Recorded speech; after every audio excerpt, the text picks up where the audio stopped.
Hello. Hello there. Where's the...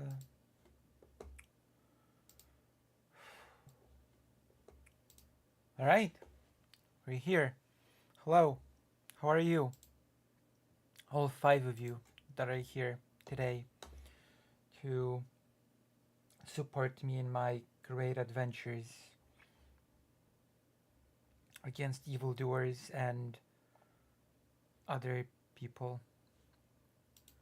Oh, wait. I was supposed to do something. I forgot. Oh well, I always forget. Never mind. Gonna go to the bird milk real quick. We're gonna react.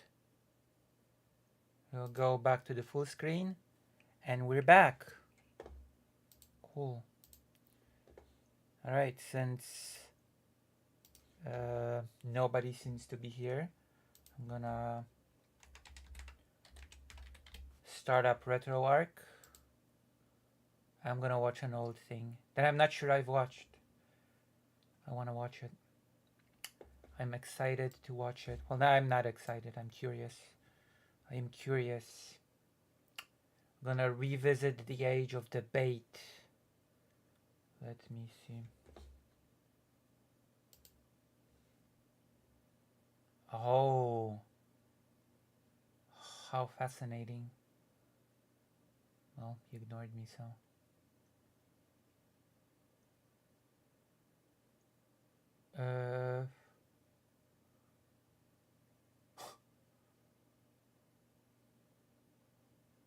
Jesus Christ. Oh no, I don't want to watch that movie. That sounds like a horror movie.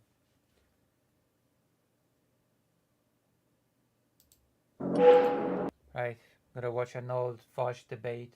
Because I'm not sure if I've ever watched it before. And if I have, I don't remember. So I guess I'll have experience from watching it a long time ago. And I'm gonna play Final Fantasy Tactics because I can. Nobody can stop me. Hold on. Hold up. React. Nobody can stop me. Nobody cares. I mean, I care, but, you know. Yep. Huh. We'll be around. Alrighty. Alrighty then. Let's see. It's a short one, so whatever. Let's see what the comics. Thank you to you. Who's this person? Who is this person? 306 subscribers, 13 movies.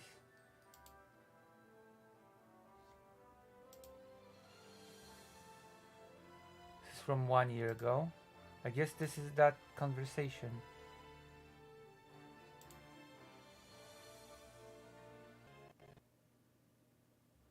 That was 2 months ago. Why did the computer just freeze? I just reset it.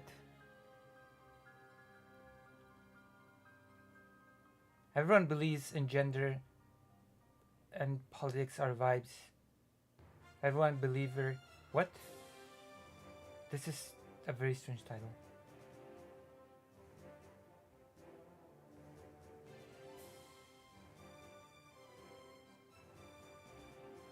Alright, we're gonna watch this. Were the Nazis and the Soviet Union allies? I would say yes. Yes, they were. But, okay, we're gonna watch this now. I'm gonna watch this now because there's nobody here and I don't remember watching this before, so it's like, whatever. From 1 year ago. It's gonna be fine.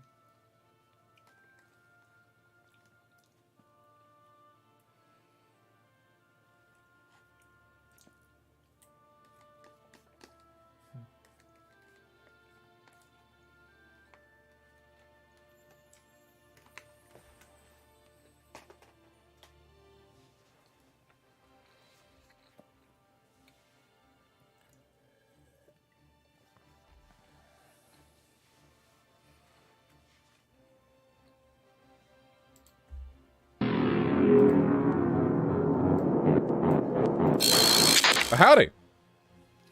Hi there, can you hear me? Yeah, I can hear you just fine. Can you hear me? Obviously, I guess. Perfectly. Yeah. How you doing, friend? Perfect. I'm doing fine, a bit nervous. I was going to say that for me, It feels too loud, actually. Hold on. Loud? Loud? in video games with levels. Oh, yeah, it feels too loud. Alright. That's the beauty of being alone on a stream. I can experiment as much as I want. Scaling, I think a pretty good option is that, in certain intervals, the world levels up with you to kind of like scale to your level, because I think that usually like everything moving with you makes everything very inorganic and weird. But similarly to what you said, it's kind of weird to go back to areas and just stomp everything. Yeah, or like if there's activatable thresholds, like if there's a thing or like a shrine you see in the world and you hit that and that like ratchets it up another notch. So there's like a definite breakpoint rather than it's just kind of like this nebulous climb that follows you exactly. Yeah, exactly. So what's on your mind, my friend? Also, what should chat call you and pronouns? Frederick and they, them. But yeah, the reason I'm kind of emailed you was you suck. Your takes on the German-Soviet Axis talks that you've mentioned a few times. Mostly your framing of it, because it seems to mostly pop up in, discussions with tankies where you kind of want to frame, the Soviet Union as red fash, which I find very reasonable overall. But then you start getting into territories where it's like, well... Hello, Oscar Telek. Have I seen you here before? Are you a new viewer? Have you just found this channel?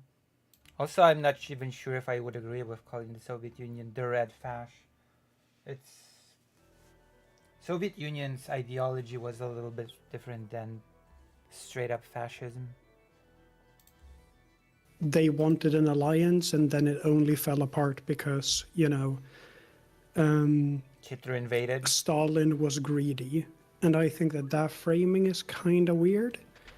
Yeah, and that's mostly what I wanted to talk about. Yeah, okay. Well, I'm happy to have my understanding of history expanded. So, as I understand it, right, the Soviets did not want a war with Germany. They were aware of the fact that they were ideologically opposed to Germany, at least on paper. Obviously, I don't think highly of the Soviet Union's definition of communism. And for that reason, like Stalin and other leaders in the Soviet Union were trying to preemptively capitulate to prevent an invasion, which of course ended up happening anyway.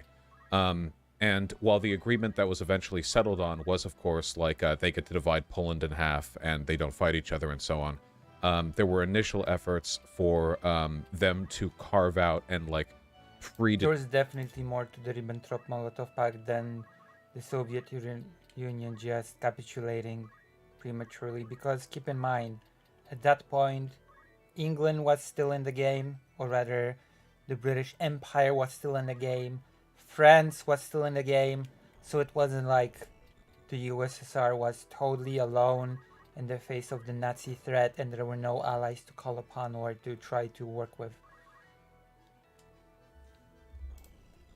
Determine a larger swath of territory that would be separated and sort of kept together. And I mean, this kind of functionally makes them an Axis member if they do this. I mean, they're an ally in the sense that they're fighting against the same countries at the same times. They're in a they're in a military alliance because they're coordinating their efforts. And from what I read, and you can correct me if I'm wrong, but Hitler and the Germans were unhappy with how much territory Stalin demanded because the Soviet Union was considered kind of a backwater compared to Western European nations, and he didn't think they deserved that much. So a lot of the stuff didn't end up going through. I mean, a lot of it was true when the Polish soldiers and people were taken to, well, sort of driven to the Soviet Union as prisoners. A lot of them peeked through the windows of the trains or other transportation and were shocked by the horrible state of the Soviet agriculture, especially the Polish peasants who were sort of used to a little bit of a different standard and not the standard of Soviet collectivization. Yeah, I would largely agree with that summarization of the topic. I think one of the big things we might disagree on is the meaning of the word ally. Like, to me, an alliance, especially if we're talking a military alliance, requires some form of agreement of mutual, like, defense or something along those lines. Would you agree? I mean, I guess it depends on the pragmatics, right? That's like Germany was allies with Japan, but it couldn't send people over to go help Japan against the U.S. Pacific invasion. Um, I mean, maybe, I guess when I normally think of two countries being allies, I would think of them having a mutual defensive alliance too, but that's not always true either, right? Um, like, the United States did not immediately get up to intervene when France was taken over, but we're undeniably allies with them. Hmm. Oh yeah, definitely, and I think that's a valid example. The the thing I would say is I would more frame it along the lines of, like, I am also the sort of person who vehemently disagrees with the Soviet Union, and I would more frame it like Nazi Germany and the Soviet Union were both very much imperialist powers at the time. They were empires who wanted to Hurrah. expand further and were carving up spheres of influence and were expanding in the same direction. And to me, when I kind of have gone through and read like the details of the German Soviet Axis talks and stuff like that, it pretty much just comes down to two imperialist powers carving up spheres of influence. It's like, let's stay out of each other's way for now. And to me, that does not like. Well, they didn't just stay out of each other's way. They traded resources, they exchanged prisoners, they agreed to stamp out any sort of, that was in the later Pact of Borders and Friendship, when they agreed that they would stamp out any form of resistance against the other side. So the pact that the Soviet Union and Germany had with one another exceeded simply staying out of each other's way, because you cannot just look at the you cannot just study the initial talks when it comes to Ribbentrop-Molotov. You have to also study the subsequent treaties that were signed afterwards, is what I would say.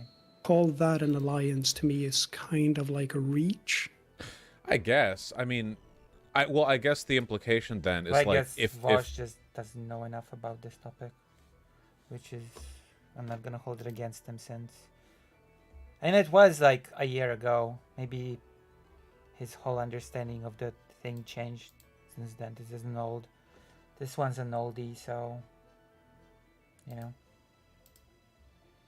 Germany hadn't betrayed the Soviet Union and invaded anyway, like how long would the Soviet Union have been content to be de facto allies to the Axis powers? I mean, past the point it feels like it's just semantics, right? Because even sincere allies can infight. It seems like the Soviet Union was, I don't know, pretty happy with the arrangement they had, which is why it took Germany's betrayal to break it. Yeah, but that's kind of the point. Like, I haven't read up on these sources in a long time. I'm basing this mostly off a few talks I remember watching a long time ago by Stephen Kotkin, and he very much frames it in the way that, like, both the Soviet Union and Germany knew that war was going to happen at some point. The only question was when. Both nations could agree that we don't want to make war at this point, and both were kind of just waiting. Yeah, but it's not mutually exclusive. They can also agree to be allies until that point. You know? You could very well say, if people actually did some research into the Soviet Union, you know, back in the day, people were pretty blindsided by the Soviet Union. But one could very easily make the argument that people knew that sooner or later the some sort of confrontation between the Soviet Union and the West or the US would happen. But until then, they would be allies against the greater threat of Nazi Germany. Could very well make that argument. And it would mean that the US and the USSR were not allied against Nazi Germany, right? Just because there was an understanding that later down the road a disagreement could happen. For the right opportunity. Like the Soviet Union, the main thing that was really, weird about Stalin was that he was convinced that the war wouldn't start until the UK had surrendered. He believed that like the Soviet Union was going to be out of the war until the West had been completely knocked out, and then a war would take place. That is what made the Soviet Union be taken by such surprise. And I think that was like a sign of, Stalin's woeful misunderstanding of the situation. But like, I don't think that... Oh my gosh, thank you, Tyryu, for $15. Missed that stream, hope you're doing well. I'm doing okay-ish, which I'm not sure if it's, is okay-ish okay? Yesterday's stream last stream was extremely short, it was 50 minutes. It was 50 minutes flat because I had a pretty important chore to take care of, and after I came back home I was a bit tired. So it was like, but it's okay. We're watching a very old debate about the Soviet Union, Germany pact, and waiting for more people to possibly maybe come in. We'll see. We'll see what happens. If Germany had never broken the agreement, they would just have been at like perpetual peace or anything. Yeah, but I mean, this seems kind of like a semantic difference, right? Because in the meantime, they're functionally acting as allies. Not just with a non-aggression pact, but acting in the hopes of like splitting territory and coordinating military action against victim countries. Bosch does not know like, much I about guess these I things. agree that things weren't going to be rosy forever, but in the meantime, that does still kind of make them functional allies, right? And I don't think a good communist would ever excuse the behavior. It's like a big shame that people jump into debates and don't do prep work, don't do some reading, maybe make a document. Because if Vosh knew about the subsequent treaties that were signed after the initial Ribbentrop-Molotov, then it would have been a much easier to make a case that actually we are speaking about an alliance rather than just keeping out of each other's way, It would have been a much easier case to make if you had the entire picture.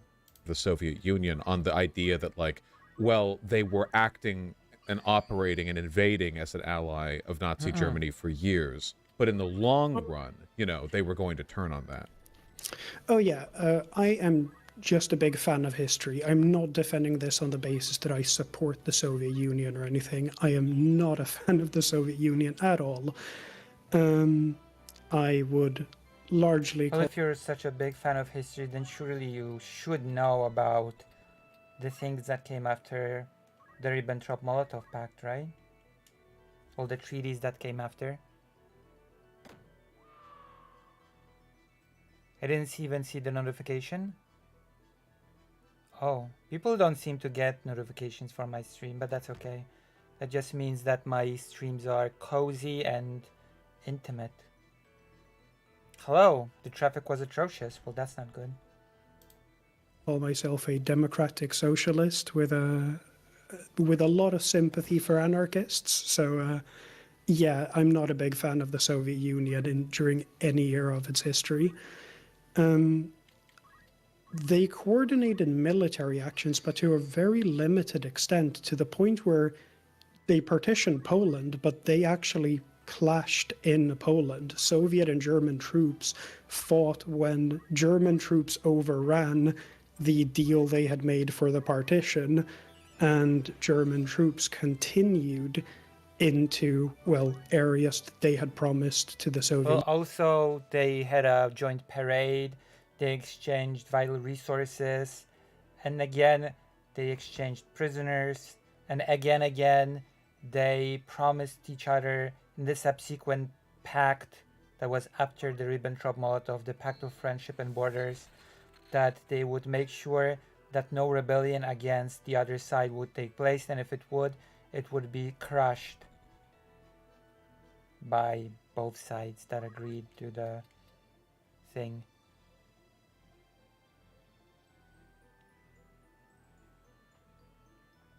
What's horsing, Myra? We're watching a debate from 1 year ago about the Molotov-Ribbentrop Pact.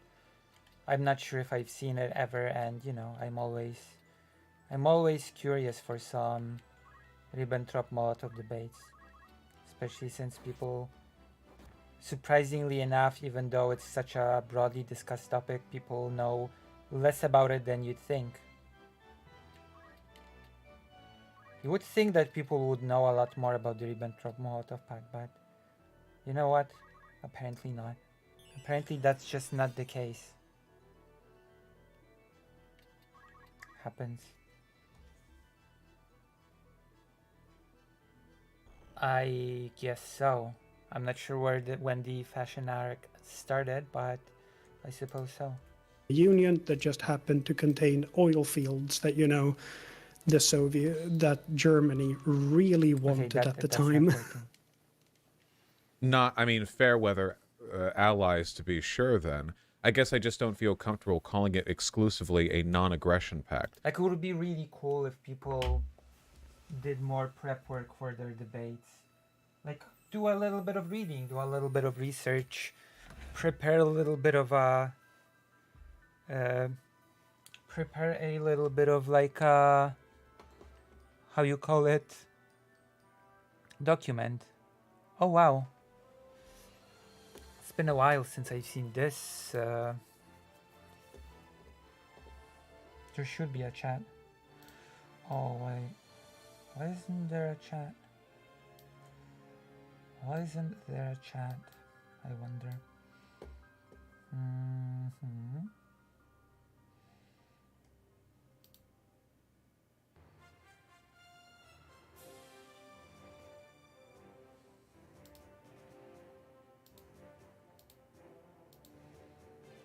Hold on, I'm gonna look for the chat.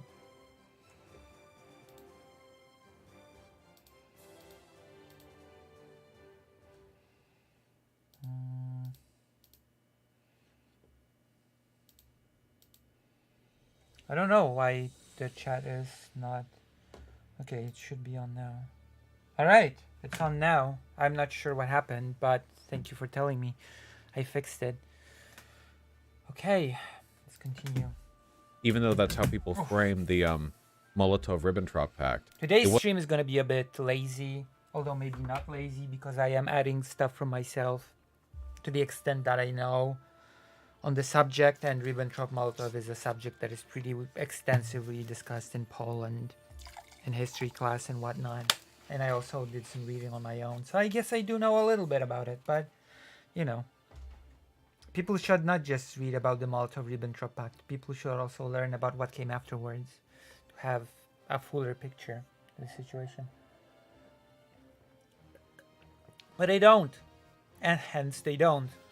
That's why Vosh is sort of struggling here a bit to make his case as to why it was just not just purely a defensive pact. If he had that information, he would have had an easier time 1 year ago. No, it's not new. I'm just surprised anyone used it. It's actually not new at all. It wasn't just them not invading each other, you know? Coordinating an invasion of a country, even if it was messily done, like that's a lot, you know? Like that's a pretty big that's a pretty big commitment of efforts. I don't think Poland would feel comfortable referring to it exclusively as a non-aggression pact. If you're predetermining like where the lines of conflict are supposed to end, you're not just not fighting. True. Poland would not be, and it's not. That's right. Well, Vosh is half Polish, so he understands. Although Vosh betrays his heritage, so, you know. It happens. Sith happens. It's okay. Oh, that explains why he didn't do any prep work. He thought that his Polish genes would carry him. He just thought, oh, I'm half Polish or whatever. I don't have to learn about it. It's in my genes. It's in my blood. The knowledge about the Ribbentrop-Molotov and all the subsequent pacts and treaties and amendments. It's like, it's all in me. It's inside. I'm just gonna have to look inward, and the arguments will flow. Which, unfortunately, that's not how that works. I just realized no permissions for me. It's up to you, of course, but I'm here and you see a side poll. Do it for you. Oh yeah, sure. I'll do it right now. I'm not even sure how to do that, to be quite honest. Hold on, I'm gonna log in. I'm not even sure how to do that. Damn, I'm gonna end up with an audience of people that everybody, it's like everybody is just a mod. Just gonna be watched exclusively by moderators. How do I do this? Gosh.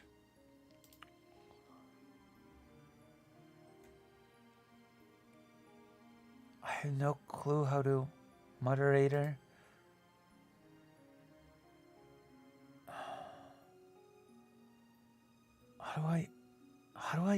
How do I give someone a role?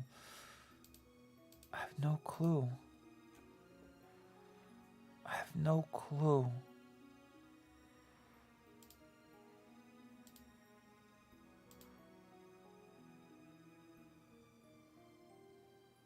True. True and real. How do I give someone a...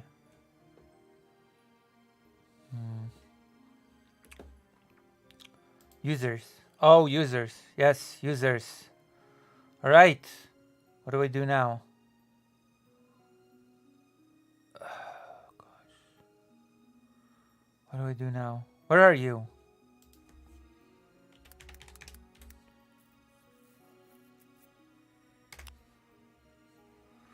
Here we go. So what do I do now? I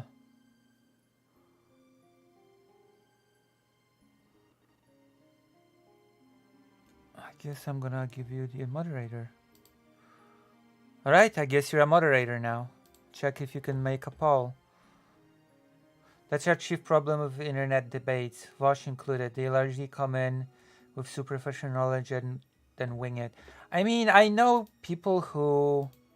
definitely know people who come into debates and prepare properly for them by reading, researching, and even preparing little documents to use during the debate. So I definitely know there are people that come into those debates prepared. Even on the internet, believe it or not, there are people that actually, when they debate, they treat that sort of thing seriously and try to prepare as best as they can. You know?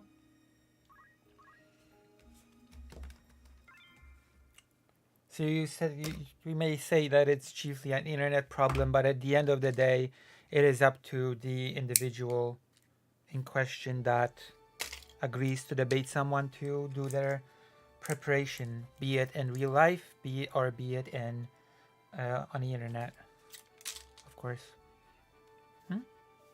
Wouldn't you agree? Should take some responsibility for our knowledge. Should take some responsibility for representing certain topics in an informed way. With each other, you're doing active military coordination. Oh yeah, I think it seems we're mostly coming down to like Oh, kind of a semantic It argument seems, because yeah, to me, semantic. Oh, thank you for the $5. Thanks, by the way, for the effort. You should be. Are you? I saved, right? You're a moderator. You're a moderator.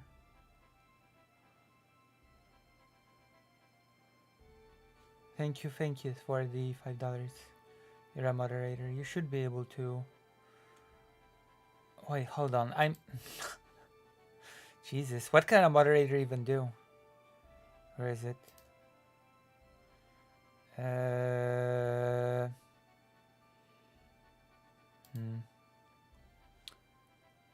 Wow. The page is too complicated for me, I guess. I'm just not smart enough to use the page. Sorry. Yeah, because to me the main thing would be like, yeah, I'm not excusing the Soviet Union. They were both kind of like trying to agree on. Okay, this is becoming a bit annoying, right? Because maybe I'm too harsh when it comes to this conversation with this person that is coming in in good faith, but it annoys me that people do the, oh, I'm not excusing the Soviet Union. Like, just say I'm just trying to be historically accurate or whatever. I just want history to be represented correctly. I just want historical truth to win the day. And then you can argue on these grounds, but I guess, yes, I realize that many people come into these debates basically with a premise, I like the Soviet Union or whatever, and then walk backwards to prove it no matter what. But if you're coming into the discussion just trying to be historically accurate and trying to discuss history in good faith, then just don't stop doing the whole every single sentence, I'm not excusing the Soviet Union, blah, blah, blah, blah.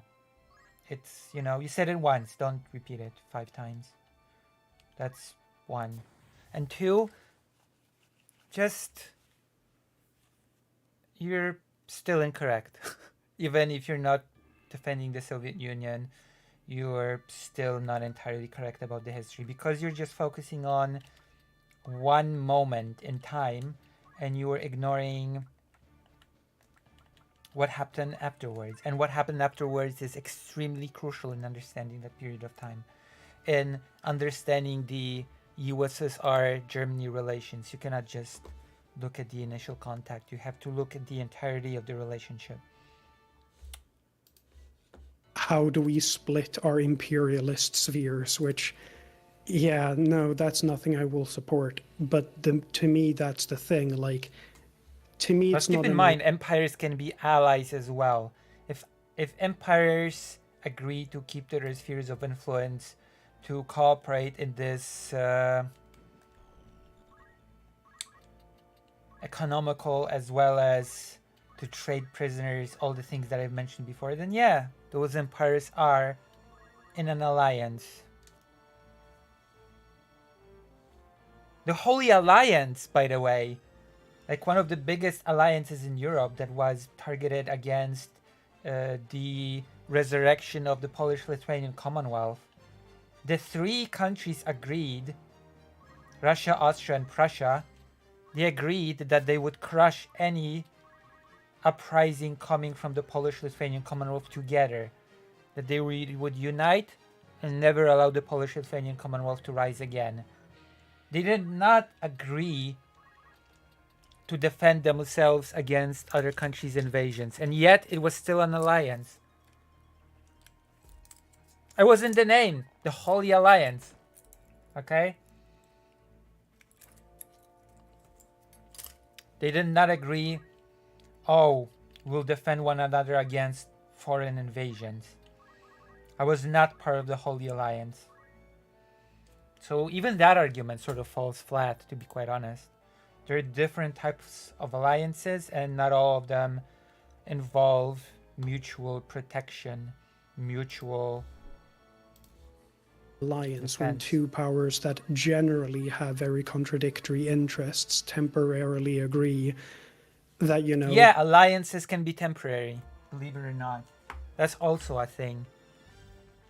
Alliances are not eternal. You can have a temporary alliance in face of a third-party foe.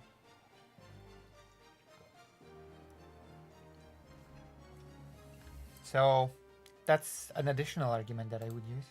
At this very moment, we might coordinate and work together to, like, at this moment, our spheres don't clash, so we'll work together very temporarily. Yeah. To me, that's like the It's definition called having a temporary alliance. of a non-aggression pact, right? Well, if it's in addition to other stuff like coordinating, where like the lines of invasion. I can see that Vosh is struggling here. So painful to watch. So painful to watch. It would be all so much easier if you had all the additional knowledge. Alliances can be opportunistic. Ironically enough, the alliance is quite comparable to the few Russia has now, like China and Iran, or North Korea. That comes to mind. Are supposed to end, and like saying that they should go split their aggression in different directions. I think it definitely goes beyond that. Like, I would argue, for example, that the Soviet Union was functionally an ally of the Allied powers after Hitler invaded them. Yeah, even of though course. we were in the exact same position with them, right? After the invasion from Germany, when, you know, things eventually settled, Yeah. we coordinated with the Soviets and invaded Germany from both halves. We partitioned it down the line, and then we would, fully knowing on both sides that we would end up being Okay, enemies. the Soviet Union was never partitioned. Let's calm down. Calm down, Vosh. I don't remember that history. I don't remember the history of the partition of the Soviet Union. Wow. Wow, what a wild ride. With each other, and, you know, then the Cold War started. But I would still say that, like, from a certain point onward, the Soviet Union was functionally an ally of the Allied powers, right? Oh, you mean Germany was partitioned? Yeah, I guess. Sort of. I guess you could say that Germany was partitioned. So what's going to be your response to that? Partitioned Germany. Yeah, I can see that. I can definitely see that. Oh yeah, definitely. Though I would say that the extent of the Soviet Union and the Allies' military cooperation went a lot further. Like, the Allies, the Allies shared a lot more information with the Soviet Union, and the Soviet Union shared a lot more in turn than the Soviet Union or Germany ever did. And that's sort of the point, that Germany and the Soviet Union only ever coordinated to the extent where they carved a line for where the conquest should take place, whereas the Allies, for That's example, not true. They coordinated when it came to the exchange of resources. They coordinated when it came to exchange of people, prisoners. They coordinated when it comes to the agreement that they would not allow any sort of resistance to fester on any of their side. For example, should there be a resistance group against Germany and the Soviet Union pledged that it would crush that resistance group. So yeah, that's pretty big coordination in my mind. It's not an insignificant level of coordination, all things considered. they provided information to the Soviet Union that was crucial for the Battle of Kursk, for example, basically giving the exact I details. love how the Battle of Kursk is like mentioned. It was not, it's definitely not a mistake for me to go into this debate a year later when Kursk is being invaded by Ukraine, the Battle of Kursk. For when the Germans were planning on attacking, because the Allies were further ahead than the Soviet Union in terms of like hacking and cracking, German information. Do you think they would have done the same thing with the Polish if the Polish hadn't been able to be, like, rolled over in no time at all? No, I don't think so. I think so. Like, they literally clashed in Poland because their coordination was so bad.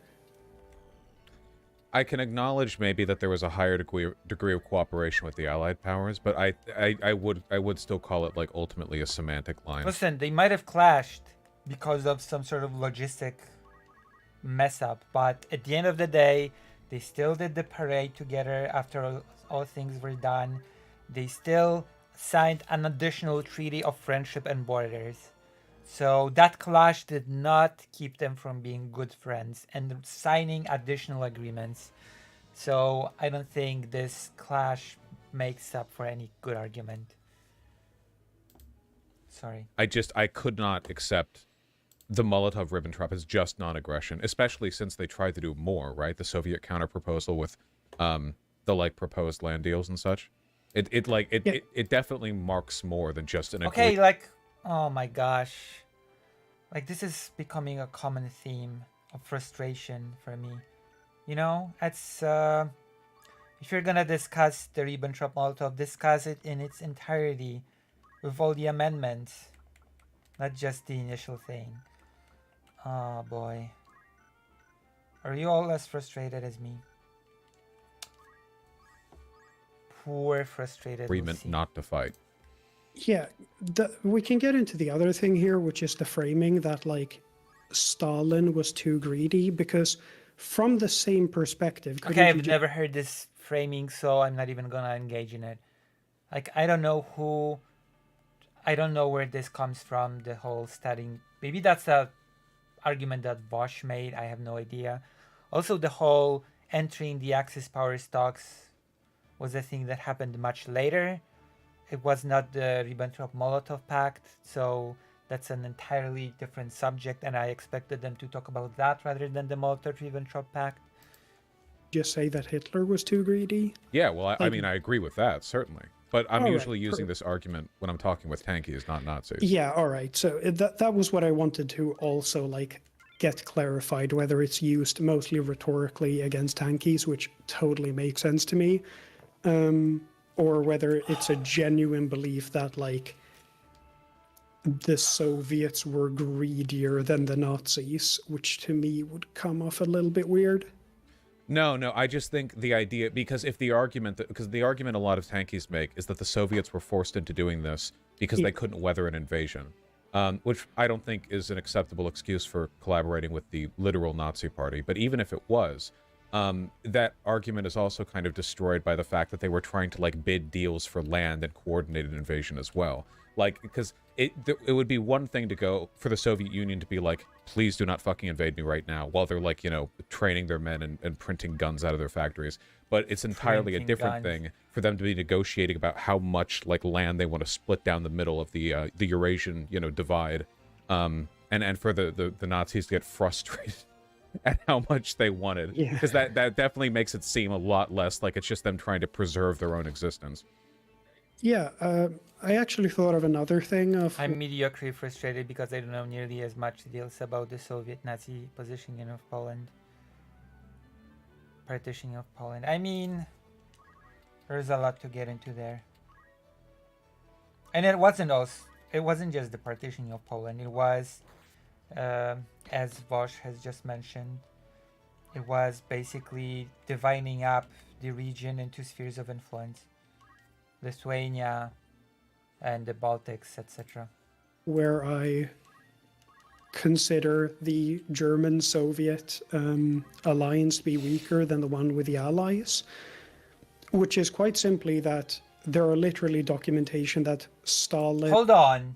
We've moved. Which is quite... I actually thought... How sneaky, we've moved the goalpost. Is that what debaters say? That we have shifted the goalpost? Of another thing of where I consider the German-Soviet alliance to be weak. Wait, so was it an alliance? Before you said that they said before that it wasn't an alliance. It was just a non-aggression pact. But then they said right now that it was an alliance that was weaker than the Allies, USSR alliance. But that's insignificant. Even if it was a weaker alliance, it was still an alliance. A weak alliance is still an alliance. Remember that. Forever. Than the one with the Allies, which is quite simply that there are literally documentation that... Like the debate isn't about if it was a weaker alliance than the one with the Allies. The argument that you were making before it is that it wasn't an alliance at all. Stalin and the Soviet Union were, like, upset at how well Germany did in France. Like, there was no similar thing with, like, D-Day happens and the Soviet Union is upset that they're doing pretty well on the Western Front. Like, to me, that Well, pretty yeah, that's because the Soviet Union was not attacked when Nazi Germany was fighting France. France is what? Okay, that is such a weird argument. That is such a weak argument. Come on. Like, yeah, of course they're gonna be happy about D-Day because D-Day took the Nazi pressure off of the Soviet Union that was being invaded directly. Like, the Nazis doing great out against the French did nothing to help the Soviet Union. D-Day did.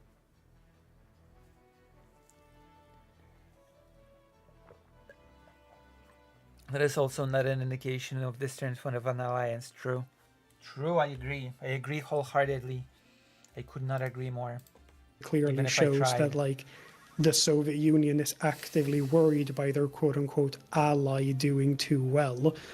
But what I was going to say is also, I fully agree with you that, like, Hankies really like to portray it Also, as alliances are not friendships.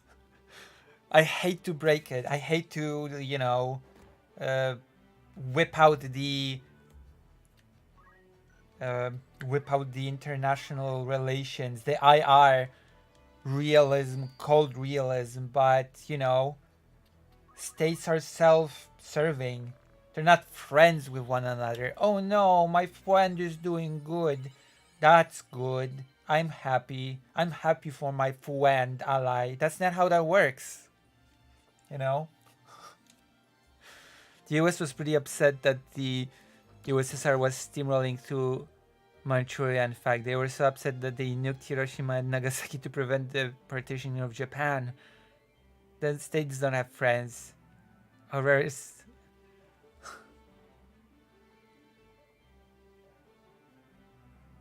rare thing IR are correct about. I mean, that should be pretty obvious. Come on. Come on. if this was like some desperate thing they were forced to do, which, no, really not. Like, the Soviet Union could have settled for just, like, the partitioning of territory and a non-aggression pact, but they agreed to trade deals. They supplied Germany with oil, and, like, oil was the main thing Germany lacked throughout the entire war. Well, it makes sense that they wouldn't be happy with how quickly France fell, because the Soviet Union was kind of hoping that Germany would stall out in the Western Front and therefore not be available to invade them. Would you be comfortable then, I guess, with saying like they acted as allies rather than they were allies? Because that's a distinction without a difference, and Vosh knows it. They acted like allies. Well, then they were allies. If you act like allies on the international stage, then you are allies. Then if you do all the things that allies do, then you are allies. The only difference is that in this case, the alliance was temporary, which, you know, those exist. Those exist. If like their long-term behavior ended up degrading because they had mutually exclusive interests, in the meantime, for like a period of a couple years, they basically did act like there wasn't that much of a functional difference from the perspective of other countries between that of like Germany's relationship with Italy or Japan, even if those relationships wouldn't degrade the way that it did with the Soviet Union. It was like a short-term, temporary, fair-weather ally that either side would only tolerate for as long as they could. I mean, you don't know what would have happened after the war. To prevent that front of the war from opening up. Well, yeah, I would think that's a pretty fair description. Like, yeah, they effectively, to me, they weren't allies, even if they had accepted the German-Soviet Axis talks, since there was, you know, Italy and Germany coordinated military actions. Even in the German-Soviet Axis talks, there was no talk of, like, unified military action. But, like... Irrelevant, since the Holy Alliance also did not talk of coordinated military cooperation outside of not allowing the Polish-Lithuanian Commonwealth to be a country again. And it was called the Holy Alliance. Effectively, like, they had a non-aggression pact, they had the economic trade agreements, and to that end,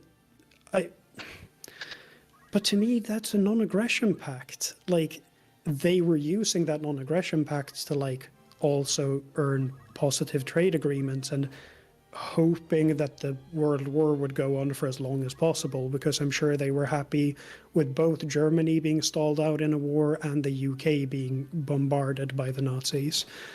Then I would definitely yeah. settle it like acted as allies for a time.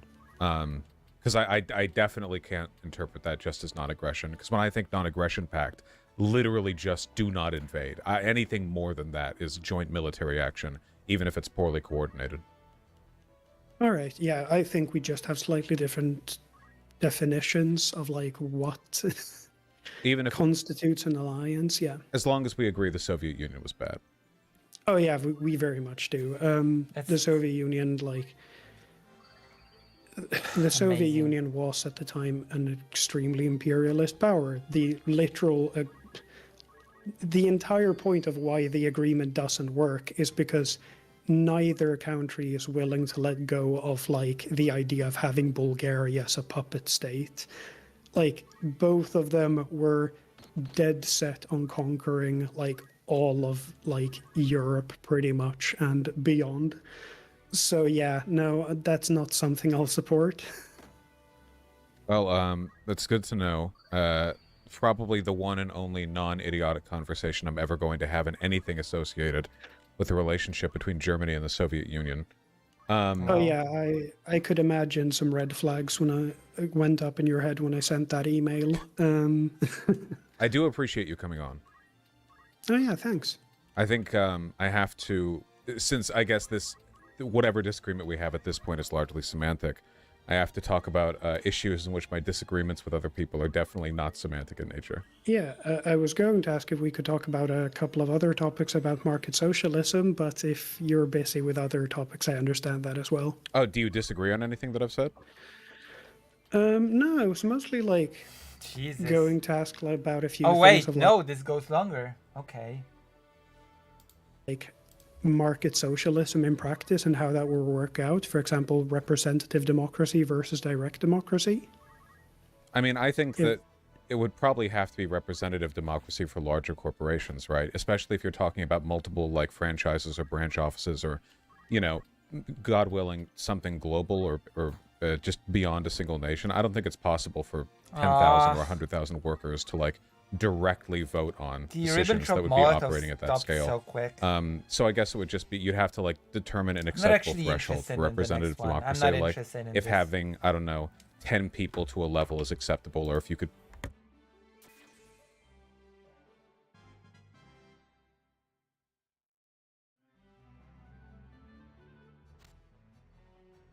Oh my gosh, I'm actually not that interested in the next topic. Hey, Greater Ain't, are you here? Can you start a poll? Are you able to start polls now? Okay, I'm gonna start one in. Do we keep watching this? Even though it's like not much longer, it's only 13 minutes longer. Yeah. No. Start poll. Jesus. Jesus. I'll try. Alright. Good. Alrighty. Another happy ending. No. Oh, one person voted out of 8. Will anyone else? Will anyone else vote? Please?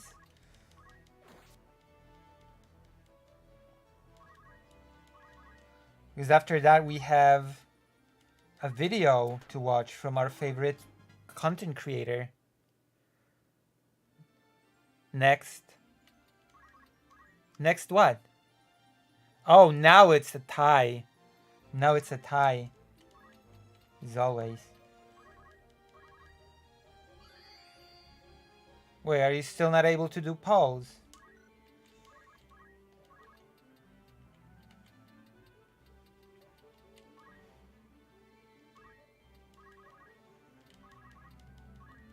Do you like FD signifier? Are you a big fan of FD? Oh my god, people want to watch this. No, people don't want to watch. Can you stop making ties on purpose and vote seriously. There's nothing worse than when people vote just to make a tie. I won't vote because that engaging in my own oppression, according to a post I saw on Insta. Wait, what post? Wait, hold on. What? What are you talking about? What do you mean? What are you talking about? Explain. I have no clue what that means, Glitchmaster.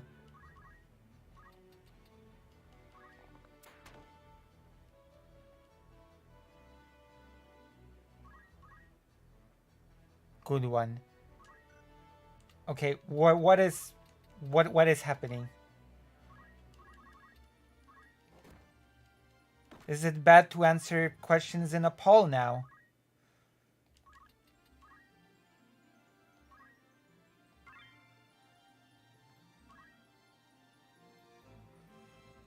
Come on, break the tie. Oh my god.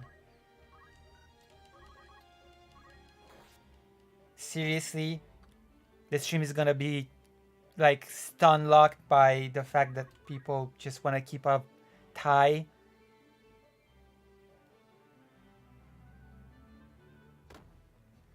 You know what? We're just watching it. Whatever.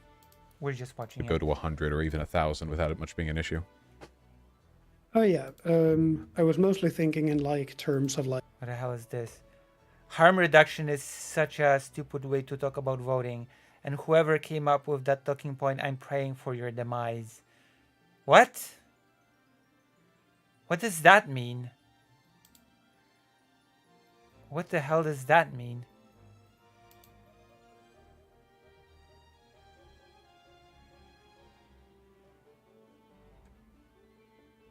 A link to the article why voting isn't harm reduction to by indigenous action is in my story highlights titled Voting Along with a Pepper written by Paul. What? No, that's just, you know, I would use very mean words to describe what's happening here, but you know, you wouldn't like it, so.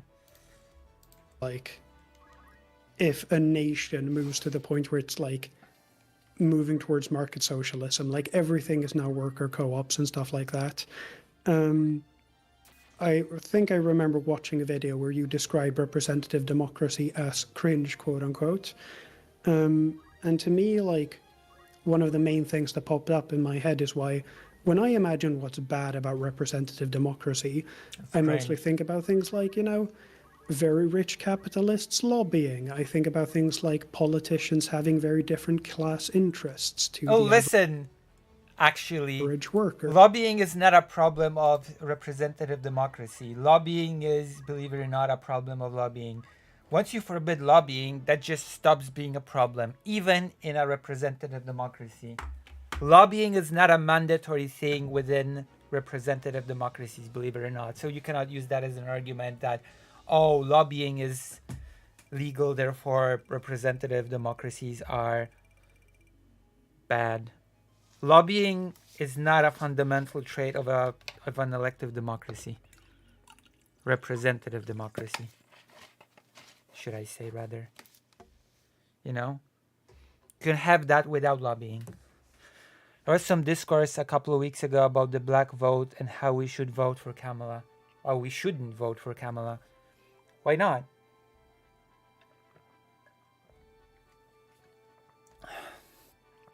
Who should you vote for? Donald Trump? Or no one, which would be a pretty silly thing to do. And within a system where, like, we've pretty much gotten rid of the bourgeoisie, the question would be, like, how many of the issues of, like, representative democracy do you think would be solved by, like, simply implementing market socialism? I mean, the biggest problem with representative democracy as it stands now is because it's almost guaranteed that the people you elect are of a different class position than you are, right? The vast majority of people are always going to be workers in a capitalist system, but generally speaking, the people who have the money and the resources to run for office and succeed, you know, with all the ad buys, and because, you know, You need money to succeed. It's not enough to simply have money yourself. You have to be in the favor of people who also have money. You're almost always going to be voting in people who pretend at your interest but have their own, right?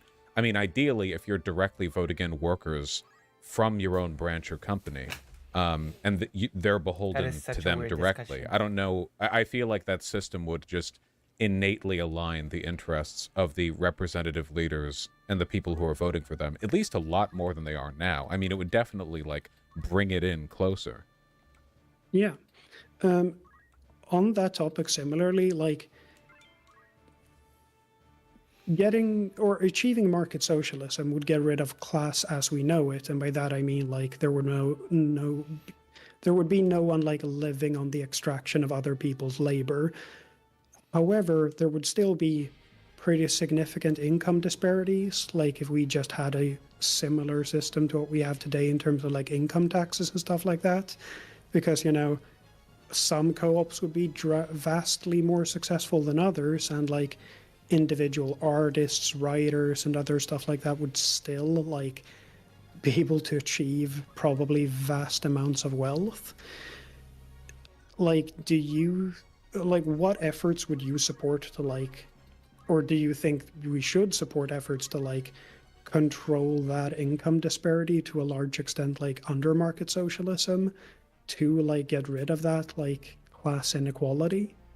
I don't think it would be as much of an issue, probably because without, like, profiting off the labor of others, conceptually, I don't know how wealthy a person could be. I guess you'd have edge cases. I don't know. Somebody could always stumble into a well and find a giant diamond. There's always some edge case example of a person being able to become incredibly wealthy almost entirely off their own work. I don't know how much social harm there would be. Things would be leveled out to the point that I don't think you could argue a ton of resources would be meaningfully, like, directed towards them as a separate income class. And I don't know if there'd be a way to reify their political power, because if you're already wealthy due to the success of the industry that you're a worker in, or just through circumstance, or you just happen to like have a one-man business that got super popular, whatever, even if all of that happened, I don't know what like laws you could push, what you could lobby for that would make your group as a monetary class, rather than like a relation to the means of production class, like distinct and more powerful. Apart from just basic stuff like lowering taxes, but overwhelmingly people will be voting in favor of tax systems that favor, I don't know, the majority. It just seems like they'd be stripped of a lot of their ability to fuck things up in a democratic sense. Oh yeah, I definitely agree that it would be less of an issue, but let's say like a super successful author like Stephen King or someone like that, their wealth isn't really made through the extraction of other people's labor, right? No, I don't think so. Yeah, and like within that system, you would still have a much smaller population, but still a population of like people who are like wealthy millionaires or billionaires if we had a system similar to what we have today. And yeah, I think that like, yeah, it's just something I think about a lot is like, is that an issue that will have to be addressed? And in that case, how do we address that? Is there a way to like put a cap on total wealth in a way that would like make sense, do you think? Yeah, well, Bernie Sanders has even argued for a wealth cap. I'm totally fine with that. Even if stuff like that never got implemented, though, I just don't think it would be that harmful. You know, the existence of those people wouldn't be harmful in the way they are now because they couldn't operate as part of a separate class. Yeah, can I ask about one final thing? Well, sure. This might be a fun, spicy one. It would be just a very small class. Okay, Elite. let's start with this lead-in. Do you think that socialism can be achieved in one country or a small collection of countries while capitalism still exists? Probably not, no.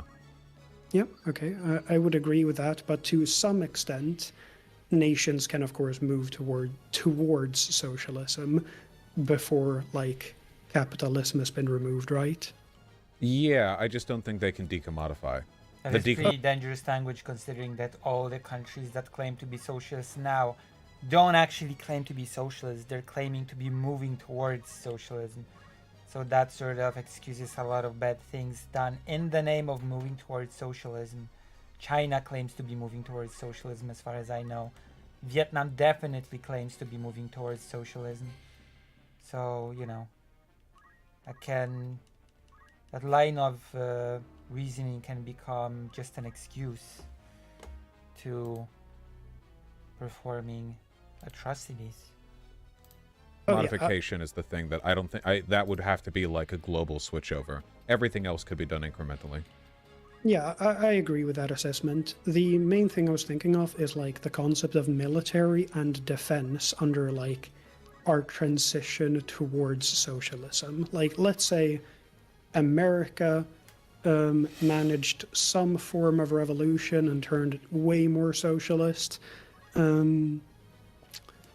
Basically, do you think that the concept of the military, that one point, we need like a big reform? Because, for example, I hear a lot of lefties advocating for basically the equivalent of like community defense as like a valid like defensive strategy I for would like not a work on the revolution. international stage. Would you agree with that? Or like, what is the role of like the military as it exists now in a post like revolution? Yeah, I think those suggestions are really International relations, basically. dumb and naive, you know? Yeah. The idea that, like, you could somehow achieve global socialism through, like, a Zapatistas or a Rojava situation just 1,000 times over all over the world is just really, really, really dumb. We have nukes, we have modern drones, like, none of that's, yeah. There no local community defense can do anything meaningful other than resist occupation, but you know, resisting occupation and resisting total economic collapse are two separate things, right? America couldn't conquer Afghanistan, but America can bomb it into the Stone Age, and we did, and the Soviets did too. We did the same thing with Vietnam.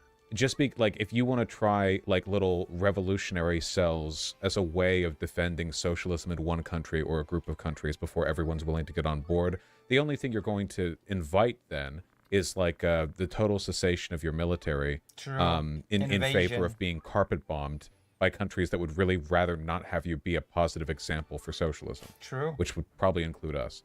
You can't do that. As long as you're making moves towards socialism in any capacity, any incremental reform, the upkeep of a strong, robust military is essential. Ideally, you would do things in a way that actually keeps the imperial core off your back, right? Like, you know, like even Rojava, and not as though we're good friends to the Kurds. We literally funded the genocide Saddam Hussein committed against them. But, you know, conceptually, right, like we had troops stationed there protecting Rojava positions because of ISIS. There are probably geopolitical situations where it would be possible to sort of lean on a lighter military by not provoking the imperial core. But yeah, I don't know. I just think it's probably a good idea to keep a strong military. Oh yeah, that's like, I agreed with basically all of that, because mostly the thing I find super weird is like, where I understand where they're coming from, where of course lefties are very suspicious of any institution that holds like a ton of centralized power. Not surprising, considering the military has traditionally not been super kind to leftists. However, that's the sort of thing where, like, I think a lot of people, when they're imagining the socialist revolution and how it would work, they don't think about the world at all, the outside world. Basically, that we're in a military stage of like 100 years ago, when everyone was still relying on like carrying firearms and everything, or like largely small arms is still what's defining warfare. Well, in all those eras, all of the like military history that these lefties tend to be familiar with are the Soviet and Maoist revolutions, right? Like they, and at those times, like, you know, they operated completely differently, and they don't seem to have an understanding of how things have shifted since then. So yeah, I don't know. Yeah, exactly. Like militias were a lot more valid in the past, but like we have such a reliance on army professionalism. Russia doesn't like seem to tanks, understand that. aircraft, drones. Like you can't just train a militiaman to do that. But that leads into the bigger issue of like drones. Well, how do you stop a potential military from then just cooing a revolution? Actually, you can have a militia of drone operators. I would actually push a bit against that. You can definitely train militia personnel on how to operate first-person view drones. reactionary society, if you then have that sort of like professionalized, centralized military. Well, you can't without it. There's literally no way. There's no organized defense against modern warfare. It's just not a thing. Apart from resisting occupation, but again, that's not like the only thing you should strive for, right? Yeah, Afghanistan's not doing too great. It resisted occupation. Taliban we see where that led. likes where it wasn't Afghanistan is. So, as always, it's a matter of perspective, isn't it? According to some, Afghanistan is doing great. Actually.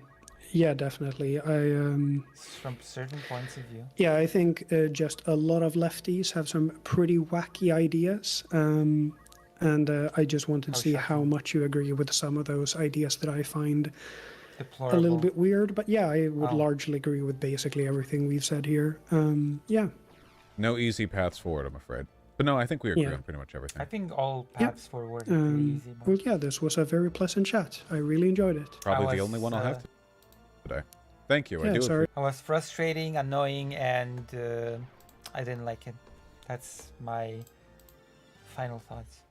It was ugly, it was smelly, and I think I won, even though I didn't even take part. So, there you go. How did you like? Hello, Nel Shadaka. I keep reading your name incorrectly. Nel Sadaka. Nel Sadaka. Hello. Welcome. Welcome. Exciting. Do you like my React videos? How do you like my React videos? How do you like them apples? Why are you in YouTube? Why don't you join the side chat to be part of the elite club of elite cool people that are, you know,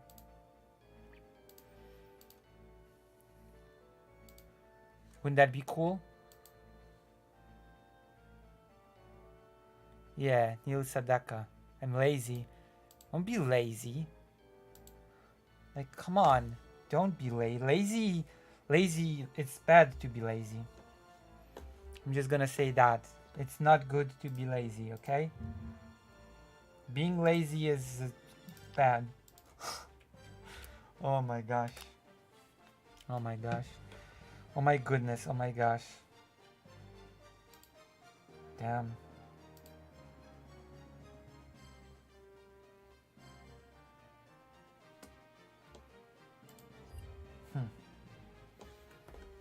I'm lazy. Well, that happens.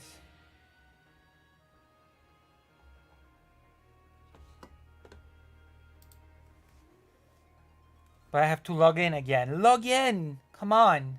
Show your loyalty to the proletariat, and we're gonna do another reaction. Hold on, I wanna check something before we move on. Oh.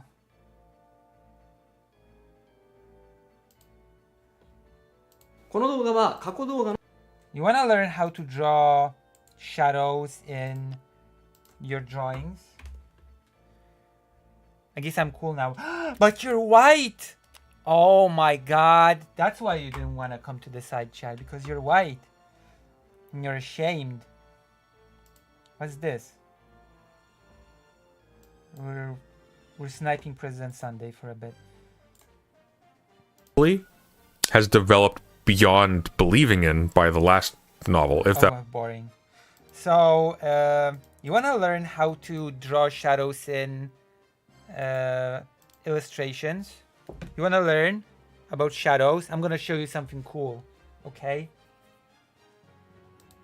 look at this. Look at this. What a cool video. この動画は過去動画の再放送です。途中紹介されている別動画は現在アッ I'm プさ gonna れて make it louder so all of you can listen in. いないものもあり、リンク切れしている場合がありますが、ゆっくり再アップしていきますのでお待ちくださいね。それではご覧ください。こんにちは、斉藤直樹です。今回は簡単にプロっぽくなる影の付け方5選ということで、皆さんの質問でとても多い質問があります。それが影の付け方。どうやったら自然に影が付けられますか？影を付けるときにすごく悩んでしまいます。というお悩みを抱えている方がすごく多いんですね。確かにね、影って聞くと True. なんだろう、こっちから光が差し込んできて、こういう物体に当たったらその影響でここにこういう影がつかなきゃいけない。そうじゃないと。 I actually do understand what he's saying. What he's saying is that a lot of people suffer, sort of have problems with shadows, and this is how it works, or this is how it works. おかしいなんていう風にね、正確な物理現象を理解していないとダメなんていう風に難しく考えている方が And a lot of people just overthink this whole 非常に thing. 多いと思うんですが、ですね、あえて言いますよ。影なんて簡単です。という And now he said that shadows are actually pretty easy. That's the gist of the thing that he just said. I just wanted to flex my Japanese skills in a really arrogant and strange way. But yes.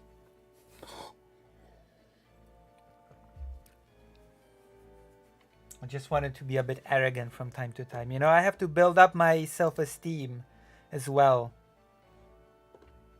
Wait, whoa, what's that? Is this a clip?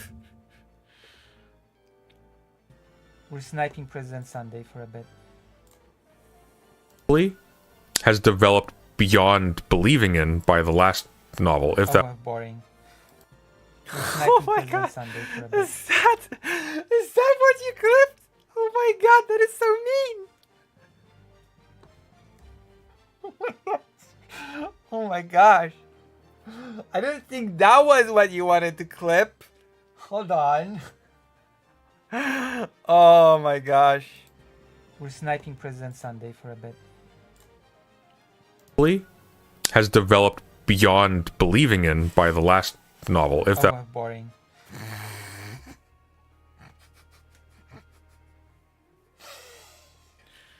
Yeah, you know, sometimes Sith just happens. Alright, we're gonna watch a video, actually, since I'm gonna have to redeem myself. Okay, we are redeeming ourselves. Where is it? No, not this. No, not this. Oh? Oh gosh. Jesus. I don't know if I should do this. No, I should. I'm not gonna do this. No, I'm not. I'm not doing this. I was super tempted. But oh my God. The temptation is there to cover a President Sunday video about the temptation. Oh gosh, the temptation. How much are you willing to donate for me to cover a President Sunday video called Westside Tyler Wants Women to Cover Up? The title makes me so curious. It makes me wanna react. I'm gonna be right back. In the meantime, bid for the video. Bid for the... God. That sounds so strange. Oh, you're sick of it. Okay then. I'm still gonna go grab a drink or whatever. But the title. Oh. Don't worry, I have something else in store. I have other things. I'm gonna be right back. I don't think I've covered even a single Tyler thing ever. I don't think I've touched Tyler as a topic.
well, hold on. You did actually. You responded to a debate. Did I? Or was it the one on non-comment chick channel? Was that the one? Which debate did I respond to? Was that already a few months ago? Did that happen a few months ago? You're kidding. Did the no comment chick thing happen a few months ago? Plagiarism.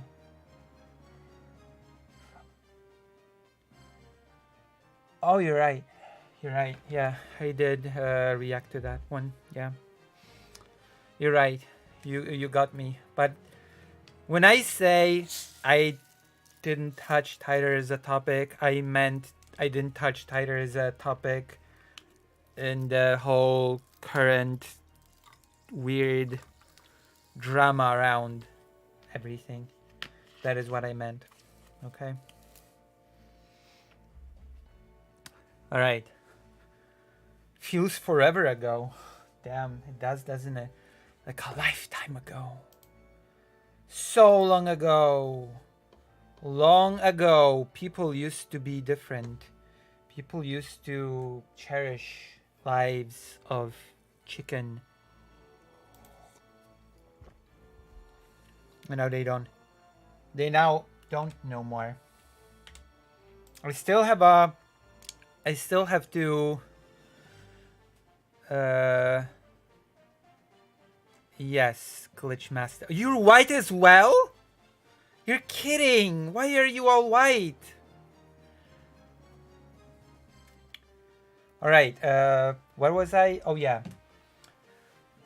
I still have to redeem myself because I've been clipped saying that President Sunday is boring. So now I have to react to a President Sunday video, no matter what it is. Yeah, Neil Shadaka has forced my hand, okay? He forced my hand. Now I have to watch a President Sunday video. Happy now? You happy with yourselves? Is this what you wanted? Is this what you wanted to achieve? You would be all powerful if you'd not be white. Okay. We're gonna watch a thing For the about... people being parodied. We're gonna watch a thing about FD Signifier. Terrible on mobile. That's why I white. Terrible on mobile. Oh! Well, damn. Otherwise you would... Wait, but Jess that only comes here to donate and to subscribe. She uses the mobile and she says that it works pretty well. Alright. We're going after FD Signifier.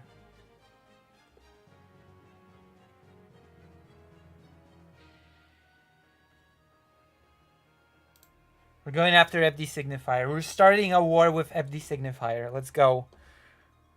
I'm allowed to do that, right? I'm allowed to war with FD Signifier. Or something. Am I allowed to do that? Am I allowed to have a feud? A drama thing with him? A war? Oh wow, already. Oh wow. Lucy reacts to President Sunday already on the off-topic global. I'm gonna go to the cathedral and see if this clip has not surfaced somewhere in there. I'm watching you. I'm looking at you. Drama discussion. I wouldn't be surprised if it surfaced in drama videos or something. Alright. It's nowhere so far. I've been having this weird pain in my foot and I don't know what to do about it. I didn't put it there on linear server. Good, thank you. Okay, let's watch. Let's watch President Sunday then. Let's criticize him fairly. Oh, it's President Sunday! Oh, okay, let's watch.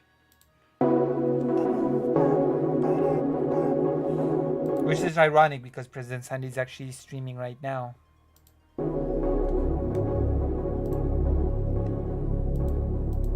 This is FT Signifier and saying why his Attack on Titan hot take is right even if it's wrong. Which is fascinating. Anyway. All right, so did I really watch Attack on Titan? Wow, look at President Sunday parodying the way people of color speak. Wow, right off the bat, showing his true colors. I do not approve of this sort of thing. Oh, I watched this video earlier, but not without Lucy commentary. True, as you can see, my commentary goes, I don't know, goes hard right off the bat. As you can see, I don't waste any time to give deep, insightful words.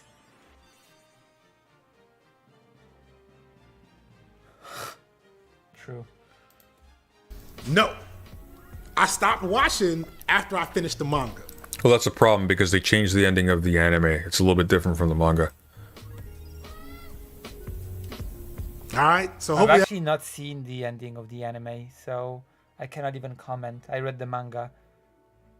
Oh, and also I saw, because I've seen the part of the anime video of FD Signifier where he said something really, really weird, okay? And I have to comment on it before we move on with the video. He said something that baffled my mind to the ends of the earth, okay?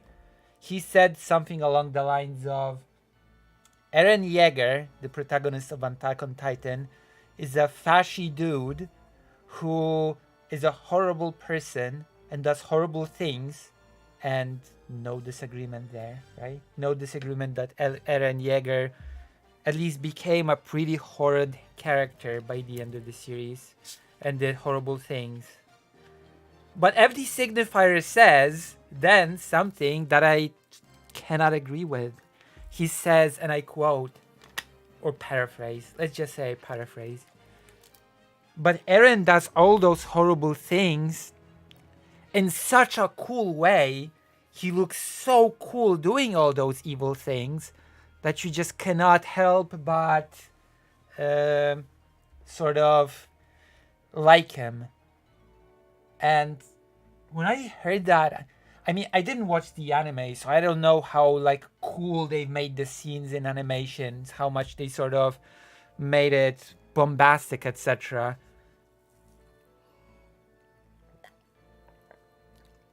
But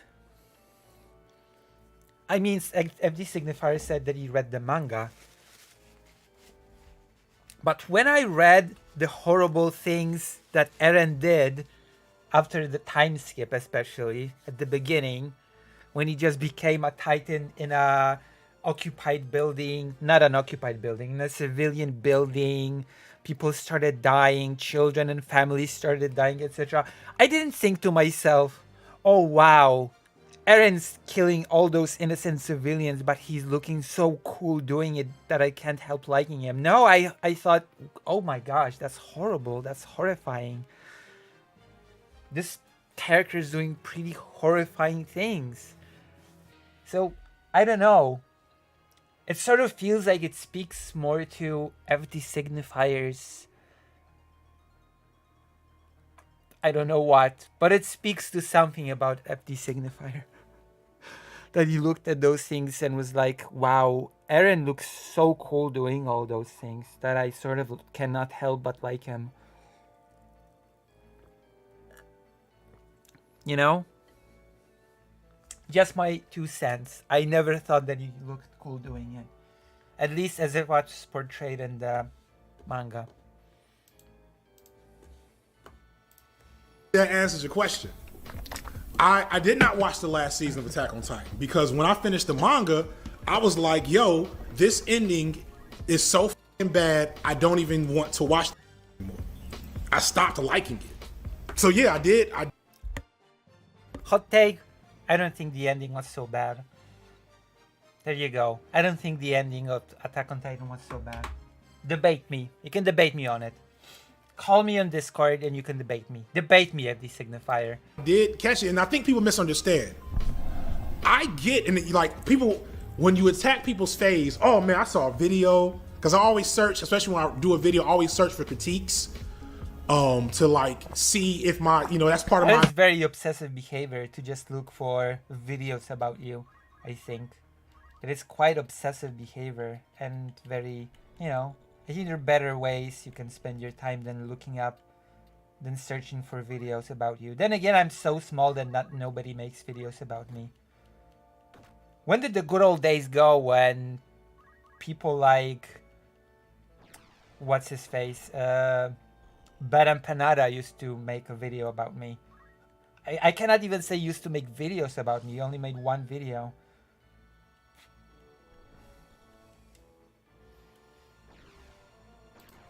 evaluation process. But it's really not, though, because I had a critique for you, and your response was not to respond to my critique. Your response was to go seek out someone who is actively beefing with me and to go talk to them to cope. This guy is very fragile. Very fragile. And like when you attack, especially anime fans, I know what this is about. Is this why they... Oh, never mind. I'm not getting into that. But that was a funny comment. Like attacking an anime fan's anime is like attacking a mom. It's like attacking Titans. And so like people don't hear you. Funny guy. Funny guy. They haven't been too bad. The weebs haven't been too bad, but like the people that come for me say I didn't understand it or I didn't watch it, and it's like, no, I did. I have an understanding of it, and I did watch it.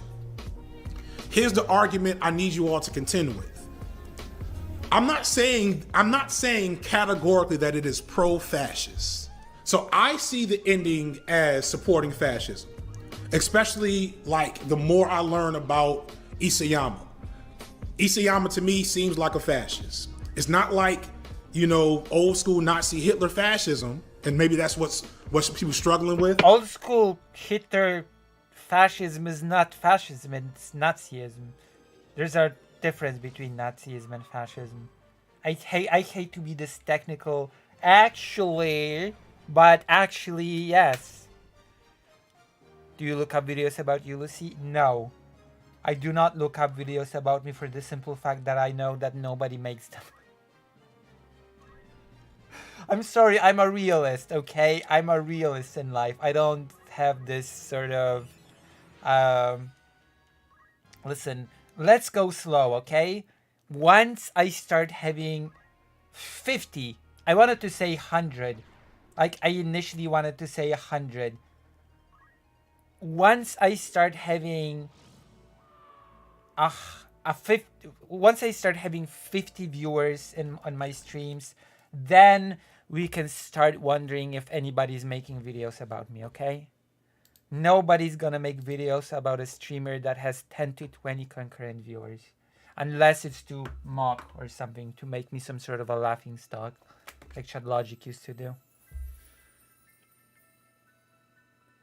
Present Sunday, the undefeated Sonic champion. I just lost miserably in Final Fantasy Tactics. I'm not one to talk. But it is very clear to me that this is a low-key pro-fascist story in its totality. Are you an idiot? Every single fascist character in the story, like overtly or with fascist tendencies, meets an end of misery and doom, and they are laid bare. I mean, in FD Signifier's defense, just because they end badly, the author's argument could be that, fascism's good, but the world just stand against what's good. That could very well be the author's message, if we are to be like, right? Wait, I never mastered Squire with Ramza? You're kidding, right? That's impossible. No way! Really? Well, that's fixed. So what do we want? Revive! Oh, wow. Huh.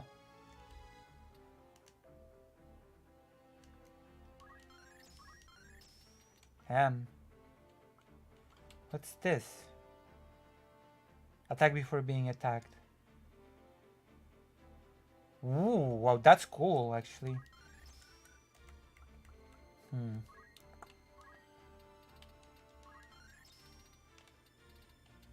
Let's continue. For their folly. Every single one of them, even the protagonist. What are you talking about? Yeah, he's calling the author fascist. Like, why? Why? I mean, I assume he did some background research about the author outside of just reading the manga. Like, that is a pretty strange thing to ask. He said, like, why do you ask why? He said so. From what I know about the author, I think he's a fascist. That's the answer. He did some digging about the author and his beliefs, and he surmised that he's a fascist. Like, he might be extremely wrong, totally wrong, but it's understandable why he says that, because he has some knowledge outside of the work itself about the author that makes him think that he's a fascist. Of course, there's the argument that even if the author were to be fascist, it doesn't automatically mean that he would insert those beliefs into his work, but... Right? So that is the answer to your question, President Sunday. It's because he thinks he gained some knowledge about the author and thinks that the conclusion is that he's a fascist, or at least a sympathizer to fascism. He portrays fascism in a negative light. He portrays fascism at an institutional level in a negative light. He portrays fascism at an ethical level in a negative light. He portrays the very idea of taking control of history through an exertion of force and will in a negative light. How is Attack on Titan fascist? It's if anything a grotesque parody of fascism meant to condemn it. How is it a glorification of fascism? The closest you can get is in the early seasons. The story appears to be like a violent struggle between underarmed men and women against these giant caricatures of humanity, the Titans, for the glory of the state and for humanity or whatever, and they get brutalized, and it seems to be like they win through sheer channeling of rage. And like, okay, I can kind of see how, like, if that's all there was, and that's the only place where it went, I can kind of see how it's like, okay, maybe this is what the author thinks is to be aspired to. Mm-hmm. Except the entire society is deeply corrupt. They are all portrayed as miserable. There's no glory in it.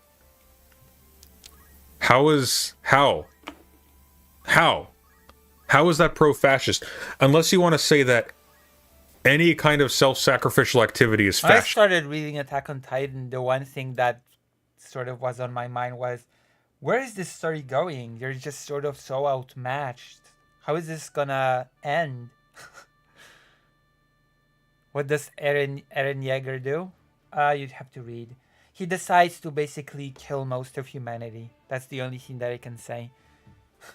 He basically decides to genocide most of humanity by the end of the series. That's the protagonist.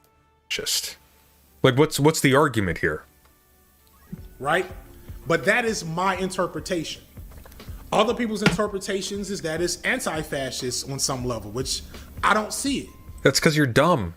You're a dum-dum, Mr. Signifier. Oh, come on, President Sunday. Just because someone has different understanding of art than you do, it doesn't mean they're dumb. That reminds me of that. Okay, that's a weird story, but I used to go to Bible reading meetings, because, and believe it or not, I wasn't even a participant. I was a translator.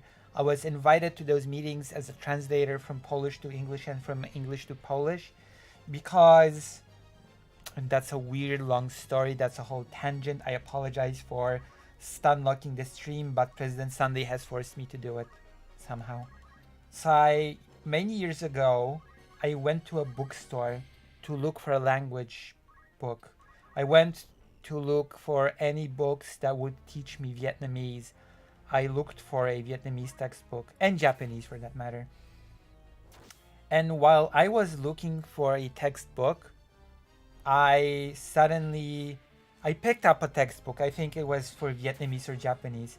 And suddenly a Korean family approached me and started talking to me about the book, because one of them wanted to learn Vietnamese as well, and so they invited me to their home, and they turned out to be a Korean family from Germany that came to Poland to do business as well as to spread the Bible.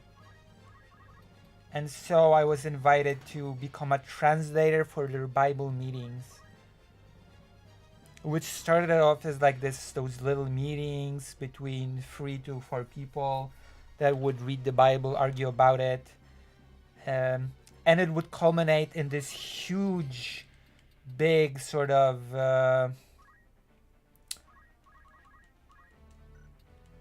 event where they invited a Korean famous surgeon who had a whole speech about. At this point, there was a whole group of translators for that, not just me. There was a famous Korean surgeon who talked about cancer, was a cancer sort of surgeon, I guess. And he spoke of cancer, which was very interesting. And then he spoke of the Bible, which was wacky. It was wacky how he switched from talking about how to prevent cancer, how cancer manifests, types of cancer, treatment for cancer, and then he just seamlessly shifted from that to talking about the Bible and Jesus. Oh, and there was a big Vietnamese gathering for that event. But what I really wanted to say through this whole tangent is that a lot of the times the disagreement that they had about the Bible reminds me about the disagreements that FD Signifier and President Sunday have about Attack on Titan. Because they would say, oh no, this passage means this. No, this passage means that. Well, no, you're dumb because I'm not interpreting anything. I'm not giving you an interpretation. I'm just reading what the Bible clearly says here. I'm just reading what's being written. This is not an interpretation. You're just wrong and dumb. And this just reminds me of it, okay? I'm sorry to say. I don't mean to be mean, but it reminds me of it a bit. I cannot help it. I cannot help it. It was a very strange time in my life. It was a very strange time of my life. Being a translator for those Bible meetings. Oh God. You see, my life is basically... Which is, I don't know what to think about this. I don't know what to think about the fact that the trajectory of my life is random event A happens. It leads to event B, C, D. Because of that initial random, event A that just sort of sweeps me into like this whole, you could say, avalanche of further events. And I don't think I can think of an exception to that, which, oh boy. Well, okay, let's continue. Everything just got very, very sad. Here's the thing. Regardless of which one of us is right, my issue is that if it's in question, then that's a problem. No, it's not, because it's in question because you have no media literacy. That's why it's in question. You have no idea what you're talking about. There you go. See? It's like with the Bible thing. It's like, well, you're stupid if you don't agree with... Okay. Let's see, what if you include some of these things in your comics? That is actually a pretty good idea. I wanted to do I wanted my comic books to become more... how do I say, plot driven. I wanted the comics to have more of a story to them. Because right now, the art's not that bad. I would say the art's not on a bad level, but it just feels like all of my comics so far are like, oh, hello, I'm gonna stream, or hello, I'm working on my channel, and that's it, you know? Should give people more to dig into. I should give people anything in those comics. I'm gonna work on it.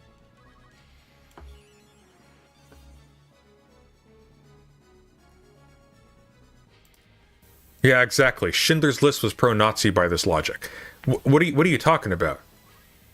Yeah, Glenn Ross is pro-capitalism. Oh yeah? What if Schindler's List was pro-Nazi? Have you considered that, President Sunday? You're such a literary snob. President Sunday is a snob. I'm gonna say that, okay? Does not allow people to freely interpret art. And free interpretation of art is what art is all about.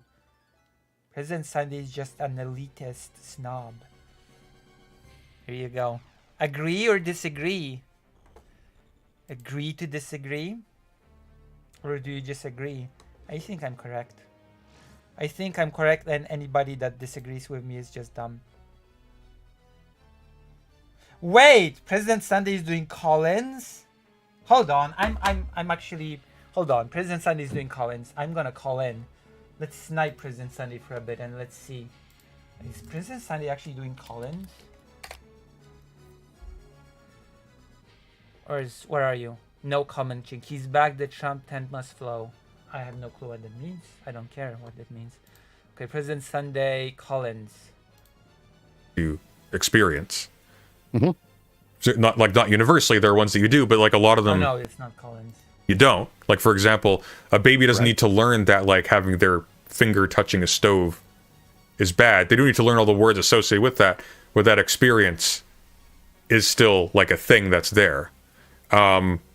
A baby actually does have to learn that touching a stove is bad. Once they touch it and they get burned, they learn. So they actually do have to learn that. So there you go. I win that debate. You're gonna have to say that one more time for me. Sure. So the thing that we would, with our complex way of referring to things, call the experience of da-da-da-da, would still incite a reaction in the child that would be common to, at some simple level. Oh, sorry. Some, That's like, because level, I just sniped President Sunday, okay? You didn't even give me a chance to adjust the audio, okay? You didn't even give me a chance. Give me a chance. Well, a baby wouldn't be like a baby wouldn't be indifferent to like pain from heat, right? No. Yeah. I'm gonna add a wait, comment. But a sperm Yes. might. Well, no. I would actually say a baby would absolutely be indifferent to that. Yes. The point would be that the body would react as it does. The memory would be then ensconced, the trace recorded. And over time, as millions of more traces are created, effectively the organizational system without productive capacity begins to be formed. There you go. I creates wrote it. and gives space for subjectivity to form.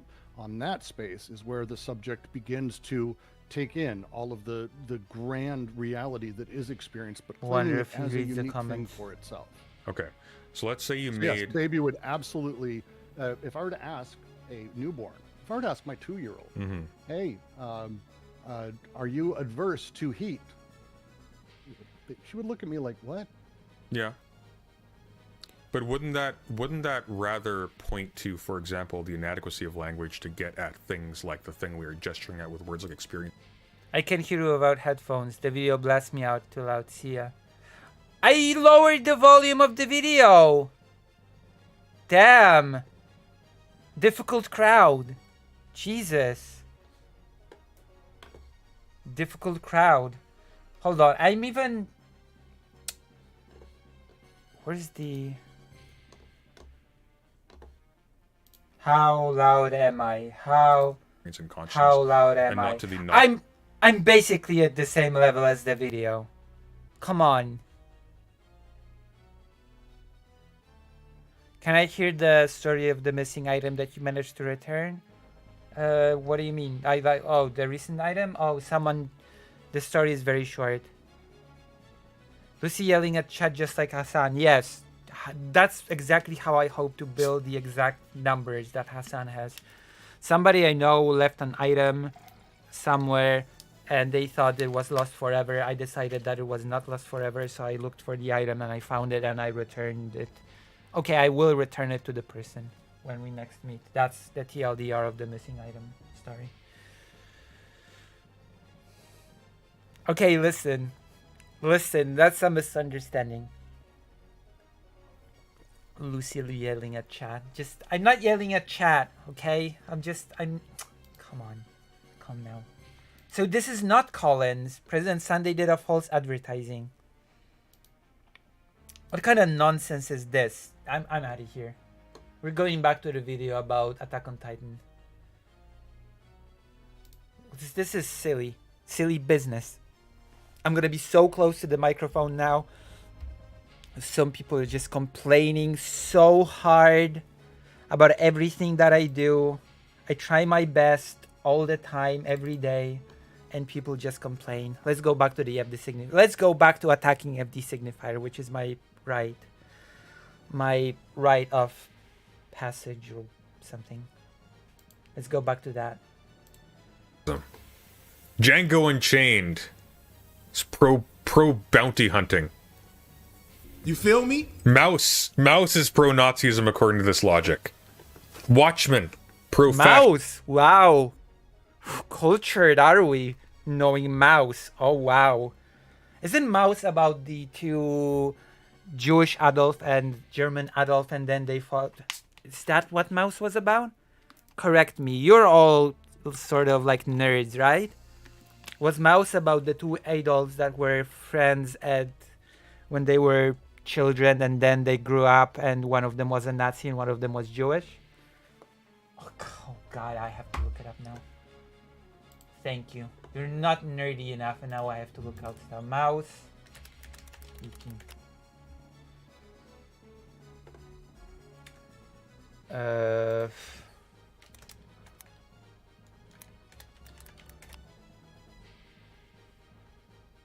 Is that it?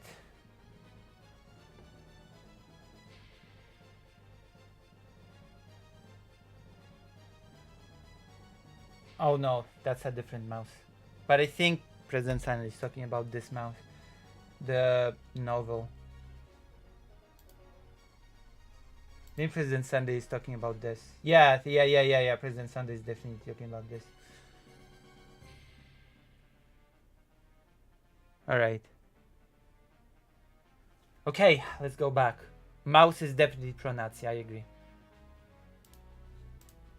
fascism according to this logic. It is.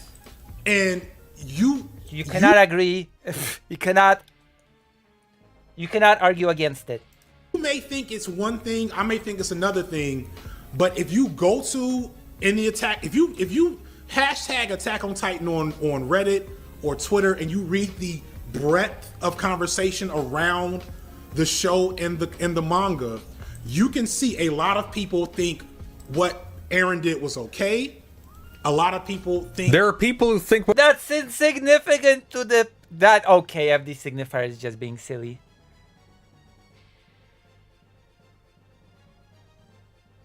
That's just silly.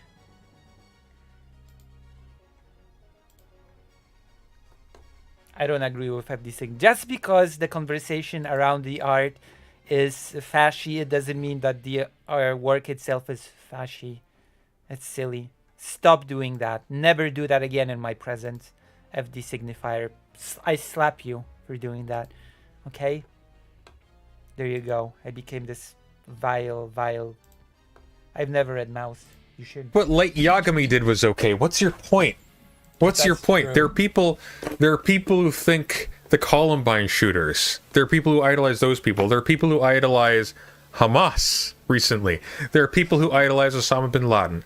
There are people who idolize who's that serial killer everyone says looks like me? Jeffrey Dahmer. Oh. There's people who idolize Jeffrey Dahmer. What is your point? Griffith did nothing wrong. There are people who like Griffith. Oh, don't answer that. Oh my god. Griffith did nothing wrong. At least it was a good-looking serial killer. Am I right? Just, oh my god. That they don't think there's nothing wrong with Griffith did nothing wrong. Come at me, debate me. what happened with the global Griffith did nothing genocide. wrong. A lot of people there's people blaming Mikasa, etc.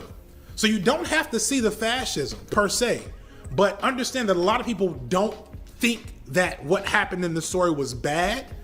In that gray area, There are people who don't think Mein Kampf was bad. What's your point? I don't know. What is your point? This is no... Well, there are people who agree with the villains in this story, so? That doesn't make the story pro-fascist. Are you an idiot? The villain just happens to be this is such a difficult thing for many people to overcome. That just because the protagonist is a villain, it doesn't change the fact that they're a villain. But people want to root for the protagonist just because they're a protagonist. That is a very strange way to view fiction, but people do that, actually. Maybe the people who think the fascist characters were the good guys, maybe the people for whom those resonate, maybe they were fascists. Maybe they were the people being parodied. Maybe. Maybe. I mean, that happened with The Boys, right? The people were just outraged by the newest season, and there was a lot of laughter at them that they didn't realize that they were being parodied all this time. Maybe. Person who called Shark Zero a sea slur because he's friends with Vosh. is not okay in my book. You get me? No, I don't get you. That's kind of dumb. That's really dumb, actually. To me, there should Wow. be no ambiguity around something like that. So mean. President Sunday is such a bully. Have you noticed? Have you noticed that President Sunday is a bully? Hypers in chat if President Sunday is a bully. We're gonna do the Xander Hall thing. I don't even know if I have hypers in the chat, but do your best. I don't even know if hypers is a thing that exists in my chat. But if it does, then do the hypers. But there isn't. There's no ambiguity around that. To illustrate, as soon as you have to think, you don't have an example at the top of your head. You don't know the work as well as you think you do, President Sunday. Go on, illustrate. as soon as Eren Yeager goes fascist in the final season, he ceases to be the protagonist Uh-oh. and causes the deaths of several beloved. Oh wow, that is actually true. The focus of the story shifts away from him once he becomes a baddie. But that's because his motivations are supposed to be unclear. Or something.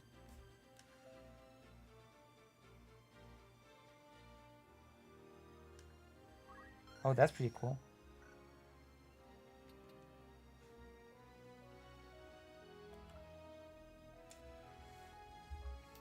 beloved main characters and turns into a giant bone centipede. True. And it's expressed multiple times that he has no control over what he's doing, and he's not even mentally all there. And the entire conflict of the last season is beating Eren because he's the bad guy. There are New Vegas fans who think the Legion ending is the best one because they hate taxes and the factions leader can bullshit his way into understanding Hegelian dialectics. What's your point? Yeah, exactly. Eren was never portrayed... I mean, there were two things in the last season or in the final chapters of the manga. There was one big sort of dilemma, conflict of, at least Mikasa had it, whether or not Eren should be just defeated and stopped, or whether or not Eren should be killed. Yeah, he is the protagonist. But it is true, what President Sunday says is true, that later, by the end of the manga/anime, the focus does shift away from him. Because Eren sort of... You're supposed to be wondering, why did Eren become like this? What does he even want to do? why does he want to do what he wants to do, and to achieve that, the focus just shifts away from him. It focuses on the characters that surrounded him throughout the story. Mikasa, that other childhood friend whose name I totally forgot, Levi, etc. I can get the attack. So yes.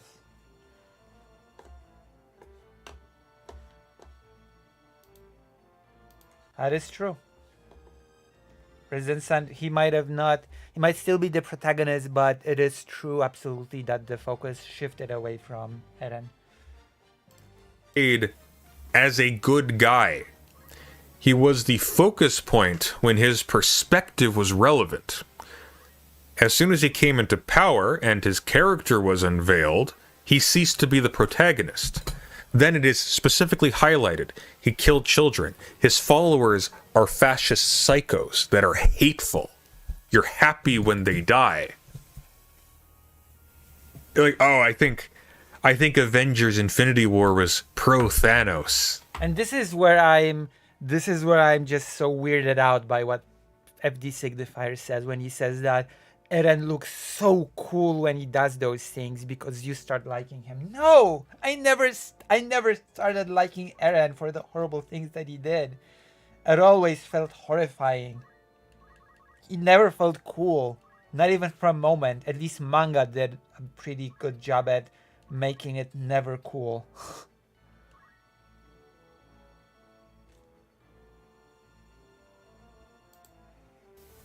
Like, no?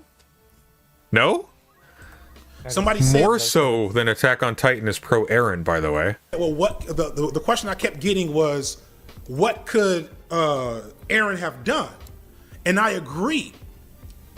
What? Based on the way he wrote the manga, he doesn't leave it open that there can be a lot of choices other than something truly cataclysmic. Oh my god, man.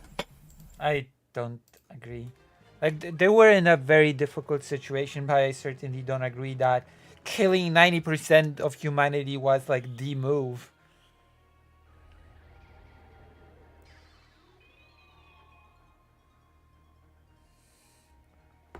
Listen.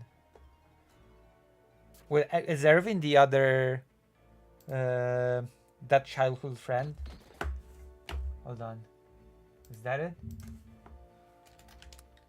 Oh, wait, Arwen was the general guy. This guy. He died so early, he's insignificant. He died so early. What do you mean? Teacher's pet. Oh my god. Oh FD my God. Signifier. You think Attack on Titan is pro-fascist because you agree with Eren. You're just upset that the author made circumstances that you can't think your way out of any other way than Eren did. You're the fascist! FD Signifier, you are the fascist! Oh my gosh. What a twist. What a twist. Hello, Stepan Kolibilash. What a twist to this. I did not see that coming. Wow. And now I'm fascinated. I'm fascinated by this video now. Don't. You're the person being critiqued. Oh my god. VF and FD Signifier stood for fascism. I will say that the situation that the people on the whole island, etc., were put in was pretty difficult. All along, apparently. Isayama said some sussy about Imperial Japan, but Attack on Titan is not fascist. There is a different. Another stream to watch while sleeping. Thank you. Thank you for choosing this stream. If you want to be a good friend to this stream, Stepan Kobelash, which I've noticed that you are, consider clicking on this link that I've just linked to you and possibly subscribing, because it is people like you that allow me to survive by having any money in life. Thank you. Also, I'm going to prepare some videos and material and stuff, and at some point I'll be heading to Ukraine again. So I definitely need funds for that, right? You want me to do some stuff in Ukraine, right? I have a laptop now, so I would be still streaming from Ukraine, for example, from a Kyiv cafe. Difference between, because he included characters that resembled, he included a character, what was it, General, I can't remember his name. The smiling guy with the mustache. General Zod. He included a guy, a character who I believe deliberately resembled someone who presided over the rape of Nanking when Japan was invading China. Pixis, that's it, thank you. But there is a world of difference between including characters that resemble real-world fascistic or war criminals or whatever, and endorsing that ideology. For example, Full Metal Alchemist has a Führer. The Führer in Full Metal Alchemist has no resemblance to Adolf Hitler, but they draw a direct comparison to him. First of all, with the use of the name. Secondly, in the film, when they literally have the alternate universe taking place in Nazi Germany, right? That's not an endorsement. In fact, I mean, that's not what the author of the manga wanted. Like, you're talking about the anime only thing. There's no Nazi, our world in the manga, and in the anime that is more faithful to the manga. that's kind of part of the critique. It's actually relevant that he's a likable character until it's revealed what he truly is. Yeah, more like Stalin. No, he's not more like Stalin. Just because he has a more Stalin-esque mustache than a Hitler mustache, but he's not more like Stalin. He is more in common with, like, because he is like the stereotypical strong man. Führer King Bradley, right? Do people think Griffith was correct because the author once... Actually, no, I disagree. I mean, they different. They're very different characters in the manga and Brotherhood and in the old anime. But if you're talking about General Führer Bradley from the manga and from the Brotherhood, I would not call him a stereotypical strongman at all. It's something different. There's not this... Because keep in mind, there's this... Oh, hello. Now consider subscribing and having not a white name. Keep in mind that in the manga and in the original, in the manga and in Brotherhood anime, Bradley is Wrath. Okay, it's actually significant. And in the old anime that sort of strayed away from the manga, Bradley is Pride. You know? And it sort of affects the personality of the... that's okay. If you're too poor, that's okay. What matters most is that you're here. Your presence here is worth gold. But yes, it matters. You know? Because those homunculi sort of exemplify vices, and depending on which vice they exemplify, that affects their personality.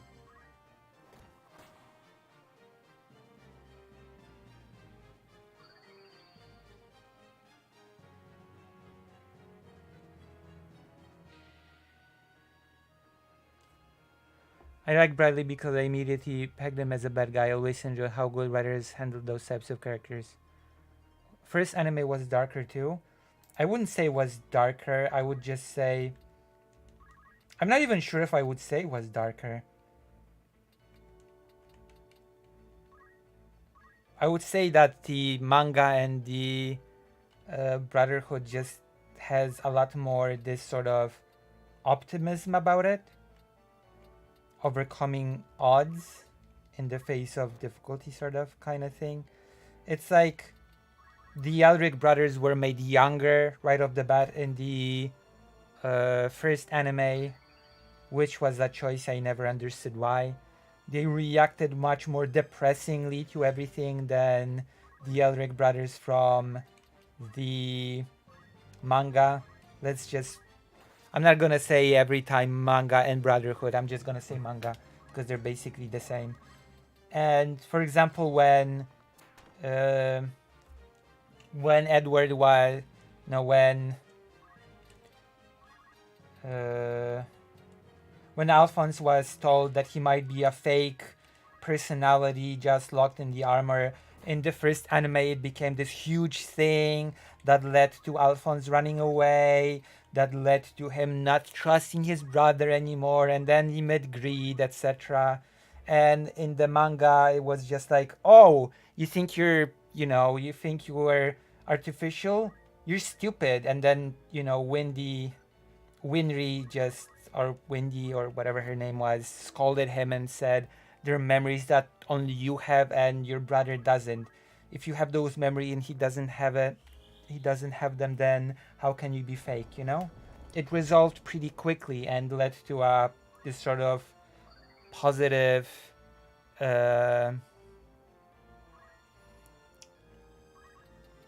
more confident way forward,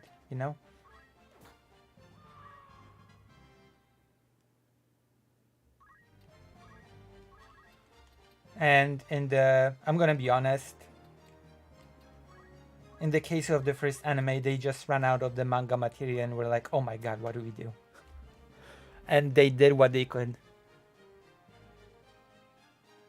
They did what they could. And I like Father as this bad guy. And I like the message. I really like the message of the manga and of Brotherhood, that Edward sort of gives up his alchemy, and this sort of homunculus, this god that is on the other side of the gate, asks him, what are you gonna do? You're not gonna have your alchemy. You're gonna be like a defenseless dupe.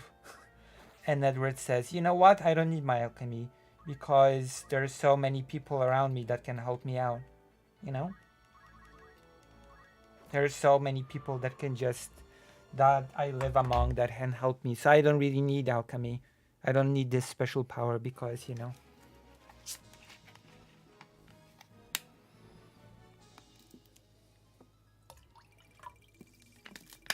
Which was pretty cool, I think. He's a poor student? Damn. Well, maybe someone will gift you.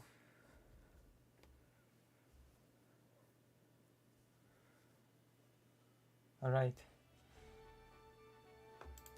Portray Griffith as cool. I mean, they did portray Griffith as pretty cool. That was the whole point. And also the whole point of Griffith was that he was a pretty, what he did wasn't good. But it is fair to say that his circumstance was a bit complicated. Here's the... Berserk's probably worse for this. It is conceivable. Because, I don't know, Griffiths is a pretty complex character. While you cannot say that what he did was good, you also have to say that he was in a pretty tough spot. He was completely broken, tortured for 2 years. And even after that, they cut that out of all the anime adaptations. But even after that, when they were chased by the king's evil elite guard, he still sort of tried to save his band of the Hawk many times. They were about to die, but Griffith sort of, with his head nodded for them to find a way to escape.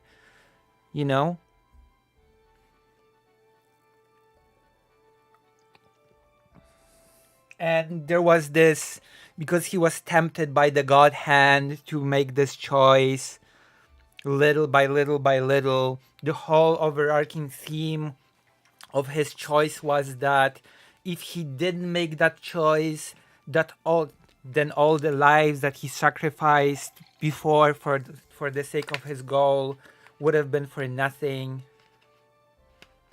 That was a big thing. That not only was he broken and desperate, but also there was this nagging by the God Hand, but hey, if you're just gonna give up now, then didn't all those people that died beforehand believing you just die for nothing at that point? Didn't you just sacrifice them all for nothing? I mean, yeah, but you know, that is basic sunk cost fallacy in a weird way, since the cost is human lives. But you know, like, keep in mind what complicates the character of Griffith, right? Was the fact that when the young boy died in Casca's retrospection, the young boy died. Griffith became so sort of like depressed over it that he chose to prostitute himself to that rich guy in order to gain funds, in order to make less of his soldiers die, right?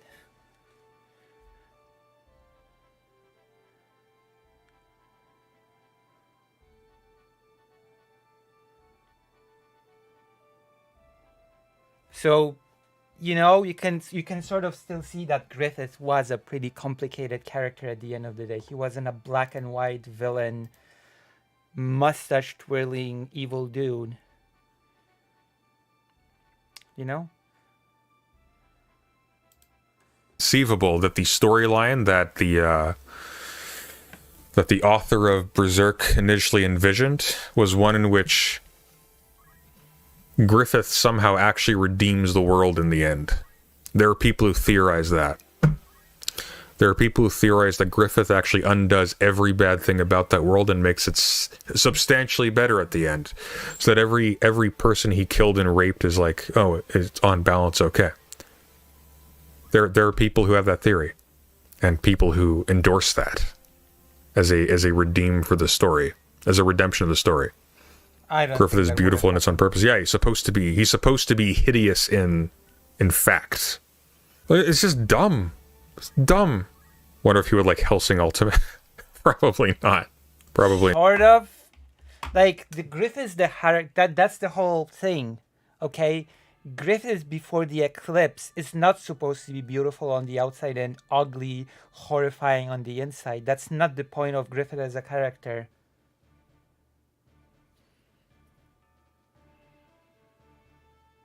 You know?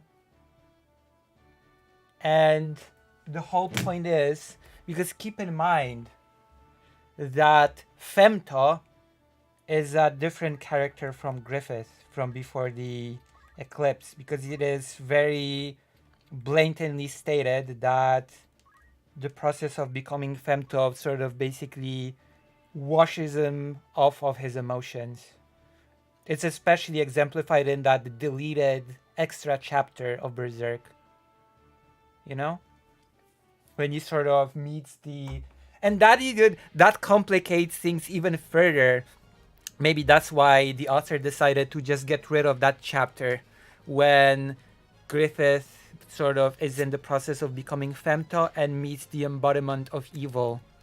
The idea of evil, which is basically the god of all humans in Berserk. And the god of all humans in Berserk is basically the manifestations of all that's negative in humanity. And that manifestation of all that's negative in humanity basically genetically engineered Griffith to be born.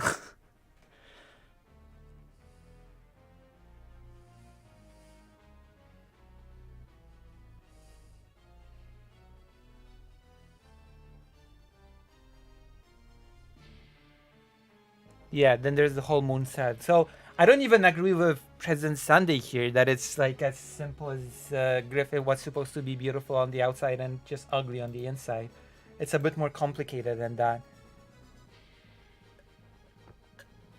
What a weird segment. That's not true. That's the perfect segment. God. I started receiving so many transphobic comments all of a sudden. I think I can complain a bit. Is it okay if I complain a bit? Like, I had my stream that was very short recently. I started receiving comments.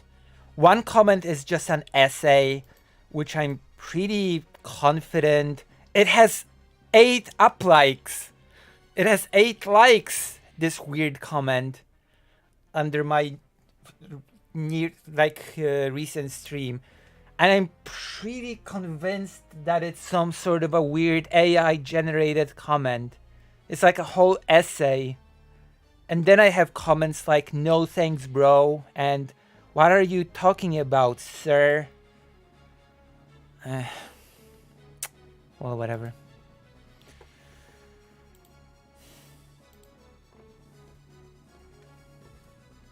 All right, we can continue. Point is, I disagree with President Sunday on Griffith.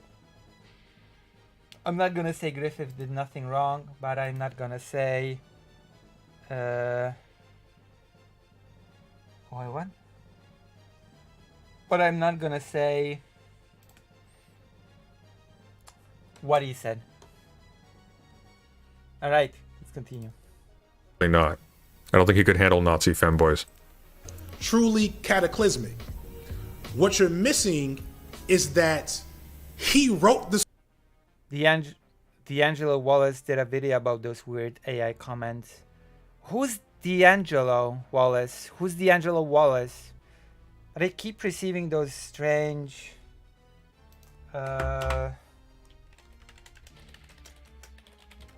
Hold on, I have to write someone.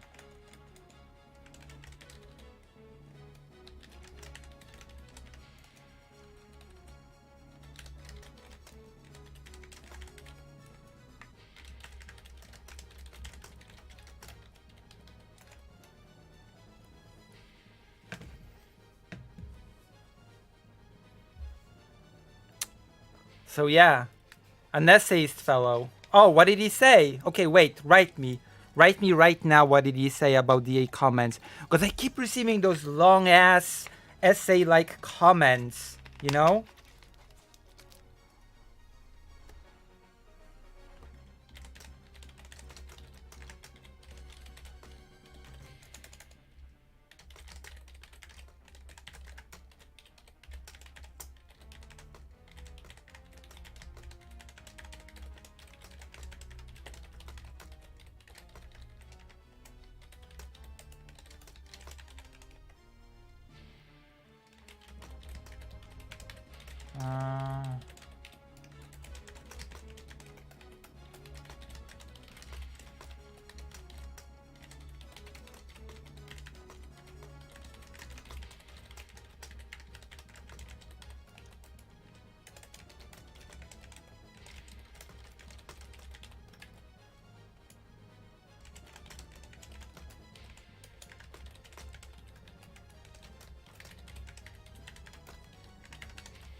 So yes. What did the essayist fellow say? Alright, let's go. Well, yes. The point is, a lot of YouTubers are seeing upticks in comments in users to be... It used to be scams to porn, but there's just too many... What if there's just too many... Okay, let's make a whole tangent out of this. Okay? Let's make a whole tangent. I'm gonna read the comment to you. Okay, we're gonna read the comment and you're gonna judge if it's AI or not, okay? Ready? Can we do that? Can we actually do that? Can we do this?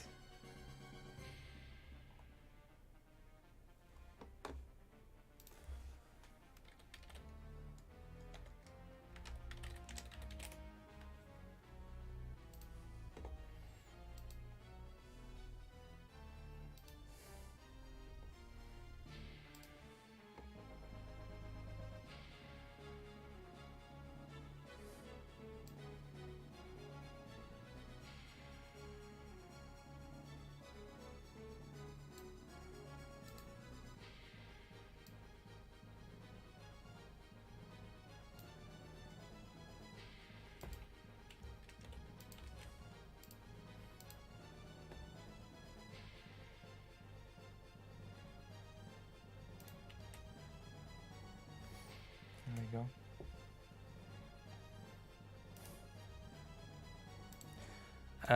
Sure. All right. You decide. You decide if it's AI or not. I'm gonna get it. Jesus, we're watching President Sunday, technically speaking, but you know, it's like it's a wild ride. It's a wild ride out there. I'm gonna go to the comment and read it now. I'm gonna read it out now. Hold on. Hold on. Hold up. Hold up. Hold on. What's this? Oh. I'm gonna mute this tab. I'm gonna go here. I'm gonna go to studio. I'm gonna read out the comment, okay? We might as well respond to the arguments while we're doing it as well. Oh, so Mustatic responded. 8 paragraphs, so to say I'm copying. Tim Pool takes money from Russia. Wow, so Mustatic is on it. On it. Damn. Alright. So, the comment. Oh my god, it's so long. I'm curious. Where are the receipts pertaining to your claim that Pool received 100k USD per episode from Russia? Is this more nonsense about his licensing his content to Tenant Media to rebroadcast on their channel? Yes.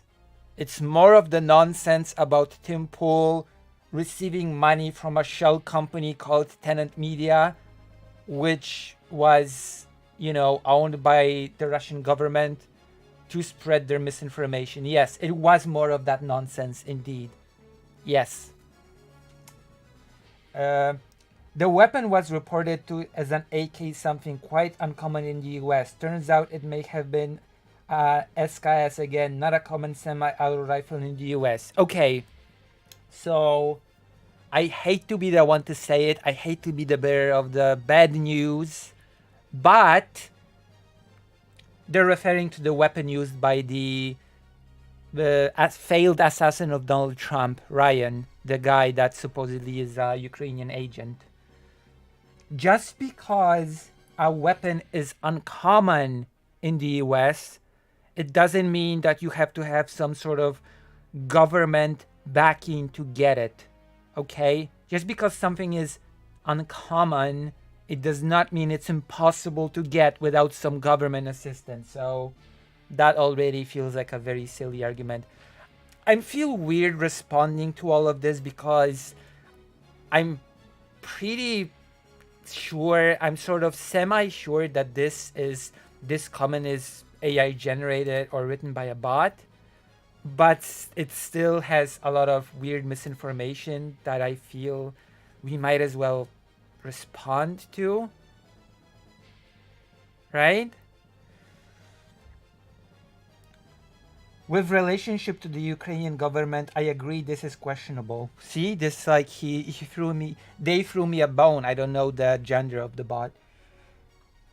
With relationship to Ukrainian government, I agree. This is questionable, meaning unlikely.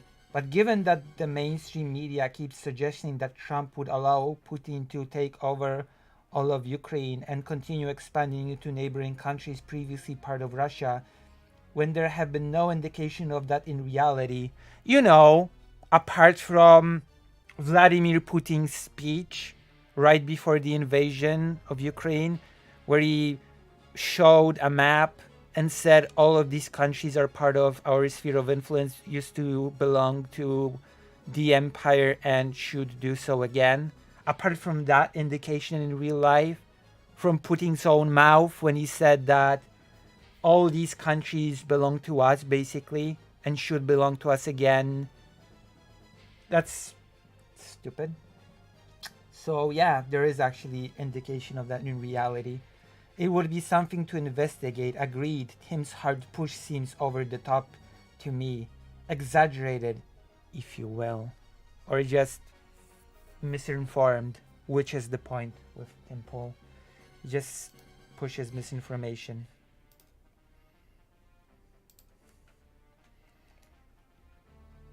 Tim just pushes misinformation nonstop. You know? Let's continue.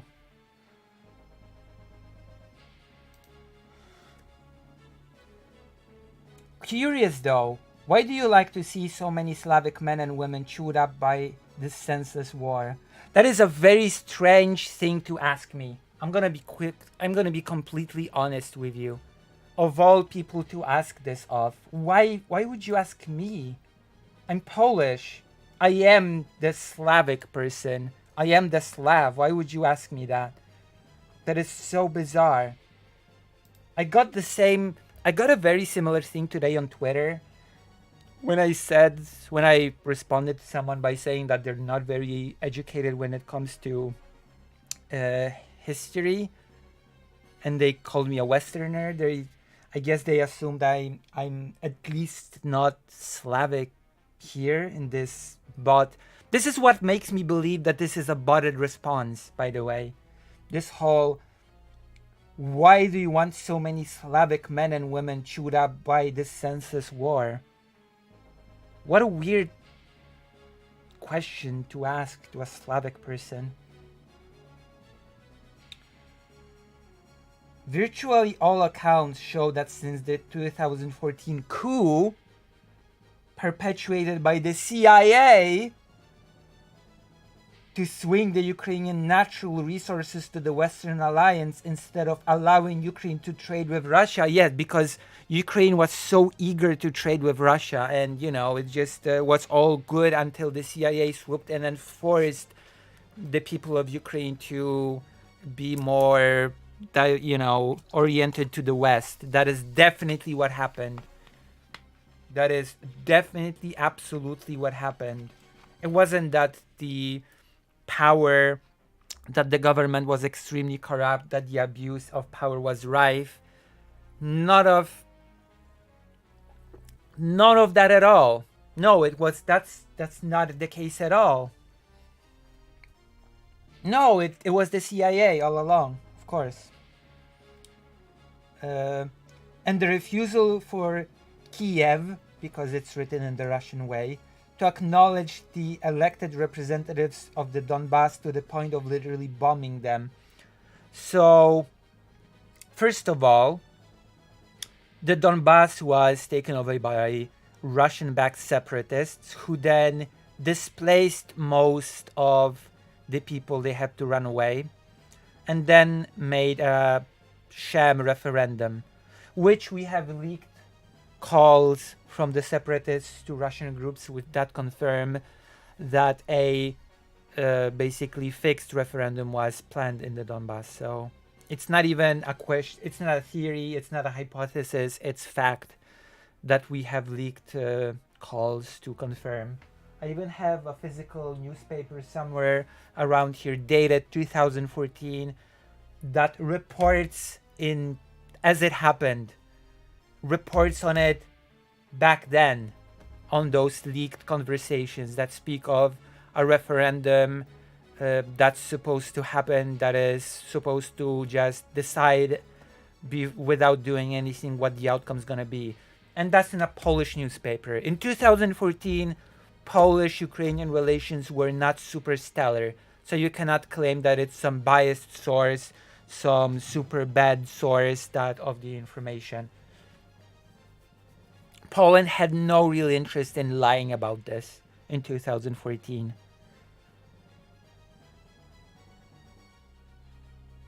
So yeah, bombing them, I assume it refers to fighting the separatists, which yes, there was fighting of Ukrainian forces with the Russian-backed separatists.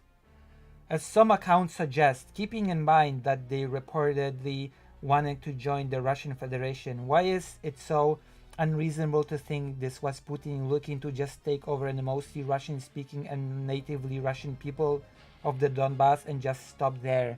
This is ridiculous.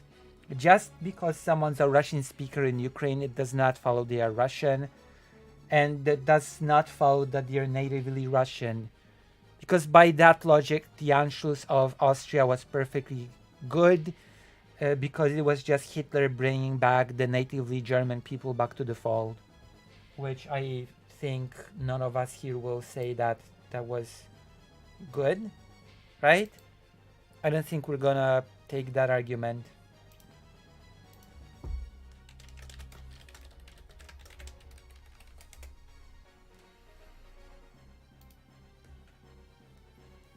Right? We're not gonna try to defend the Anschluss, right? Please tell me we're not gonna. Alright, we're not. Okay. My viewers are good. We're not gonna defend the Anschluss. Okay, we've moved past that. So, why is it so unreasonable? We've already explained.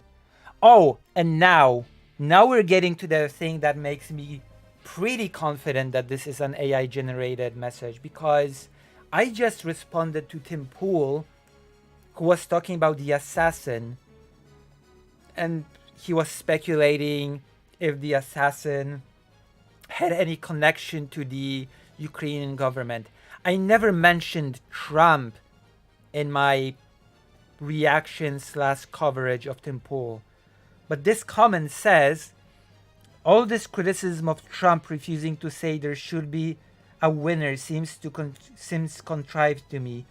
He's repeatedly said he just wants the dying to stop. How is that bad? I've never mentioned this in the stream. Not once.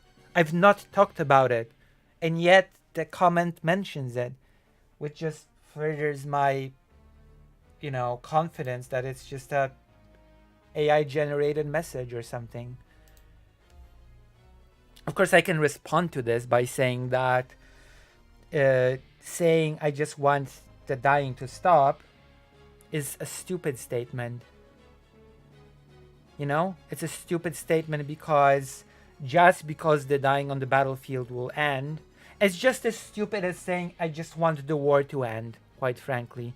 Because it's not just about when will the war end and if the war will end. It's all about how will the war end, right? It's all about how will the war end. What will the long-term consequences of the war ending be? What will happen to the people living in the areas? How will the people themselves be affected by the end of the war? Because just because the war will end, it's not guaranteed that the dying will end. Keep in mind. Like, the war might end, but the suffering and dying, the killing might continue very well, depending on what sort of circumstances the war ends under. So that is a thing that people that are anti-war like to completely ignore. All right. The only thing that would potentially be given up is the shale fields in the Donbass, reported to be the richest shale deposit in Europe. Oh wait, you mean this could be the second reason, perhaps the first, why Putin wants it? Or could it be all of the NATO allied forces butted up against his borders with inward-reaching arms at every turn? This is just nonsense, and also I've never mentioned NATO, never mentioned any of this in the video that this bot is responding to. I often hear about his taking of Crimea. I've never uttered the word Crimea, I think, in that stream yesterday. But official reports claim that they voted to join the Federation. Agreed. Can't tell how legitimate that claim truly is, given how rigged elections can be and voting messed with. Of course, you can only say that if you're talking about a country other than the US. So this is a very, very dead giveaway that this is a bot. Very dead giveaway. First of all the international organizations have said that the so-called referendum in Crimea was illegitimate.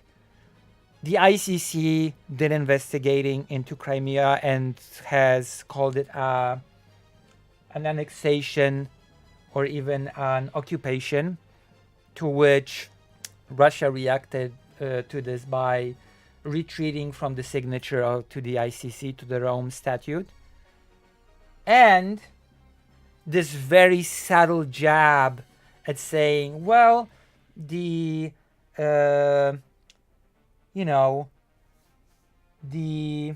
elections were rigged in the US, but we cannot say that. That's basically the whole in the brackets thing. Plus, I will remind you again, I never mentioned any of these things in the video that this is responding to. I never mentioned elections, I never mentioned Crimea, I never mentioned the Crimea referendum, I never mentioned Donbass. None of it is in the stream that this comment is responding to. You know? But this is responding to something that does not exist in the video that it's responding to. That's the thing. That's the biggest giveaway. Alright, let's continue. Let's read the comment to the end. This is becoming a segment about responding to a possibly AI generated comment.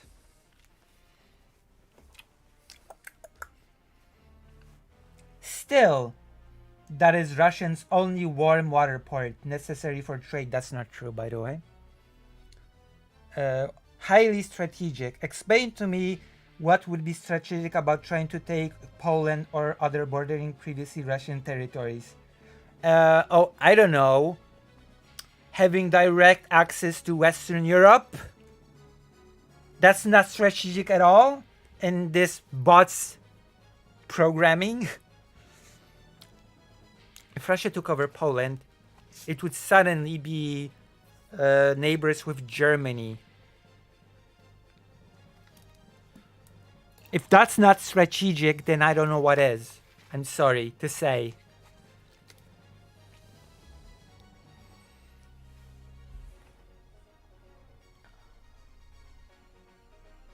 Seriously, I'm not trying to be daft. Just want to hear something that makes sense. And not because he's the boogeyman.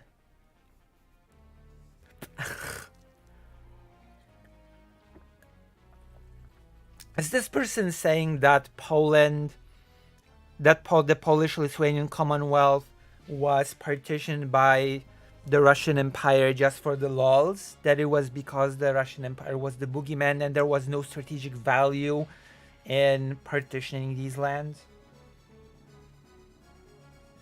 Not sure why I am bothering to engage here.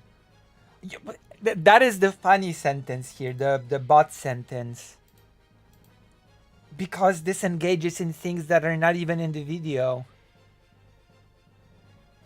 But leaving people in their bubbles doesn't serve either side.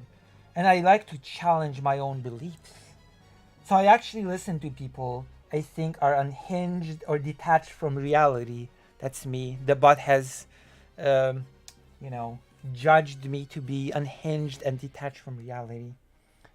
If I don't listen honestly, then how can I develop an informed opinion?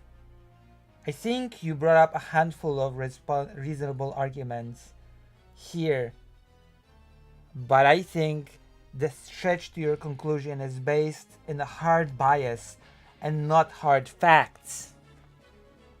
Some things, if outed like Pool knowing that Tenant was funded by Russian connected investors, well, that would be an issue. What do you mean if? There's a whole indictment on this. It's not an if. Tenant was funded by Russia. It's not an if at this point, okay? Jesus. Get better programming.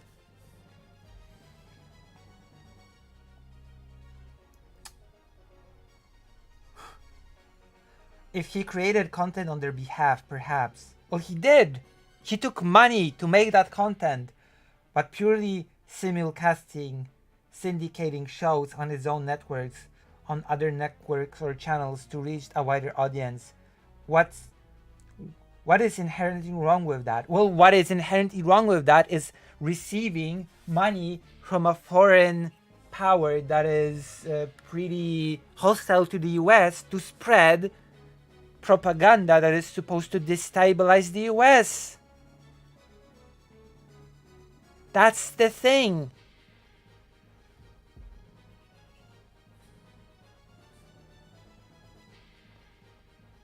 That's the thing.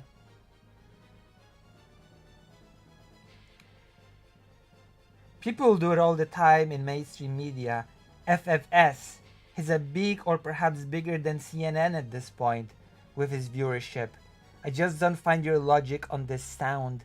But thanks for making me more curious about this. And the last sentence doesn't even make sense. It doesn't even make sense.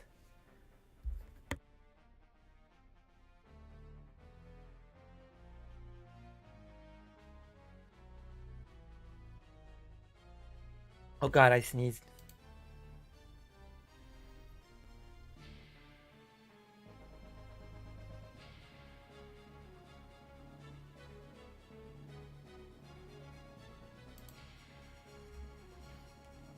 There we go.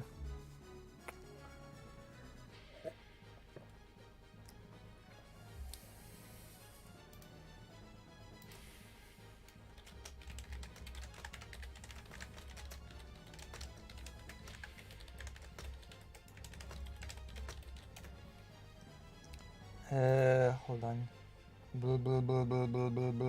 I'm gonna look for something. Jesus, what do you think? That's the comment. How do you think? This is gonna be a segment.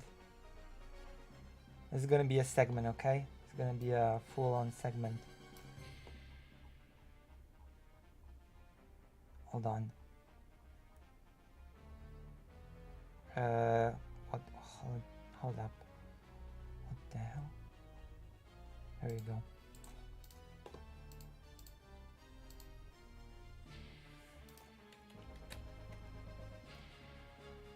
Oh, wait, I cannot.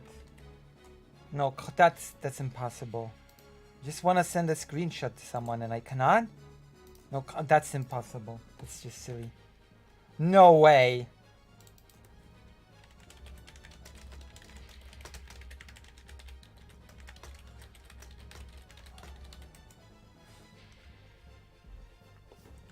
So yeah, Kimple's strongest defender, an AI.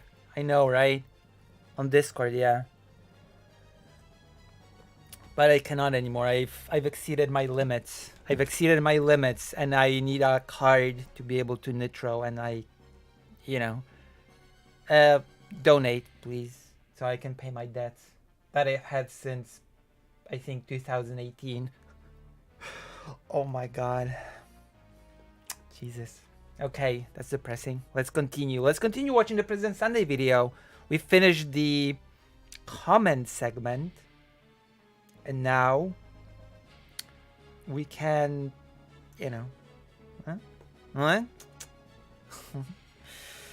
Yeah.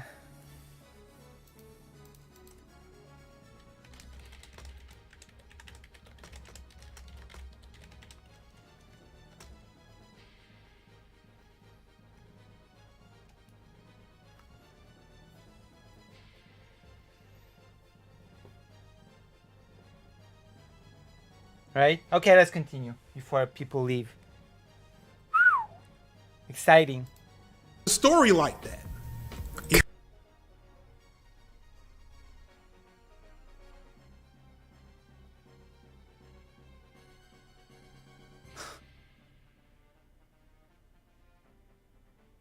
Cat boys. Cat femboys. Saying that wasn't Hellsing Ultimate is a weird ass show. that wasn't an I don't accident. necessarily recommend it. It's good for the first like half of it. True. Oh, they're talking about a different show now, so. That was on purpose. He wrote a story where the only option at the end of the story was to kill 80% of the world. But it wasn't. That's not true. I'm sorry. That's bullshit. Oh my god, FD signifier. Come on. Just because the characters at the moment did not see a way out, it doesn't follow that the way out did not exist. You know? Just because the protagonist decided there was no other way, it does not follow that there was no other way. Especially since the ending of the manga sort of implies that the ending, like, that Eren's method failed. Because I'm pretty sure at the end it is implied that someone rediscovers the tree again and the cycle of Titans is about to repeat itself. That another person's gonna gain the Titan power the same way that it was gained the first time, because someone stumbles upon that sort of weird tree that's never explained, by the way. It wasn't, though. That wasn't the only option. If you think that's the only option, that's your failure of imagination. That wasn't the only option. Kill 80% of the world? He could have done literally anything else. He had most of the Titans under his control. They had technology. They could have just chanced. You know, they could have just used the Titans as deterrents. Deterrence is a power, you know? It's saying that there was another way, saying that, does he think fascism equals war? I'm not sure. But saying that Eren had no other choice but to kill 80% of humanity is like saying there is no other way than to nuke the world. Because, you know, nuclear deterrence is absolutely not a thing, right? It's not, like, Titans were basically like nukes of Attack on Titan. So what Eren could have done was use them as deterrents. Which was, by the way, what it was used for a long time in the story, that allowed the island to be isolated. The Titans were used as deterrents. If you try to breach our walls, etc., we will use the Titans to destroy you. And Eren should have used that same deterrence. Hey, we have all those Titans. You better start making deals with us. You better make peace with us because we are pretty strong and can mess you up. You know? In cold, brutal international relations fashion, okay? You cannot just bully us because we have the means to destroy you all. Waging war. They could have, for example, just as an example, if you want to go that route, they could have broken down some of the wall and let a few of the Titans loose as a deterrent. There you go! Hey, we're going to destroy... President Sunday also thought of the most obvious thing in the world, that the Titans could have been used as deterrents. Actually, they could have not used any of the wall. They could have just used the threat of using the Titans, because all the countries knew what those Titans were, knew of the Titans in the walls, knew how dangerous they were. So there was not even a need to use some of the Titans. Just the threat of using them would be deterrence enough. Like, the whole point of the story was that the outside countries tried to infiltrate the island and gain the power to control those Titans in the walls. You know? That was the whole point. They wanted to infiltrate and take the power to control the Titans in the walls. So they knew perfectly well their power. This country, this city. If you f*** with us, we're going to destroy another one. And don't attack us, because if you destroy our walls, like, that's a thing you could do. That is actually that, yeah. Easily. That is actually Easily. that they could have done, yeah. It is very critical that in the Attack on Titan story, Eren, due to the constant influence of past and projected future events, it's actually kind of Dune-like in this way. I know you like that, Brooks. He is actually trapped by a failure to be able to direct his attention away from the course of events that is being constantly forced upon his imagination. He can't think of a way out. He's not the good guy. In fact, if FD Signifier, if it indeed was the only way for them to do, if that was the case, then it wouldn't be a good ending. I'm so shocked by FD Signifier's analysis here, by the way. Like, what the hell?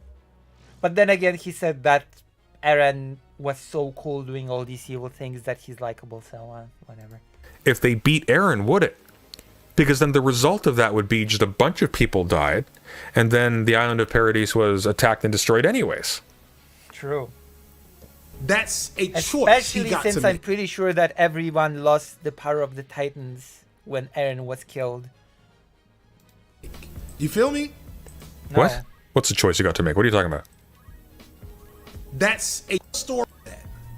You see what I'm saying? That wasn't an accident. That was on purpose. He wrote a story where the only option at the end of the story was to kill 80% of the world. But that wasn't the only option. Where was it said that that's the only option? Because he thought so? Yes. Eren wasn't written as perfect. That's why he dies at the end. Yes. That's why he dies at the end. And when Armand goes into his brain... And again, there was like this Armin. I refuse to read this name like that. I will always read it as Armin. I'll never read it as Armand, first of all. And second of all, the big sort of, at least for Mikasa, the big conflict was, can Eren be stopped or does he have to be killed? And she overcomes it and kills him. That's a big thing for her character. goes into his mind, you realize he's not even there. He's like a fucking teenager mentally. He's whinging about like girls he's interested in. That's where he's at. That's not exactly the point, actually. That's not the point at all. He's not a teen mentally. He just goes back to a sort of, you could say, happier time, and he sort of he turns Armin into a kid as well. The point is that they just go back to their happier, more carefree times when they just, dreamed about seeing the world, etc. Keep in mind, when Mikasa goes into his mind, he gives her a gift of them being in a relationship, living their life on, getting old together. So the analysis of Eren is just a teen in his mind is incorrect, considering that you also have Mikasa going into his sort of thing. And him giving him, because he knew that she'll kill him. So before that, he gave her that life that they could have had if they could be happy together. Of them living together till they got old, They did President Sunday forget about that. Like, he gave both of them what they basically wanted. Pathetic. And that's actually one of the smart... People are annoyed by this. It's actually one of the smartest moves the author made. Because he's not some super genius. He's just a guy. Just a fragile, pathetic guy. Does FT Signifier think protagonist means they must be good? I think he thinks protagonist means they must be omniscient. Everything they do must be correct. Like, the entire point behind Eren Yeager is that Eren Yeager is a mirror reflection of the oppression that his people suffered. He didn't transcend it. He didn't defeat it. He was possessed by it. There was nothing else to him. And as a consequence, he lost everything and destroyed untold numbers of lives for nothing. Like, for nothing. Because what they actually had was what every country today currently has. Everyone with power. They have weapons and arms with which they can destroy the entire world. Yeah, like nukes. They don't. Like Why? Nukes. Because there's that Why? deterrence, mutually assured Well, destruction. because once you have these tools, there are actually things you can do with them. Yeah. And there are things you can do There's around a whole book about it, actually. It's called Arms and Influence by... It's so weird that I'm talking about this book in response to this, but it's Thomas Schelling, Arms and Influence, I believe. It's about deterrence, basically, and how the threat of pain is something that, whatever. You know what I mean. them. But at no point does this reasoning process take place in Attack on Titan. Eren just impulsively does the thing. by his logic, Light Yagami is portrayed as 100% right because he's the main character of Death Note. I mean, that would be consistent. Because Light Yagami loses also. And it's never portrayed as if there is an alternative to solving crime or defeating murderers. In fact, Yagami manages to lower crime to very extreme levels. So you could argue that Light Yagami was actually successful in what he was doing. You could argue that, you know, he was correct, quote unquote.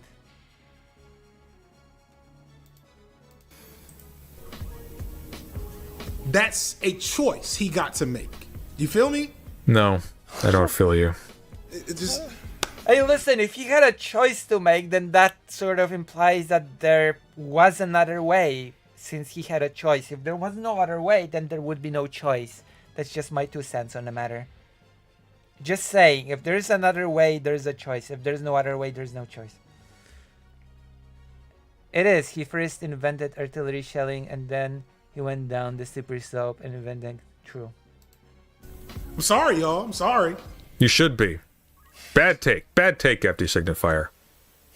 Aged terribly. 2 years ago. Do we have the original video here? Check out the main channel for in-depth videos. Do we have the Attack on Titan is Fascist video? Oh, he doesn't make very much, does he? Let's see. That would have been from 2 years ago. Did he delete it? Coward. No, he didn't delete it, did he? You know, Holy shit, did he delete it? President Sunday, did you know that there's a search function that you can use inside of people's channels? You can go to someone's channel and use a search function to look for a specific video. You don't have to scroll through videos like this. Did you know that? Did any of you know that? The video? I don't see anything here on Attack on Titan. Hang on, what do I have on my, You my can. playlist? It's here. Look at this magnifying glass. You click on it, and you write Attack on Titan or something, and then it'll look it up for you. And that's my, you know, hint for the future. Jesus. Did Isayama ruin Attack on Titan? I'm supposed to be the boomer. I'm the old person in the streamer sphere. On purpose. This is from 9 months ago. This is weird. Okay, let's see. I'm supposed to be the... This opening sucks. Okay, where do we get to the... What is this? Earlier this month. Was your AMV at the beginning? Lucy, I can't believe you're all that old. Do you even know how old I am? Have I even said how old I was on stream or whatever? Have I even disclosed how old I am?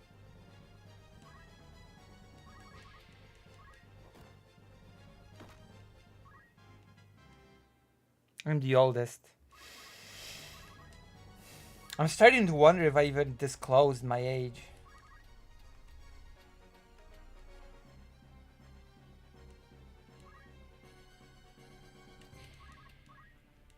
Alright, let's go. Let's go! 70 viewers, let's go!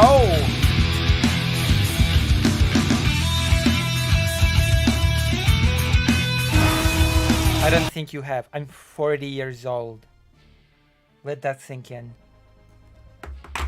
Also, I need a drink. I'm 40. 40. No joke.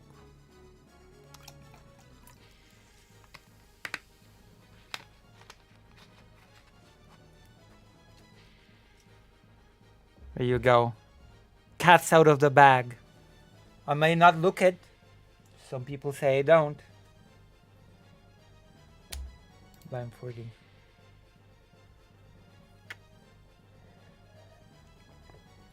Are you all shocked? You look 25. I don't look 25. I well, thank you. But I'm 40. The sad reality is I'm 40. So yes. Maybe I, like, you know. So there we go.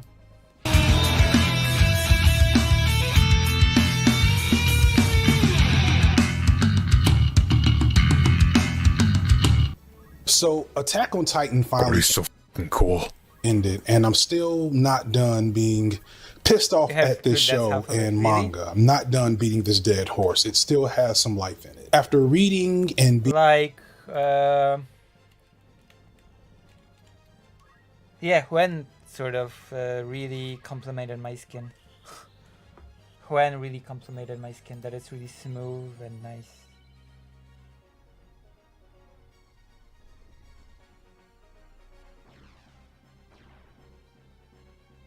President Sunday's younger than me, by the way. Just saying. President Sunday's younger than me.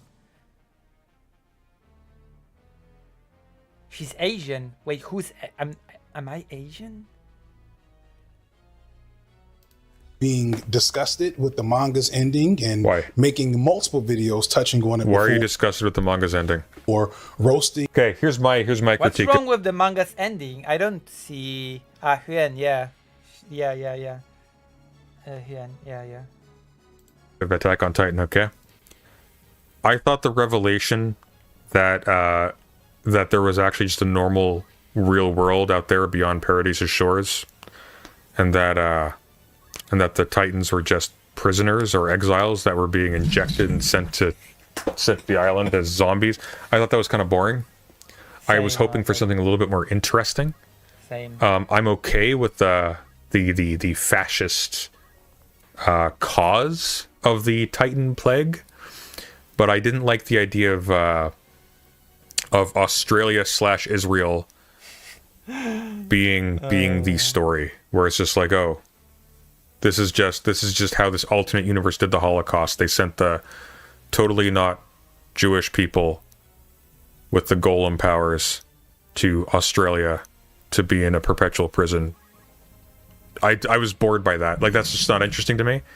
It felt like something... Actually, they weren't sent there. It's more like they had an empire and they self-exiled to the island. Because they weren't forced to go to the island. The king of those, like, I don't know what they're called in the Attack on Titan lore, but he self-exiled the people. And used, actually, the Titans as deterrent from the island being attacked. They weren't sent to the island, they self-exiled. Gundam Wing would do. It was just kind of dull. I was hoping for something more interesting and robust and spooky. I feel like the Titans deserved a creepier explanation. True, same. But that aside, the idea that it was pro-fascist is comical. Latest Gundam was good, though. I haven't seen it. I've seen bits of Gundam Unicorn, which is like, it was well animated, but I wasn't that interested. Jesus. Yes. FD is just pissed that his identification with Eren didn't pay off as being a hero, but instead turned into genocide like it always does. That's like one of the smartest things Attack on Titan did. It didn't make its violent, rageful protagonist a good guy, quote unquote, at the end. That was good. this piece of character for 45 minutes in my anime video a few months ago, I finally thought I'd get to close the door on this painful experience with the release of... He's not a piece of character, though. He's a Oh, come on. character who is a piece of... This That's is a... true. This That's requires... true, Eren is not a bad character. He's just a character that's... Okay, I'm just repeating what President Sunday said. There's a little bit of media literacy to understand. Good stories are not always about good people. In True. fact, some of the best stories are about very bad people. True. Very bad people. Moby Dick. You know who's the most interesting character in Moby Dick? Or Lucy has a story. Like the Lucy has a story about the evils of Lucy Haza, who's an evil, bad person. How will the story end? How will the story of Lucy Haza end? So are you gonna DM me? Are you gonna message me the dark question?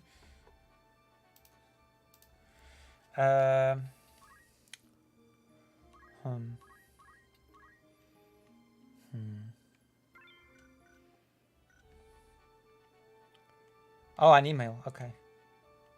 Okay, let's continue watching Prison. What will the rest of the video be? Whatever. He's not a good guy.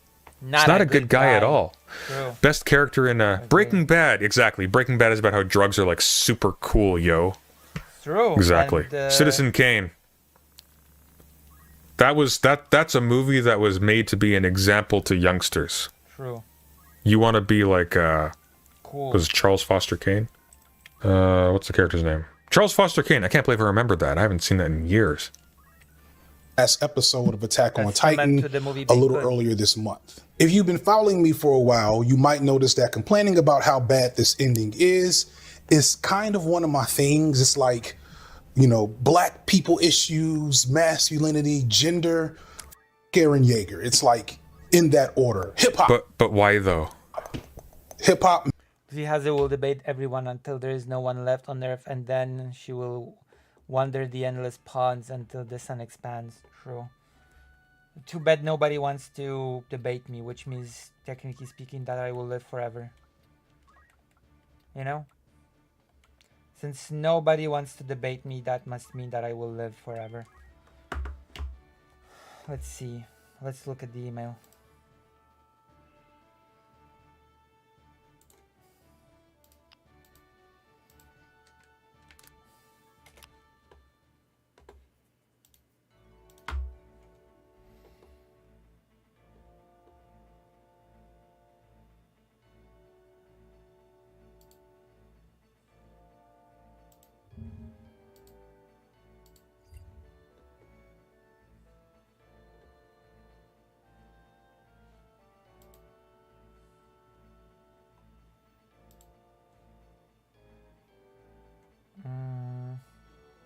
Okay, I'll just have to wait and refresh from time to... Oh, I just got it.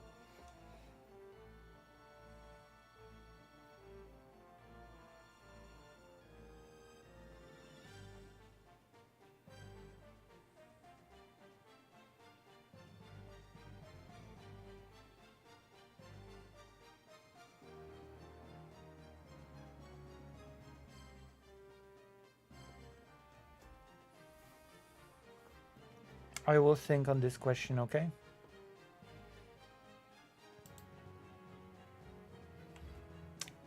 Okay. Message me on Discord. We can talk about it later. This can be complicated. These sort of things can get complicated. So it's not really a thing that I can give you a really quick snap answer. Yeah, those things are those things get tricky. All right, let's continue for now. But you know, we can definitely talk about it. Maybe somewhere around there as well. Ever since the I mean, I'm not just listening. I'm telling you we can talk about it. Okay.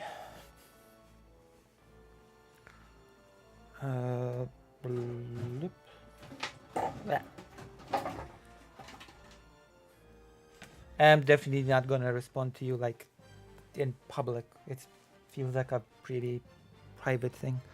All right, let's continue.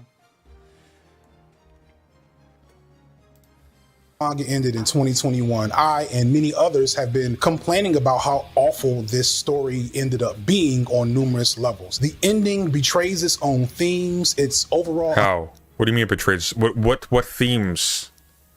Empty signifier. I hate it when people throw vague stuff and don't explain it, you know?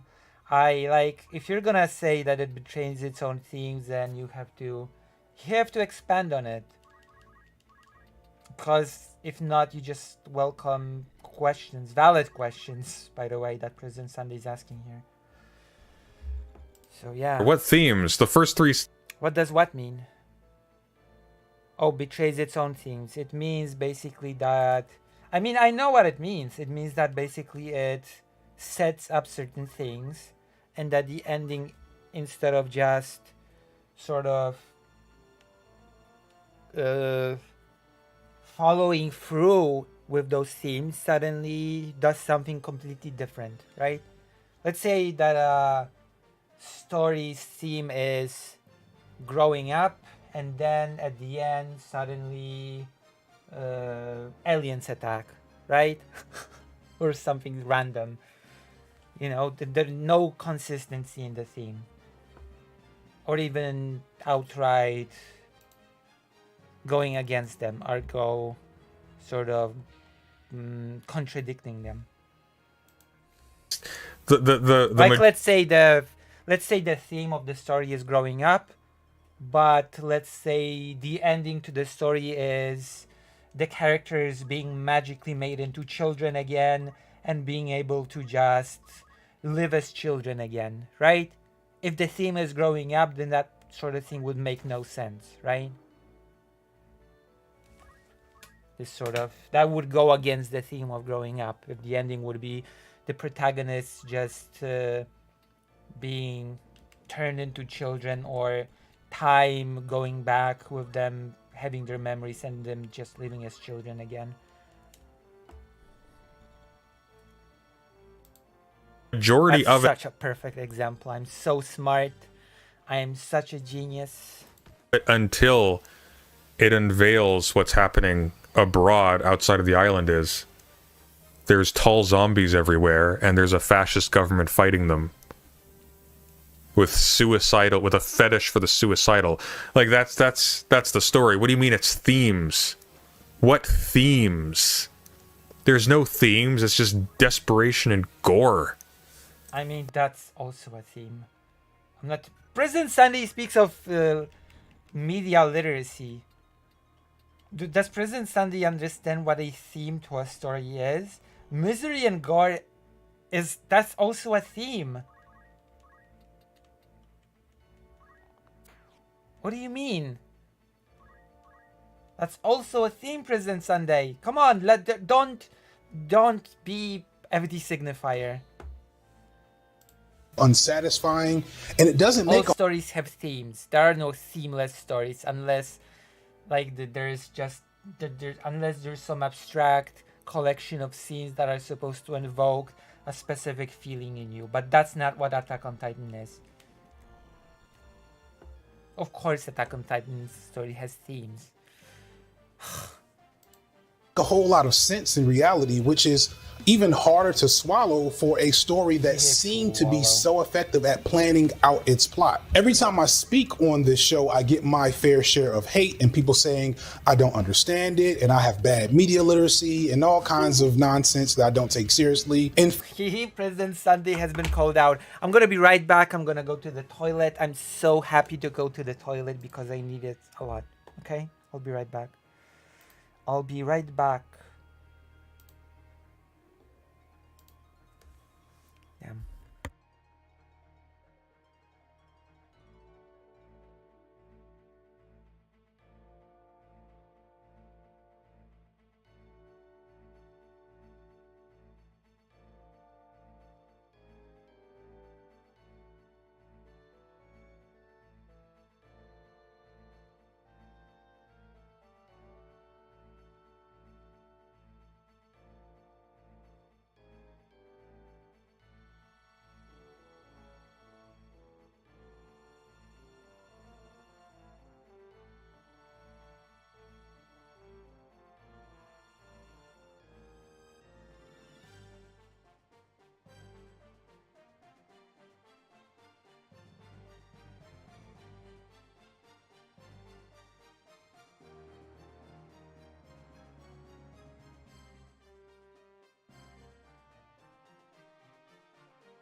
Right, I'm back. Whew. Isn't it perfect? Okay, let's go. Oh, yeah, yeah, yeah, yeah. Oh. Oh. Oh, damn.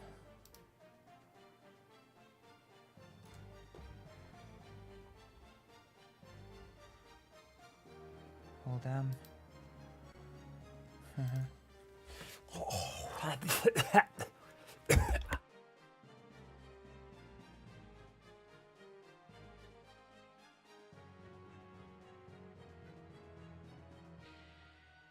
Don't worry.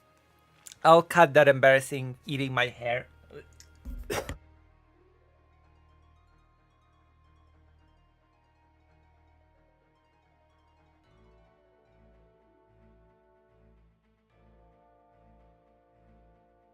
Don't worry, I'll edit this out. It'll be fine. We'll be fine. Let's continue watching Resident Sunday. What? Wow. Oh my gosh. I still think my example was banger, by the way. The thing about the theme of growing up, etc. That has been the exact opposite. People don't get subtext or lack analysis skills and consider how a story's themes really work, or are so blinded by their fandom that they can't see obvious things that the story is trying to say to them. And all of that, I initially thought ended with the release of the final episode of the anime, because in the anime, several relatively small yet subtle things changed to, in my opinion, clarify what a lot of other fans of the show were supposed to get from the ending that they missed. Things that I clearly got, and you can go back and check the tape. Now the But I can't though. It's the video's gone. There's no video anymore. I mean, to be fair, you only scrolled. You didn't look it up in the search engine, so we don't know. Like, he heard the hidden message and no one else did. True, he did. He's smart. He's built different. Unlike all of us.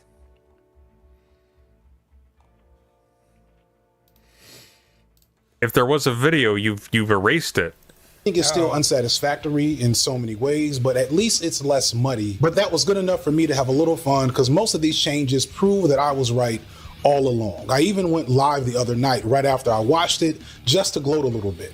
And that was initially what this video was going to end up being, just a formal acknowledgement of me being right and gloating and styling on my haters, until there was a comment that happened in the live stream that set off an alarm in my head. So Hajime Isayama, the author or mangaka of Attack on Titan, has done multiple interviews over the years, offering his feelings and views about his manga and the anime. And while there have been a lot of weird moments from his interviews, one consistent thing has been his dour, almost tortured disposition towards his own success and his creation. He's expressed a lot that he still doesn't get it, still doesn't believe how popular the story is, that in his head, his success and the popularity of Attack on Titan is just a passing fad. But a recent interview that he did with the New Yorker... I'm not so surprised, actually. It's a pretty common thing with artists. Like, we just believe that what we produce is trash. You know? That is, I'm sorry, that is the sad reality of the artist experience, or at least from my perspective. We just believe that what we do is not that good. You know? Like, I can't believe that something that I did is so popular, that anybody would like it. It's not that good in my opinion. Could be much better. Sometimes, when we feel really bad, we think it's outright trash. Disgusting. Unfortunate, but we are our own harshest critics. Gives a whole new perspective, or maybe at least help me crystallize his perspective on the feelings he has about this story, and especially about the controversial ending. And to me, it broke open a new interpretation of the story that I don't think anyone has really thought about yet. Is it possible that after nobody thinks like FD Signifier does? Built different. Nearly a decade and a half and probably hundreds of hours of discourse and videos about this story, that everyone missed one of the most obvious but hard to swallow explanations as to why Attack on Titan ended the way it did, why the fan base is so divided and split on it, and present my own argument that the ending... Please, for the love of God, get to the point. I don't care about... I don't like the sound of your voice. Oh my god, we said it at the same time. Oh, we said it at the same time. Get to the point. I mean, that is how I feel as well watching this. I really hate it when people meander for so long. Like, I don't have anything against people having a lot to say, okay? I'm not against rambling. Like, there's this misconception that rambling is bad, okay? No, you know what? Actually, rambling is not bad. If your rambling is dense with useful information, ramble away. I listen intently and intensely. But if you just ramble in a way that you just say a lot of vague, nothing, and you just keep postponing, saying anything of substance, that gets annoying. If you're sort of rambling, quote unquote, to set the context, to sort of set the stage to the important point, that's, you know, fair enough. If you're talking about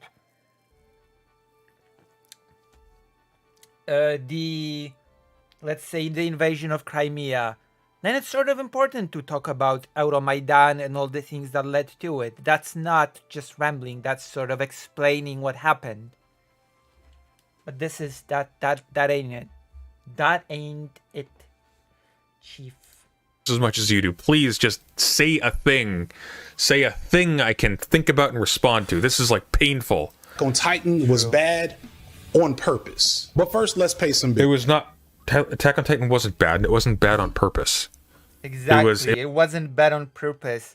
Just because the author is an artist, and like all artists, he just has doubts about his work and is surprised that what he did was popular. It doesn't mean that he made it bad on purpose. That's such a silly conclusion to come to. Why would you come to that conclusion? Come on, FD Signifier. Come on. Do better. It was less interesting than the grandiosity of the setting would suggest it would be. That's true. I was hoping for something a little bit more imaginative, but that doesn't mean it's bad.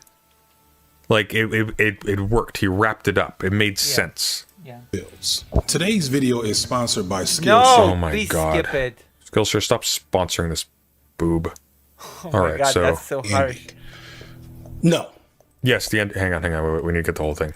Drastic change halfway through the story, and then what's wrong with the ending, if there was anything wrong at all. And these arguments usually center around those aforementioned three main issues. One, does the final ending make sense? Does it wrap up certain loose threads of the story and deliver a satisfying explanation on what? I mean, there are certain things that were just thrown out there and never explained.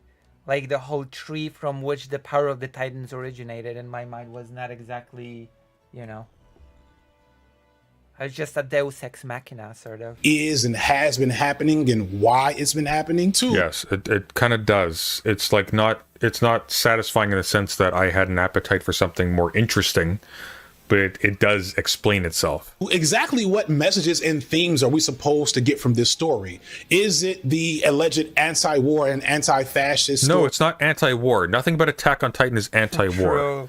Anti-war and True. The last thing that Attack on Titan is anti-war. fascist are not the same. Anti-fascism can involve war against fascists. True. There is no such thing as an anti-war stance that has any coherence to it whatsoever. Because even anti-war ideologues wage an ideological war against war. people who are pro-war. Every contention is war. Every division between any group is a division where it intensifies. Okay, not every contention is war. What should we eat for breakfast? Well, I'd like sandwiches. No, we should have cereal. That's a contention. That's war. Not every contention is a war, okay? Calm down. Point of war if pressed far enough. All war is conflict and incompatibility moved to the point of an inability to coexist materially. That's all it is. That many claim it is, or is it pro-war? But not all contention is that. Contention can be just settled through talk. Pro-fascist, essentially. There's reason to interpret the story in either direction, and if the ending doesn't clear that up. In fact, this is such a lib take on fascism and war. Because, in fact, hang on, give me one sec. There's a line that I like. So I've been slowly making my way through a book by Alberto Toscano called Late Fascism, okay? Damn. And what a there's title. there's a letter that's quoted from by George Jackson, in which he offers the following reflections. This book, Late Fascism, Alberto Toscano, published by Verso Books. Quote, That's pretty cool. when I am being interviewed by a member of the old guard and point to the concrete and steel, the tiny electronic listening device concealed in the vent, the phalanx of goons peeping in at us, his barely functional plastic tape recorder that cost him a week's labor, and point out that these are all manifestations of fascism, he will invariably attempt to refute me by defining fascism simply as an economic, geopolitical affair, where only one party is allowed to exist above ground and no opposition political activity is allowed. Unquote. What Toscano is highlighting here, it's a chapter called Racial Fascism, where even in conditions of liberal democracy, if you are an oppressed minority group, the distinction between fascism and non-fascism becomes a little bit blurred. Here, FD Signifier is buying into an idea that it would be a retort against the pro-fascism stance that he is positing that Attack on Titan is essentially taking, either deliberately or accidentally. It would be a retort that it's quote-unquote anti-war. Right. You can have a pro-fascist literature that depicts war as horrific. Here's what you need for fascism. You need an abstraction of a people to whom your real relationships, your real commitments, your real feelings, your real organism is ideologically supposed to be secondary to and sacrificial to. Okay. That's it. That's it. Well, Here's what I think you need a little bit more than that. Because technically speaking, that's just nationalism, isn't it? In some sense. You could make a case for some of these things being just nationalism. I think you need a little bit more than that. makes the protagonists of Attack on Titan not fascist in the final season. And I'm going to also say what makes them pro-fascist in a subtle way. They are not fascist because they are not motivated by love of the homeland. They are not motivated by humanity, quote unquote, which is just homeland writ large. They are motivated by compassion for people who are going to be the direct victims of what Eren Yeager is doing. This is a decision and a movement on their part that comes from themselves. This is a choice they are making based on what they actually care about as individual things.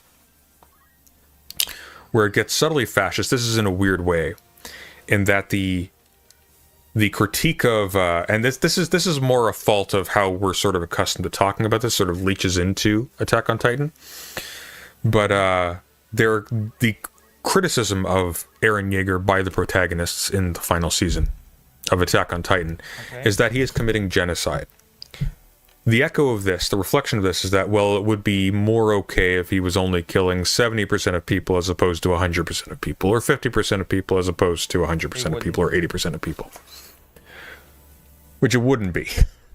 The idea that, there's some sacrosanctness in the collectivity, or in this arbitrary outlining of a large collection of human beings as opposed to a smaller few, that's okay.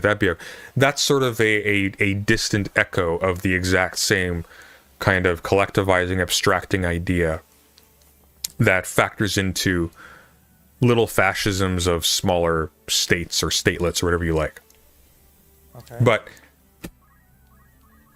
the point is, the definition of fascism is not pro-war.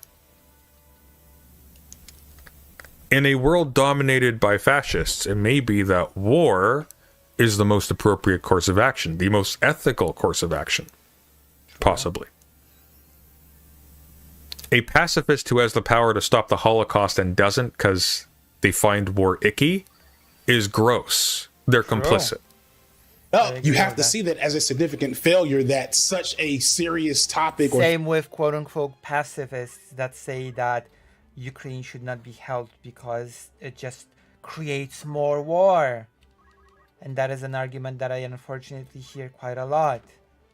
It makes me very, very sad, very disappointed in the so-called left.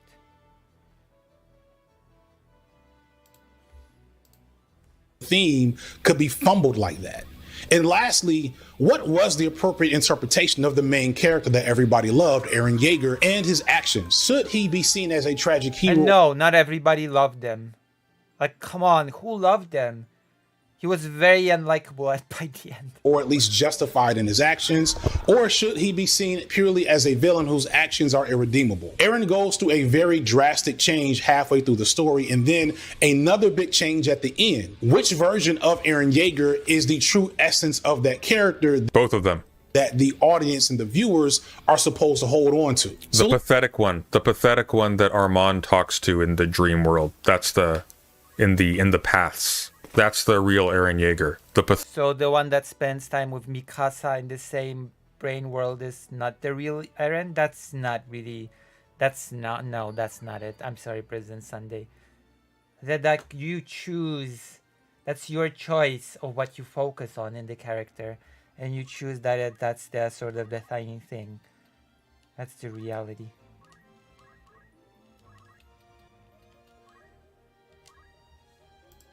Pathetic teenager who it's really important that he's like the special person for his high school sweetheart. That's the real Eren Yeager. That's the point. He's not the Pharaoh in Yu-Gi-Oh! He's not Shadow the Hedgehog. Yeah, exactly. Please let me put this into very simple categories. My tiny brain needs it. Oh my god. Let's start with number one. Does the ending make more sense now after the anime ending? No. I don't have much else to say about this. But you say why it doesn't make sense. You why should doesn't it make have sense? You should like, have for to me, say. They introduced an entire afterlife into this. That should be kind of interesting. That should kind of change how people view the world and think things through. Like, it appears as if the Eldians are actually immortal in a significant way by the last season of Attack on Titan, by the ending of the manga. Well, no, they aren't. They sort of would be if they kept the power of the Titans, but when Eren died, so did the Ymir thing ended. So the power of the Titans ended. They all lost the power of the Titans as far as I'm aware. So they've lost this sort of immortality, quote unquote, in that way. You lose it. Like, I would like to see more exploration of the implications of that. That's more interesting to me. They've like, lost their special trait by the end of the series. That's the whole point. And then it cuts to Mikasa dying, and it cuts to far, far future when some random person stumbles upon the tree to which Ymir first stumbled upon when she first gained the power of the Titans, and it implies that the cycle is about to start again, sort of. That is how I saw the ending. Maybe I'm totally wrong. Maybe I'm illiterate. Something that I liked about The Expanse. There's a war between Earth and Mars, but then they colonize other planets, and what happens? Mars ceases to be she dies of old age. We all die sometime. I hate to be the bearer of bad news, but we all die sometime. And Mikasa dies of old age because the story sort of goes there. Factor. Why? Well, because they just start colonizing other places. Earth no longer has interest. The solar system no longer has interest. What has been established at the end of Attack on Titan is that the Eldians have access to an entire extra-dimensional kingdom from which they can re-emerge at any time. Yeah, but they lose their access to that kingdom because Ymir was the sort of access point to that kingdom. That was the whole point. And when Eren died, they lose that. That's why every single one of them loses the power of the Titan. none of them can become Titans anymore at the end of the story. Immortal. Like that should have implications. Serious At implications. Prison Sunday sort of missed that. That was a pretty big deal, actually, in this story. For how they treat things like life and death in their relation to other people and their planet. I would like to see more of that, but none of this doesn't make sense. You have to explain why. Like, everything makes sense. This is the conclusion of Attack on Titan. Okay, it is discovered that actually the Eldian race is the recipient of a curse/gift from long ago because of a primordial being that infected a woman who was a victim of oppression. Okay. Yeah. And they lose that power by the end of the story. That's also the whole point. And then someone else stumbles upon it. It is clearly shown in the last pages of the manga. And as a result, they have the ability, under certain conditions, to turn into gigantic monsters that are overwhelmingly powerful. And then, through a whole long series of shenanigans, they ended up encaged on Paradise Island and made ignorant by they didn't end up encaged. They self-exiled, and they sort of their king brainwashed them, quote unquote, for their own good or whatever. Magic of the entire outside world and of their own history, and following through from that, the was it Marley, the kingdom of Marley or whatever it was, would drop prisoners, Eldian prisoners from their shores, with Titan serum in them. So they turned to giant zombies and they'd run around and da-da-da. That's the explanation for the whole setting. Okay, that's boring. We'll leave that aside. Now, unbeknownst to them, the old king of Marley had a bunch of giant Titans buried inside the walls of the... No, hold on. The big of Marley had a... Now, unbeknownst to them, the... aside. To giant zombies and they'd run around and da-da-da. With Titan serum in them. So they turned to giant zombies and they'd run around and da-da-da. Prisoners. Eldian prisoners from their shores. With Titan serum in them. So they turned to giant zombies and they'd run around and da-da-da. That's the explanation for the whole setting. Okay, that's boring. We'll leave that aside. Now, unbeknownst to them, the old king of Marley had a bunch of giant Titans... Oh, that's not unbeknownst to. They self-isolated and used those Titans as deterrents from the island being attacked. Openly. And that deterrence was weakened because the king was killed and the outside world didn't know that for a long time. And then the outside world decided to infiltrate the island and take that power for themselves to be able to control those island, wall Titans. Buried inside the walls of the big main city, right? And so if they were ever attacked, he would open up the walls and all those giant zombies would go marching around the world killing everybody else. Right. So it's nuclear deterrence, essentially. Basically, yes. Okay. And so President Sunday gets it. I was too hasty in my judgment. Jaeger has this idea. He doesn't actually have this idea. The idea is imposed upon him via some weird, metaphysically imposed upon timeless conscience that is shared by all people who are in control of the coordinate, the main Titan power thing. Don't want to get into that, but he's possessed by the idea that the only way to free the Eldians is to destroy everybody else, and it just so happens he has the tools to do so. So he uses his powers that he gains by the final season to unlock the walls and send them all on their way. And then the king of the Eldians imprison them there, but then Marleyans are the ones who are responsible for the wild Titans that they let loose, right? So he does that. The other protagonists from the previous seasons band together to defeat Eren after he does this, to stop him from killing a whole bunch of people. That makes sense. That's not actually that difficult to understand. That makes a lot of sense. It's actually pretty simple. It's a pretty simple plot. Yeah. Basic Avengers style plot, actually. So no. Videos might spend more time on this. No, I disagree. I'm sorry, I disagree. I have to disagree here. It's a bit more complicated than a basic Avengers times plot. To me, they don't make sense. Moving on. Why? Just give analysis. This is the only thing this video is for. True. Please give analysis. Fascism, genocide, and Aaron. He misspelled Aaron. Look at this. He's got Aaron spelled A-A-R-O-N. It's E-R-E-N. Aaron. It's not A-A-R-O-N. Oh my gosh. He's not Moses' brother. Or is he? I'm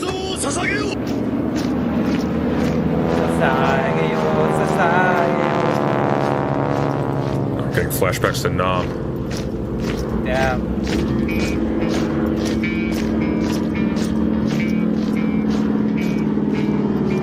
So the second point, Attack on Titan has been accused of being sympathetic to fascism and far-right ideology almost from the jump of its story for a lot of reasons. Much like— Hang on, slow down. I need to hear that again. So the second point, Attack on Titan has been accused of being sympathetic to fascism and far-right ideology almost from the jump of its story for a lot of reasons. Much like movies like Starship Troopers or Fight Club or The Matrix, Attack on Titan gives you this glorified image of the military and— But it doesn't, though. What are you talking— Starship Troopers doesn't even do that. Here's a common thread between Starship Troopers and Attack on Titan. All of the characters who die in Starship Troopers and Attack on Titan die screaming animalistically like children in a nightmare because they've lost all control and dignity. True. That is actually and panic. True.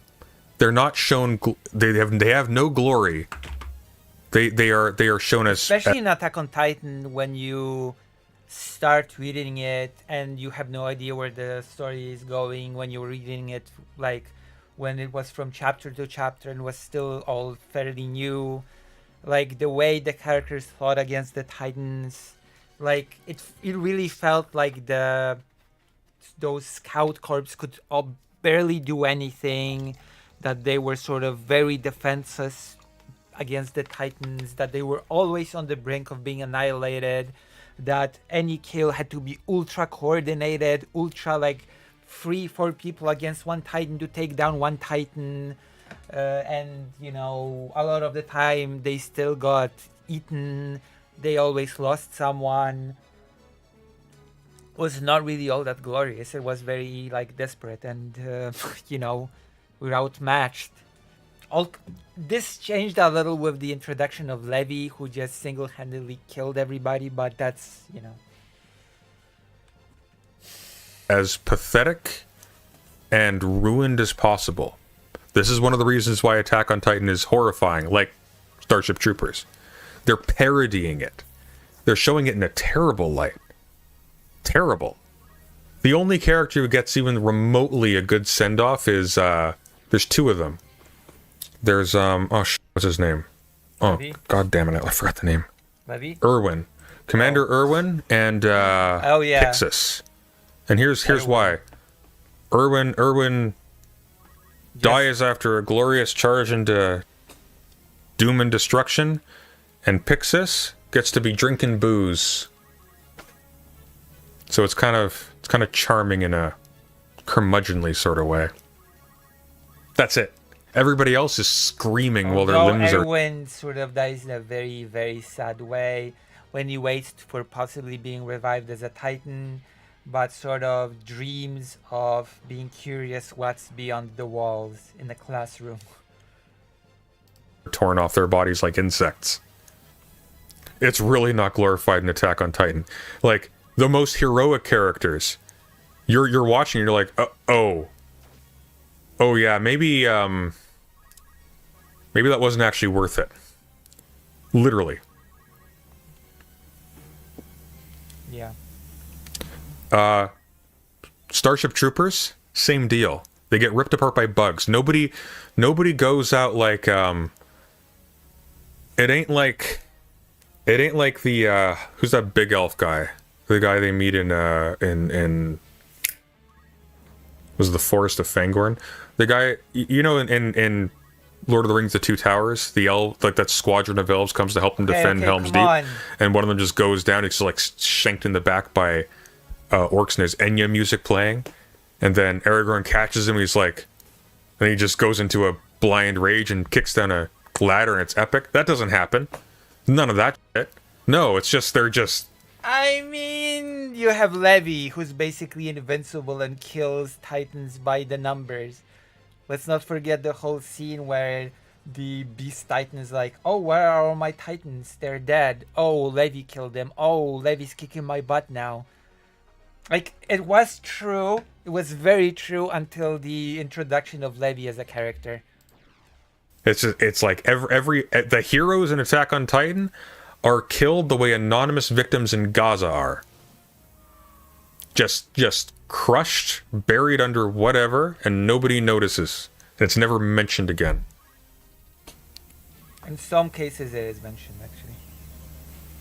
Pixis got turned into a Titan after drinking the wine. Yeah, but Pixis was also, I think he was also mortally wounded in the fighting before then as well. Because they were all fighting, right? While Eren was trying to get the coordinate. And he was transformed while drinking wine while like back on like a cart or something. I think he had already been like basically beaten off. Militarism and war and violence.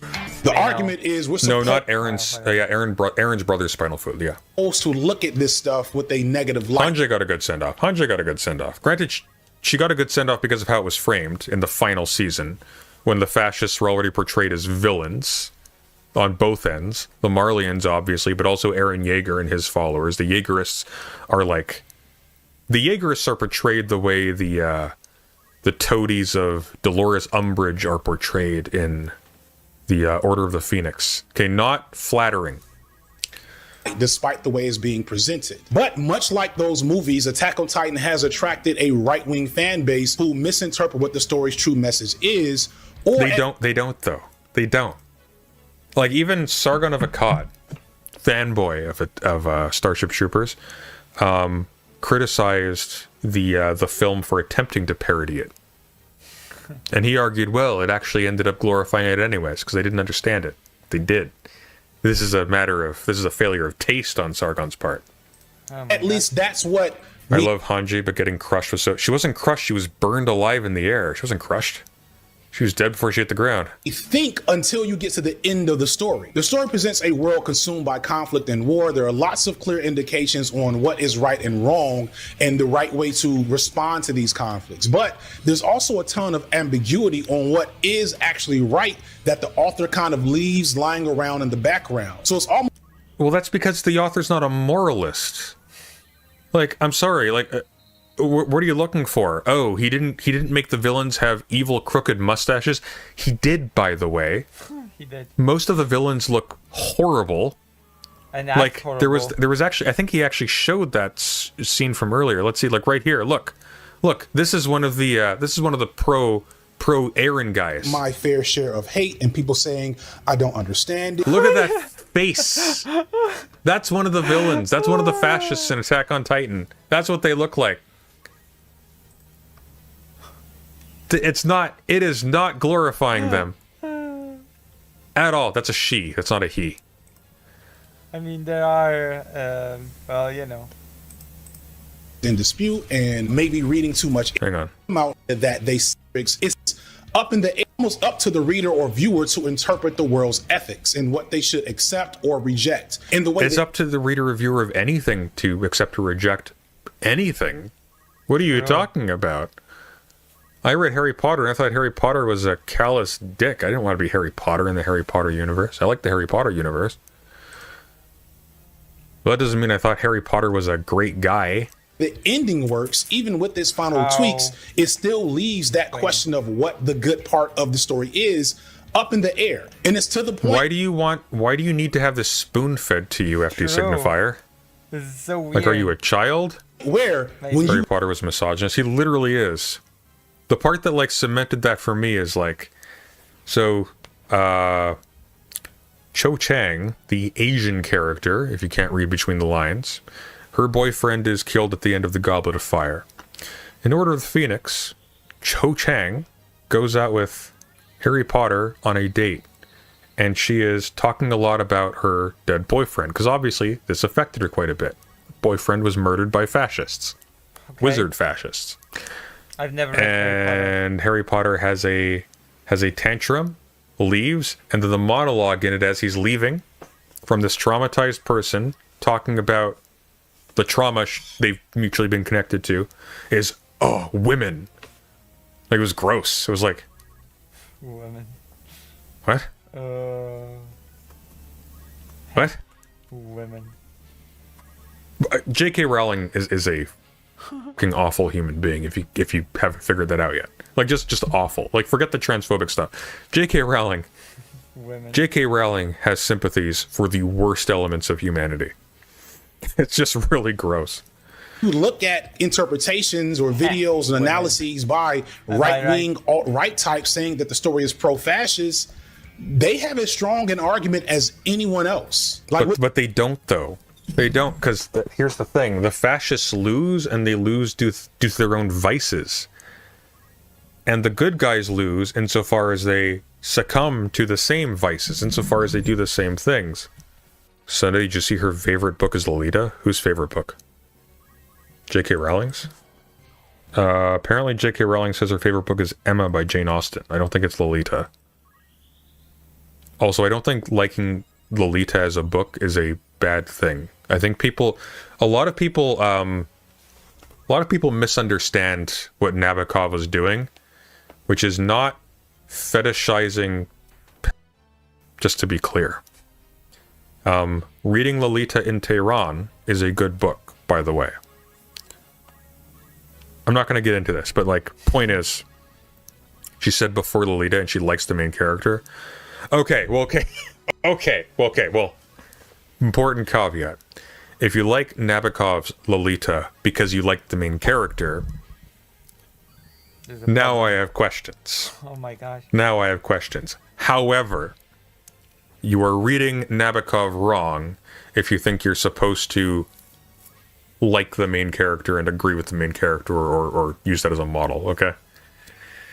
It's like with, a bit with that movie, Leon the Professional or whatever the movie was called.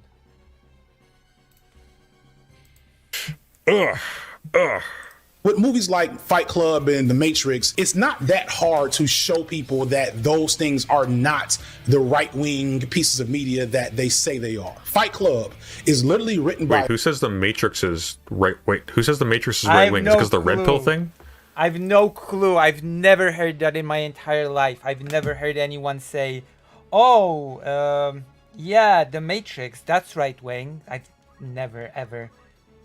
The only thing I've heard is people doing the I've got red pilled, but that's not, doesn't mean the Matrix is right-wing. What? With movies like Fight Club and The Matrix, it's not that hard to show people that those things are not the right-wing pieces of media that they say they are. Fight Club is... No, the Matrix never said that it was right-wing piece of media. It doesn't even... What? Literally written by a gay man, and it follows a story of a guy who creates... Milo Yiannopoulos is gay. Who cares? An imaginary friend that just happens to look like Brad Pitt, and they go on violent homoerotic adventures together, railing against capitalism and consumerism. It has... Okay, I'm gonna blow your mind, guys. Blow your minds, guys. Mind. You can be gay and fascist. So Oh, contradiction no. here. Damn. In fact, famously, there were some SA officers who were gay. Famous ones. Never been the celebration of traditional masculinity that some think it is. The Matrix was written by two trans women who were still living as men at the time, and it's about a bunch of queer-coded people in BDSM. Who's queer-coded? What are you talking about? Who's queer-coded in The Matrix? I have no Certainly in the clue, first one. Who are you talking about? No clue. Who we got? We got Morpheus in a sweater. We got Cypher with a mustache. That's queer coded. Got a couple guys in tank tops. That's super queer coded. Is it because the blonde lady's butch? Is that why? Yes. Queer is when leather, apparently. Yeah, I am perplexed. Outfits Same. fighting straight white men in suits, and the red pill It's an anti-vegan movie. that the manosphere loves so much to talk about as their symbol of getting aware to the reality of the real world is a Because it's an obvious metaphor, that's all. True. It's like I figured it out. I've taken the red pill Yeah. as opposed to taking the blue pill and being aloof or ignorant. If that's okay. If the signifier really fails at media literacy here, you see. That can be appropriated by anybody. That's obvious. That's so easy. Metaphor for estrogen, as in the pills that these trans women had to take that were red during the 90s. Okay. Look. Maybe he knows more background lore than I do, but I really don't think the upshot of the Matrix was that you're a woman, Neo. I really don't think that's what was going on. Who knows? The writers of the Matrix have stated it's an allegory for the trans experience. Well, that's dumb. I mean, That's not really necessarily. dumb. But that being that aside, I mean, it also I can see it. They lived sort of not knowing their true selves, and then they sort of discovered their true selves, sort of, by taking the metaphorical sort of pill. No? it doesn't matter. First of all, because the function of the red pill in the story has no comparison with that. It Because- has, actually. It does. You lived a life that was sort of not true, a false life, and you take the pill and you sort of open yourself to reality. That's the thing. The red pill, the estrogen pill that a trans woman takes, is about It's not literally about, like, the authors said that it's about the trans experience. It wasn't about it being about taking estrogen. The authors did not say that it's literally about taking the estrogen. It's complicated a bit. How old? Very young, but then it's a bit complicated. having their body reflect their inner self. The red pill that someone in the Matrix takes disassociates them from a simulated world. Yeah. They're not So they're sort of the same. entering reality, right? And that's where the trans experience comes in, right? That you lead a life that is not true to yourself, and then you sort of accept the reality about yourself.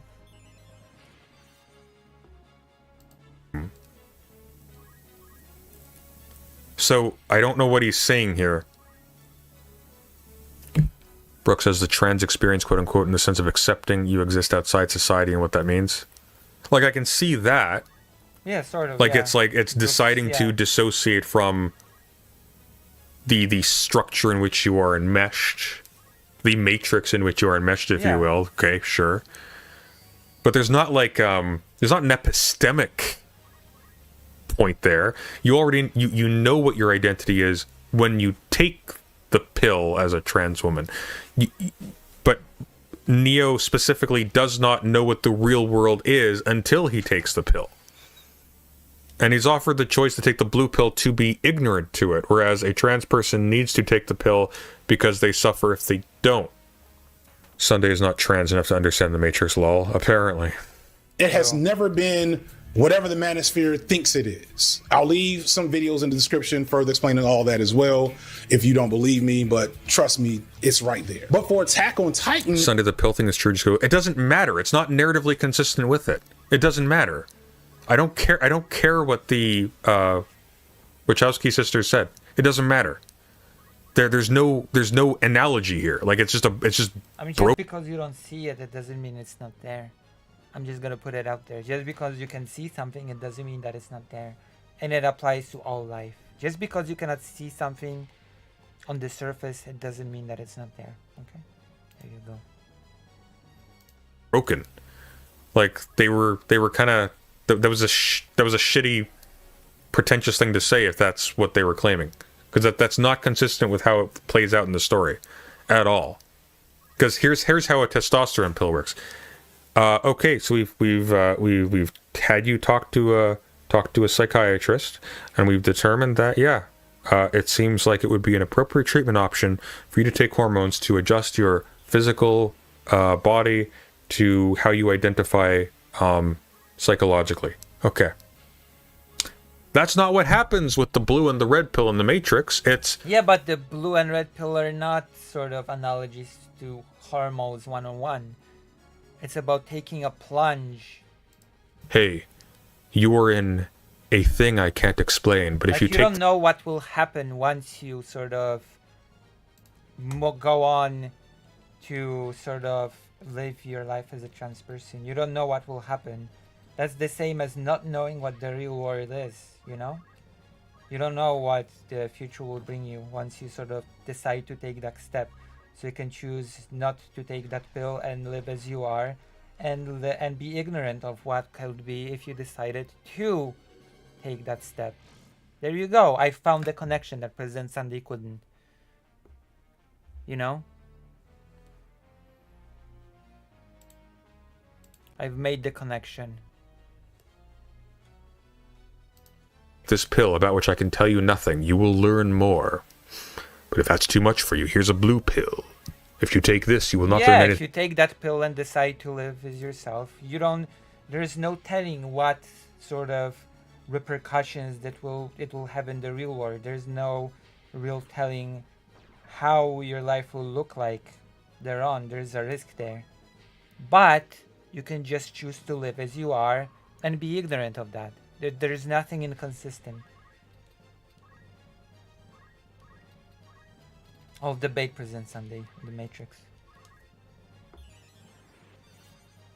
Well, thank you. Anything else, you will wake up in your bed tomorrow like none of this ever happened. That is not how transition therapy is introduced. Yeah, that's because the trans experience is not limited to just the transition therapy. That's the whole thing. It's not limited to that. But the trans experience is not just limited to the transition, to the medical process itself. You have to take that into consideration. You do. You do, you do, you do.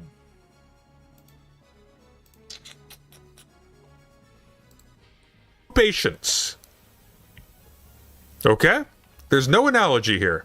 Yeah, because that's not the analogy being made. I explained what it is, or at least what I can see it being. If it's like, oh, they picked red pill because it resembles estrogen pills from the 90s.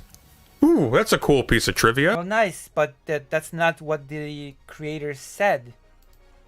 But it has no bearing on the plot of The Matrix. Doesn't matter.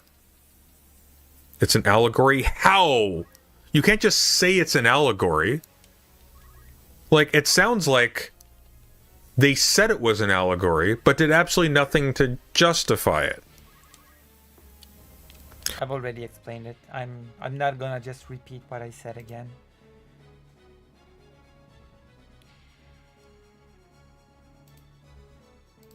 From what I understand, the original script was more explicit, but it was simplified to have the film made at the current time. Well, then it wasn't that story. They didn't tell the story they wanted to tell. That's an allegory that was made in a different script. I'm sorry. Like, that's not how this works. You're not sorry. Ugh. Well, first off, there's a lot of evidence that the author has right-wing inclinations. Some of this is in dispute and maybe reading too much into things, but there's too much smoke to the fire to just disregard it as a way to analyze the story. But you can, though, actually, because you need to actually justify that you're analyzing the story through that lens. It's not just enough to say, oh, Pixis resembles a bad guy. True. Okay, and what if somebody, what if Fury King Bradley, resembles, I don't know, Hitler? What if he would look like Churchill? Would that mean that the author of Attack on Titan was pro-brutalizing Greek anarchists? Yes. I don't think so. Not Attack on Titan. Full Metal Alchemist was in favor of murdering Greek anarchists. I don't think that's No, I don't think so. There's a depiction of certain Japanese military figures who were definitely nationalistic in their activities. And there's also this underlying criticism of Japan's post-World War II oath of demilitarization being a metaphorical focal point for the story. And then But like the demilitarization of Japan was a humiliation of the country. Like that's an odd thing to do. Like truly. That is putting it under the thumb of another country. That is a fact. Now you can, I don't have any particular respect for anti-communists or jingoists or pro-fascists or whatever, or nationalists in Japan on that basis. But insisting that a country cannot have a military is to insist that it has no autonomy. That's what that means. That is true. Kind of literally. It's a law imposed from without, right? And interestingly enough, Germany did not get that treatment. Just Japan, for some reason. Which is very interesting if you think about it. Honestly, the Wachowskis in headlines, Lily said it 100% wasn't originally written as a trans allegory. Really? Yeah, I don't see. I find that very, very unlikely. Okay, enough Like about it's this a topic. very this really screams. Oh, I wrote this. Really screams like Enough. J.K. Rowling saying, "Oh, I never said what Hermione Granger's skin color actually was." No, She it did, by the doesn't, way. actually.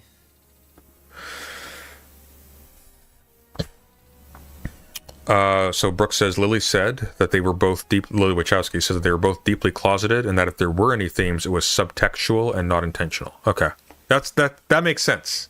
That makes sense. Like I can understand like including the red pill specifically and making it that because of that connection, but that doesn't mean the red pill stands for that in the plot of the Matrix. you have the Eldians. The Eldians are metaphorically related to the depiction of Jewish people, really historically and worldwide, but also definitely from their internment during World War II. Further, they also managed to turn into Titans because of a secret power woven into their DNA that has Okay. some uncomfortable comparisons to blood libel. And lastly, Blood libel, what? the horrific treatment of the Eldians and the fact that they're oppressed is in contradiction to the No, it's the... Oh my god. The analogy would be the Japanese who waged wars of aggression against their neighbors and then were violently put down by superior imperialistic powers. That's what the analogy is. This has to do with militarization. Oh my god. Does he know what blood libel is? Well, I think the analogy he's drawing is like between the horrible things that the Eldians did when they were in power and stories of Jews kidnapping children, I guess, something like that. Like that you would see in like That's not what, the Russian peasants would spread, that kind of thing. No, that's But not what he's saying. that's not the analogy here. The Eldians, this was hinted at FD Signifier with the Pixis analogy. They're the Japanese. They're a loose analogy for the Japanese. In fact, they couldn't help but have actual Japanese people allianced with them. That's Mikasa.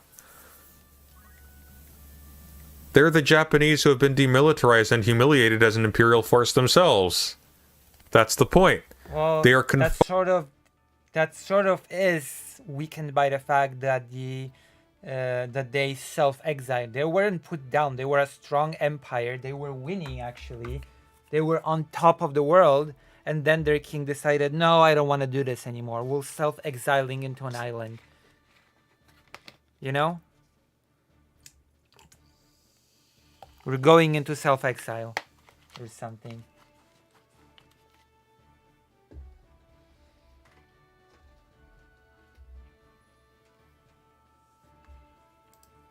Confined to an island. They cannot exert military They weren't confined. They self-exiled. That was a pretty big deal in this story. force. They are persecuted for their military history. Yeah, They- the ones that live outside the island, that again self sort of exiled. Uniquely deploy kamikazes in combat. fact that they also secretly rule the world from the shadows at an elite. They also had concentration camps, if I'm not wrong. I'm gonna blow your mind. The Germans in World War II were not the only people who had concentration camps. Japanese had them, the Americans had them, and Canada had them. By the way, if you want to see, not all of them had a group of people wear special armbands to sort of brand them for who they were. And Attack on Titan does utilize this symbology. Just saying. yeah, passing good horror series. Passing good. It's not as good as the original one. The Terror is an excellent series. There is a Terror season 2 called Infamy, I think, which is about Japanese internment. It's really it's interesting. There's still property in Canada that is yet to be returned to Japanese Canadians who were dispossessed, by the way. I mean, Puppet government of Eldians run ritualistic transitions of power between wealthy families that control the world behind the scenes. So there's a lot of uncomfortable But they aren't Eldians, though. allusions to classic anti-Semitic ideals just carelessly. No, hang on. They would have been Eldians, right? Because they had the Titan powers. They would have been. yes, they would have been. Because the family was. Yes. Laying around in the story. Yes. Furthermore, in the end, But the victims of that, though, were the Eldians themselves. So that wouldn't Yes. make any sense. The analogy breaks down. the response of the ongoing threat to, but also from the Eldian people, has Eren Yeager, our protagonist slash villain, come up with a final solution, which is to genocide the rest of the world, but also maybe even his own people. But not his own people. What are you talking about? It's not his own people. The Titans are facing It is out. also one of President Sandy is incorrect here. It is also his people, because there are Eldians living outside of the island, and he would kill them as well. Words. They wouldn't attack his own people. It's kind of the point. What? What do you mean his own people? What are you talking about? kind of confusing, but here's the kicker. But it's not confusing. It's very specific. This is Dune. It's just They Dune. would This trample everybody. They would trample also the ones that live outside the island. Yeah. is less complicated than Dune. This is baby's first Dune. Okay? This is easy by comparison. This is really easy. Gun point that way. Good guy that way. Bad guy that way. I mean, Boom. in some instances, you still fail at analyzing it. So, what does it say about you? What does it say about you, President Sunday? That's And the biggest reason why the politics of the story are hard to settle with, he succeeds. He commits a global genocide, killing 80% of the world's human population. why does that make the politics hard to settle with? I have no clue. Like, have you never read any tragic fiction before? Like, in real life, good guys don't always win. I mean, the Paul Atreides comparisons are like, they're almost endless. Like, what are you talking about? The only way I can see that the Eldians themselves were also targeted is because he was briefly allied with his brother, who wanted to make the Eldians sterile to end their race, essentially. But Eren wasn't for that. In fact, he betrays his brother to start the rumbling. Like,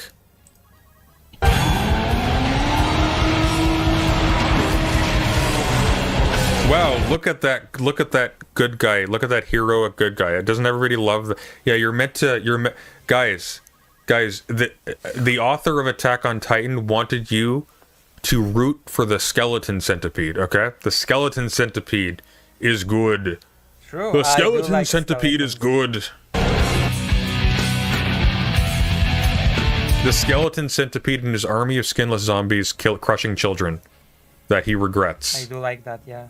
That all of his friends are trying to kill him to stop. That's the good guy, guys. That's what he wants you to. And by the way, like, when you get into his mind, he's a teenager. That's what you're supposed to root for. That's what FT Signifier is saying.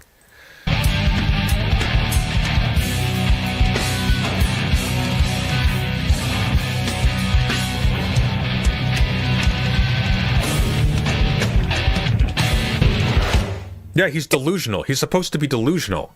At the end of like season 3, they actually get to the water, and he's like, they've escaped, and he's like, if we kill all the people over there, we'll be free then. Like he's gone nuts. Aaron's nutso. He's been consumed. Like that's you're not supposed to envy this character. He's a bad guy. And the way this is treated does not fully imply that it was a bad thing. It explicitly says it. I mean, it does. It does say it. Come on. If you have... I'm not going to be insulting. It does. As if to emphasize, the main character is hoping that he will be defeated. Even Eren Yeager thinks it's a bad thing. True. That is also true. What are you talking about? He says he read the manga. This is in the manga. This is all there.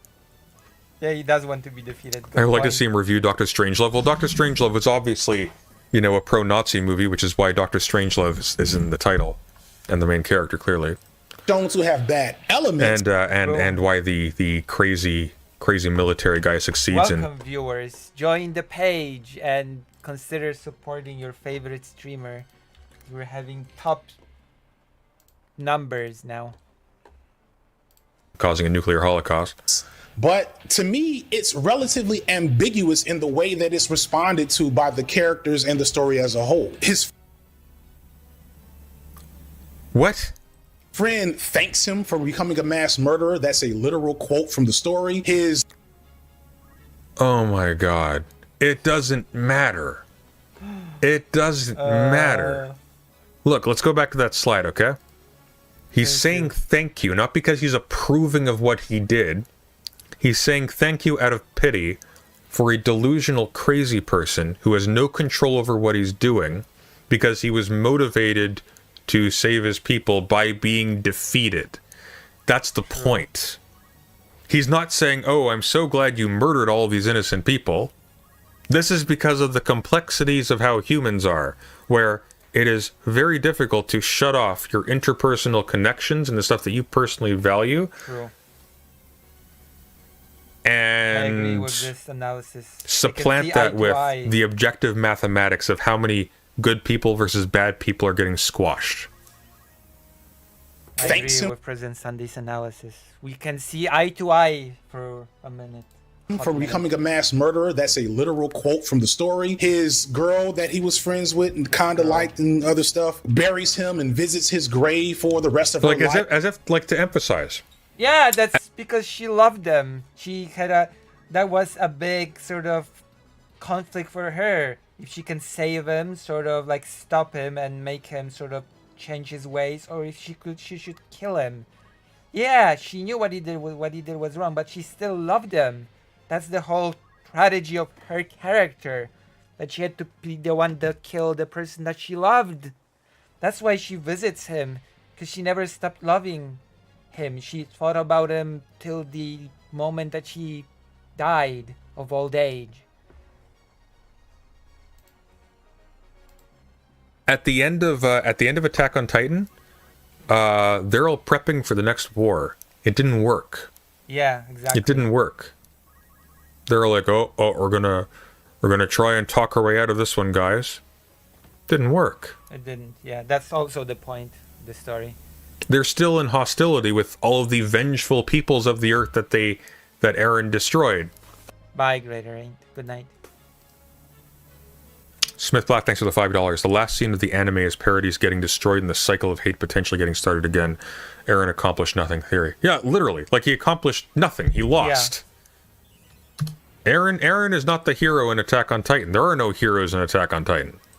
He's like seen as a hero, and also Eren Yeager's actions help create a fascist regime among the Eldians, and these fascists are depicted as villains, but they win. But they don't. They don't win. No. They all die. They die. Eren gets killed. The rumbling gets stopped. Paradise Island gets attacked again. You didn't read or watch the manga. Paradise Island gets fucking nuked. They get nuked. They get nuked, FD Signifier. Oh. Like, guys. Ugh. Oh my god. Mikasa had a good ending. No, she didn't. Mikasa was chilling under a tree with the buried head of her dead not boyfriend. That's not a good ending. That's miserable. Okay, that he was a boyfriend. Let's be clear about that. He literally gave her a vision of them living together till they got old, as a married couple. He loved her. All right, there you go. I know President Sunday keeps omitting that part, but he didn't. There wasn't only Armin going into his head and them being kids. There was also that other thing when Mikasa went into his head and they got married and lived till they were very, very old, because that's the vision that you know, Eren wanted to give her before she killed them. He wanted to give her some happiness before she would have to do what she would have to do. There's no good ending. Attack on Titan ends miserably. They don't win. Every single one of the fascists dies. Their project loses. They lose. Catastrophically. Their goals are exactly the same as the goals that Eren carries out, and presumably they get to be And in in that sense, she does end up being at peace. So it is sort of like a not horrible ending for her. control. But he doesn't carry them out. He gets his f***ing head cut off. He's dead. He didn't finish it. All said and done, which leads to more destruction later on, because after the end of the story, it's basically confirmed by the last handful of pages that nothing gets fixed, nothing good ever happens. So they didn't win. It's right there. You just directly contradicted yourself. They won, but nothing gets fixed, nothing happens, and they're dead. Nobody survives, and the world continues to be at war with itself. The hopelessness. So they didn't win. Because the entire plan was to destroy everyone else so they wouldn't be at war anymore. They wouldn't be in danger. But it didn't work. This is an undeniable theme of the story. It's a bleak, myopic view of reality that looks... Myopic? What do you mean myopic? It's myopic that fascism doesn't work? What? Do you know what myopic means? That genocide with relative indifference or maybe inevitability, which is gross and muddies the argument that they didn't do the genocide. They were stopped. That's the point. Oh my god. President Sunday turned into a parrot. President Sunday turns into a parrot when he gets sufficiently agitated. Parrot Sunday. Molly wants a cracker. Okay, I'm gonna stop now. Oh gosh. They didn't do the genocide. They were stopped. That's the entire last season. Stopping the genocide because it doesn't work. Stop doing the voice. Stop it, please. Oh. The story is so anti-war and anti-fascist. It's not anti-war. The story is not anti-war. It's pro-war. It is a pro-war story. It is an anti-fascist and pro-war story. You might not agree that it's pro-fascist, at least not on purpose. You can't deny that whatever anti-fascist elements it had are clouded by conflicting messages and how it's depicted in the stories. They're not. The fascists are depicted as bad, confused, evil, and insufferable, and they lose. They all lose. Painfully. Oh, no, I won. Oh my god, read a book. This guy has no media literacy. It's embarrassing. Oh my god, just fun. like... I'm enjoying myself. Jesus, this is so bad. I'm... Guys, I'm gonna go read Spinoza. I'm done. I can't. Oh, it's over. I can't anymore. I can't with this. Well, listen, I was enjoying myself. I've enjoyed myself. I can't with this guy. I can't. I can. I could take another hour of this. Whatever. President Sunday is weak, and I'm strong. So how did you like this little thing that we've gone... Oh my gosh, what did I do with the screen? How did you like this little thing that we've just went through and this little adventure? It was sort of cool, sort of nice. It was like, you know... Have we enjoyed ourselves? If you've enjoyed this, then why not, you know, drop me a little bit of like a thank you, don't know, or something. Because I depend on you for my survivalship. That's what you say in English, right? Survivalship. Hold on. I think there's one more video that I had for reaction. Because today's a reaction stream or whatever. Wait, President Sunday's still live? Mute tab.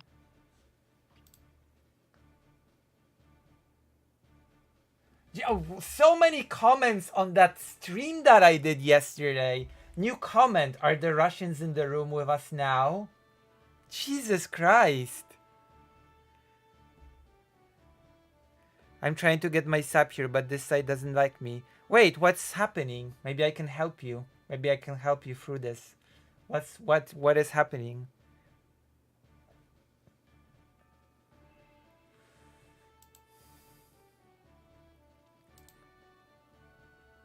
Oh no, it's over. The stream is over. Never mind.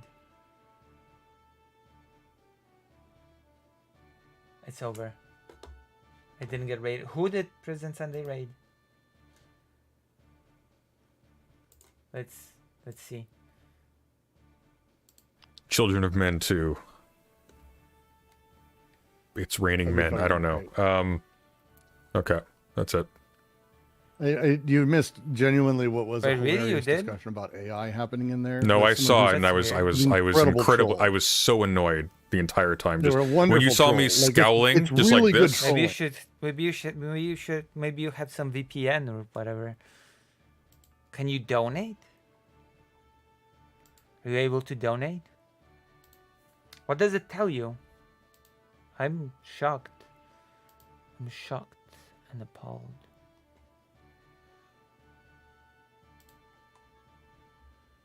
Hold on. Do you hear? Okay, what's happening? What was the page? Alright, let's see. Aww, that's not much.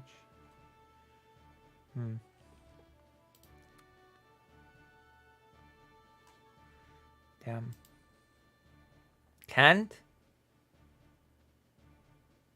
I think here is an argument to be made in favor of fascists losing being a good thing from the point of view of the fascists. Can you elaborate, Hannah? Also, are you new to the stream? I'm not sure if I've seen you here before. Also, can you join the page?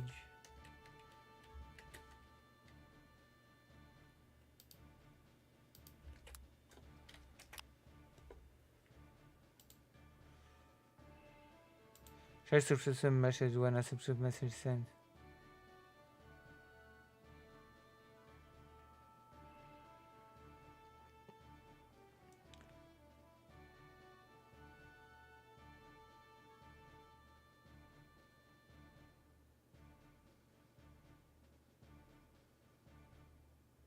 What? Share subscription message when a...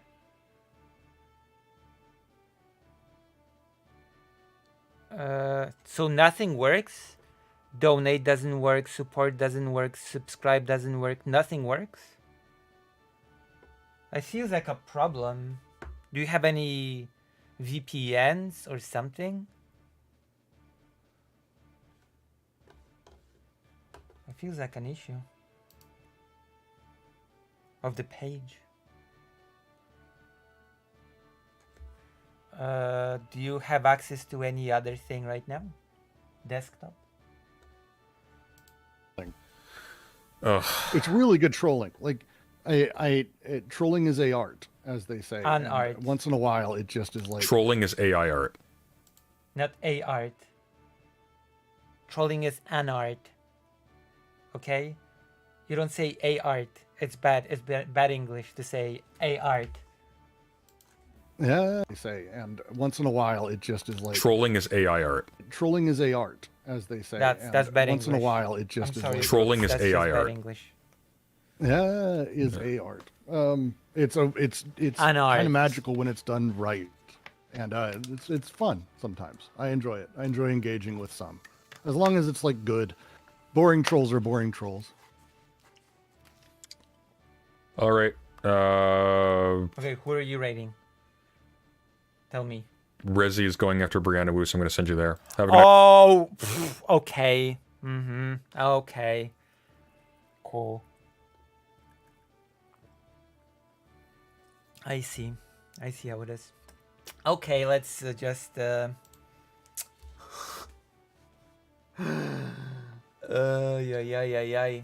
I think I had something. God, I'm still so tempted. Even though I'm still tempted to watch the video called West Side Tyler Wants Women to Cover Up, but people are sick of West Side Tyler. So I'm not gonna do it. Thank you! I'm canceling White Forest for not being friendly to my phone. Wait, it worked! It worked! What happened? What changed? You were able to... That means you can also become not white. Wow, I'm so bad. In a way, fashion is a politics of losers. Like, not in a way, it is. There was a speech by Goebbels when the war is already goes on that basically says there will be even more suffering, and that was the empowering part. Oh boy. Donations were just fine, but I can get myself to appear here. Oh, interesting. Damn. Someone should gift you a sub and see if it will change your name. No common chick has more viewers than me. That should not be a thing. Hold on, what's she doing now? Something, I don't know what.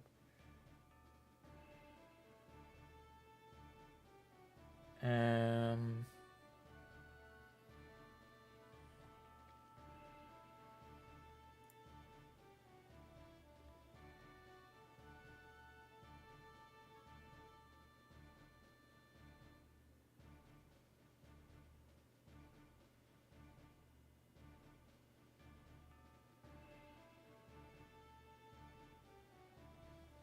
have no clue what that is. Derangel, you want a sniper for a bit? I'm gonna sniper. You asked for it. You demanded it. Attention. So they go and they arrest him. They arrest a guy who came to New York to turn himself in. But we are going to make Okay, all these enough. points again. That's enough. That's enough. I've had enough. But Empanada, who's also made.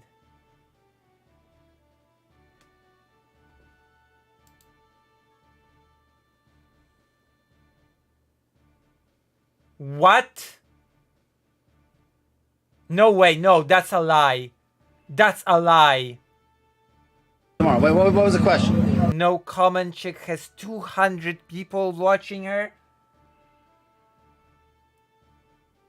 This cannot be. We're appealing it. Wow. Okay. Life's unfair. I wanted to watch something. Let's debate and talk politics. My dude. I've never heard of this channel before. My dude. All you're trying to do is look to discredit what I'm saying. What's That's the all other you're part? trying to do. There's two I've never parts heard to ad of this hominem. person. My dude. I mean, good for her, I guess. She has viewers. But, you know. Oh, two guys talking history. Still live? No, not alive anymore. I mean, not live anymore. President Sunday. Okay, I had actually a few topics for today to cover. So we might as well we might as well do the topics, right? Can you start up, Paul, if I should do the political topics or do more reaction, and I'll do it on YouTube.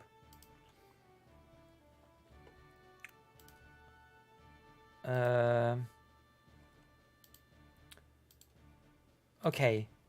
Actually, I'm gonna give everybody a full choice. Politics, reaction, or game? Politics, reaction, or game? Politics, reaction, game. Politics, reaction, game.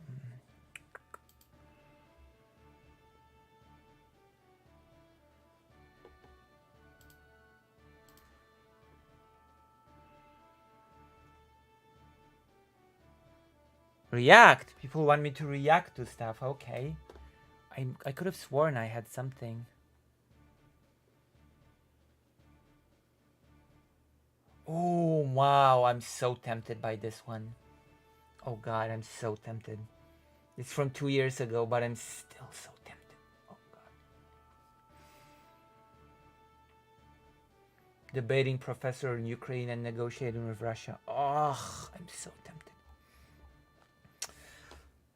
Anything else that I can react to that's not 2 years old?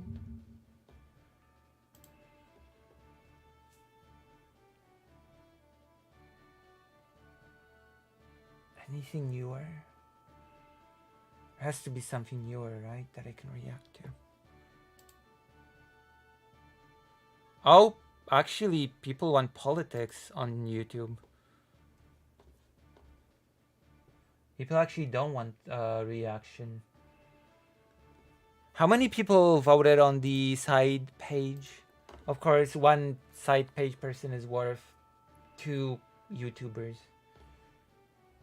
2 YouTube people, because I have to give preferential treatment to the side page. I have to do it. What the hell is this? Are jokes even funny?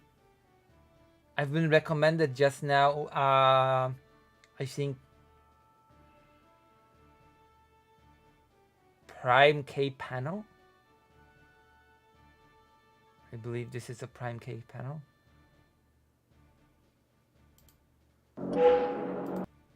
Making fun of him for crying. I'd be like, what the fuck? We're making... so... Yeah, that's, yeah. It's a Prime K panel. I've never seen, oh, okay, I've seen one.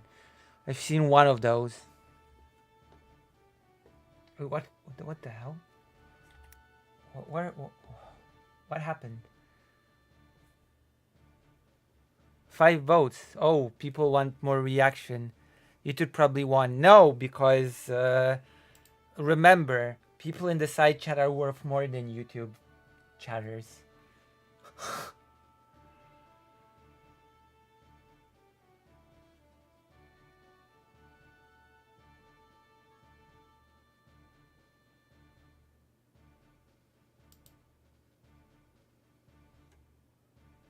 Okay.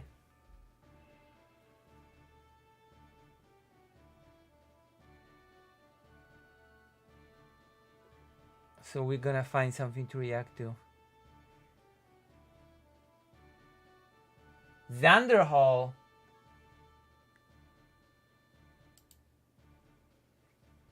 We're not reacting to Xander Hall. Xander Hall is old news. Jesus. Wow.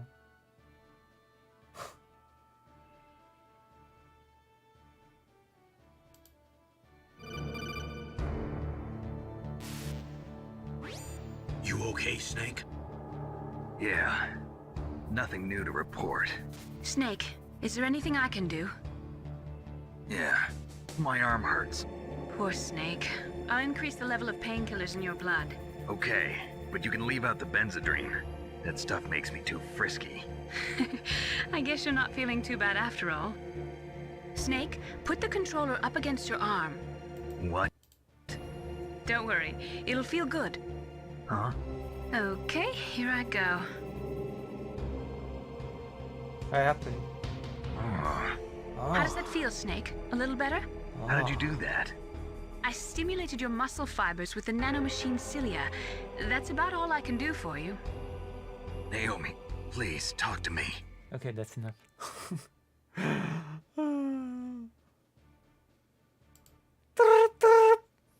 right. That's Metal Gear. Metal Gear Solid.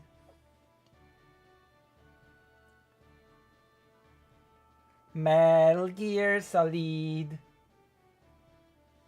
The Vowspit. Have to have some Vowspit content. I'm not watching this anime. We're reacting to this. There we go. We have our react video. Have our mandatory Vouch react. Oh, politics. And also, okay, we're gonna do politics, whatever. We're not doing Vouch.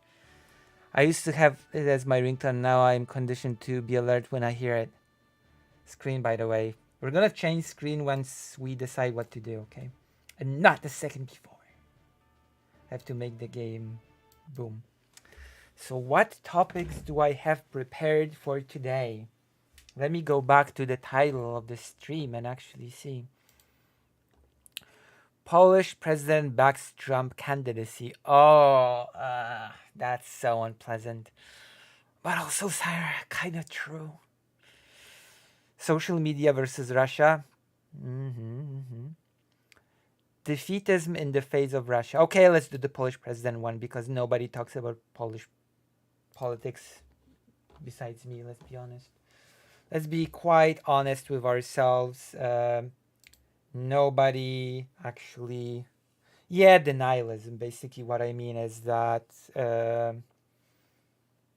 actually forgot what I meant. I'd have to refresh. Yeah. Trump proxies say US-Russia policy risks nuclear devastation. That's what I mean. Defeatism as in if we actually give Ukraine too much stuff, then we risk nuclear annihilation kind of deal. Defeatism, this sort of defeatism. All right, let's start with the Polish politics. Because that's something that nobody will ever report on. No other streamer will talk about Poland because nobody cares about Poland. But you care about Poland because you're here. You watch me because you care about Poland. I fill this niche of people that actually care about Poland remotely. So there we go.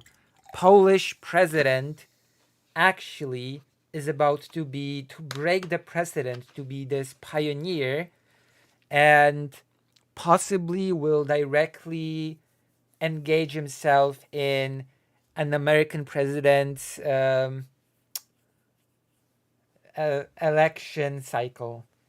You know, Polish president's gonna directly involve themselves in Trump's campaign. Cool? Isn't that very cool? And by cool, I mean horrible and devastating. By cool, I mean, of course, horrible. Oh, thank you. Thank you very much. I do my best. So, Duda, and by Duda I mean Andrzej Duda, the president of Poland, could join Trump at electoral campaign event in Pennsylvania, apparently a pretty crucial state for the US. A head of a state is getting directly involved in the presidential campaign of one of the candidates. Do you know what a bad move this is? This is the worst thing that you could do. Like, if Trump loses, then Poland just ends up with the reputation of like a country whose president openly backed Trump in the election. That is the most horrible thing that you can do.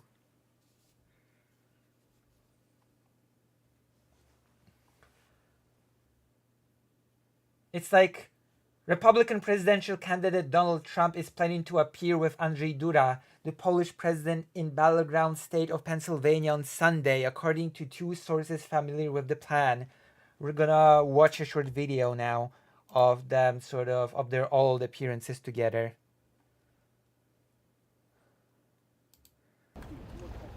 Republican presidential candidate Donald Trump is planning to appear with Andrzej Duda, the Polish president, in the battleground state of Pennsylvania on Sunday, according to two sources familiar with the plan. The dual appearance is not yet finalized, warned one of the sources who requested anonymity. Don't do it! Don't do this! A horrible idea! To discuss plans that are still private. But if the dual appearance goes forward, it would make a rare instance of a foreign leader appearing alongside a U.S. presidential candidate on the campaign trail. A who's who of world leaders is expected to arrive in the United States in the coming days for the 79th session of the UN General Assembly. The Polish president's office told the Polish press agency that Duda and Trump may meet at the National Shrine of Our Lady of Częstochowa, a Polish-American Roman Catholic shrine near Doylestown in Pennsylvania. Like, I can't believe this. The Polish government already did the horrible mistake in 2020 of endorsing Trump. And now the president who was a stooge of that government is just repeating that mistake for no reason. Why would you do that? Stop it. Please stop it. Yes, Law and Justice did lose, but it's still the president of Law and Justice sort of is still in office and will be president till the end of his term. And then a new presidential election, which is going to be pretty soon, by the way. Next year or something, we're going to vote for our next president. Also, hello, Hannah. I highly encourage you to not be white, because that sort of is what allows me to survive financially in this cruel world. All right, so that's it when it comes to the video.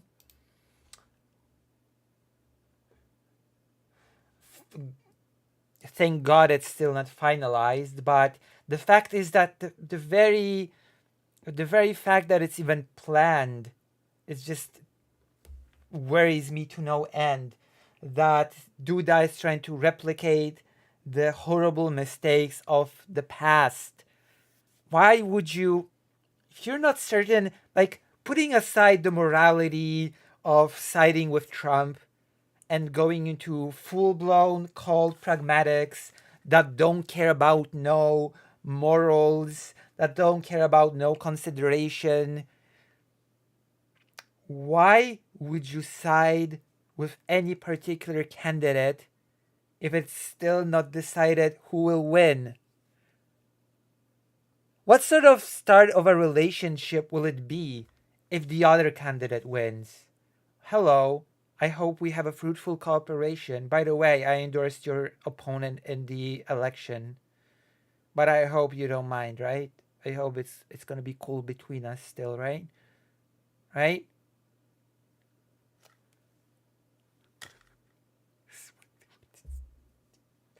Why would you do that? Just why would you do that? Polish politics, I swear to God, Polish politics are always so wacky and weird and full of twists and turns. That is why I like talking about them to you, my lovely audience, because a lot of the time, apart from this, technically speaking, this is an English language source, but a lot of the truly English language outlets were not sort of pick this sort of topic. Although it's a Trump-related topic, so maybe this one will be picked up by other outlets than TVP World. Who knows? This is actually a directly Trump-related topic, so this one might actually get more attention a bit.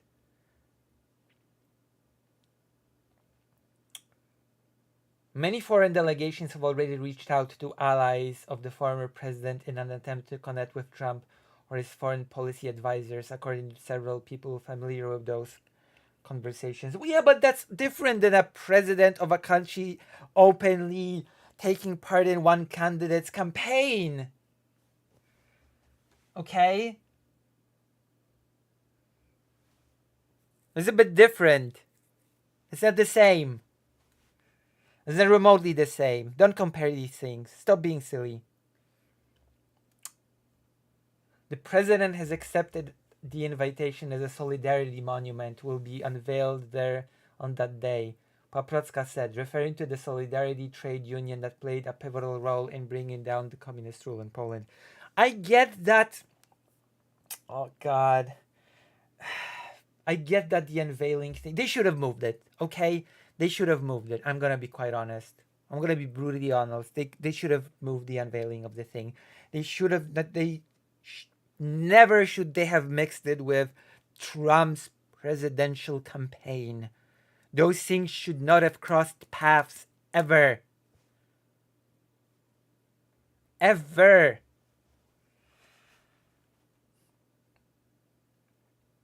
Pennsylvania. That's a pretty crucial state as well, right? It's a pretty crucial state.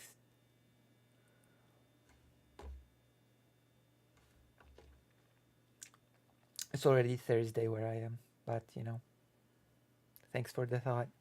It's already Thursday here.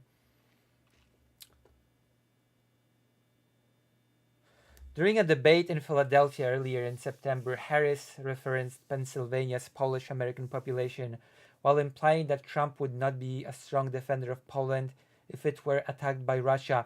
And this is exactly why this is such a horrible move, okay?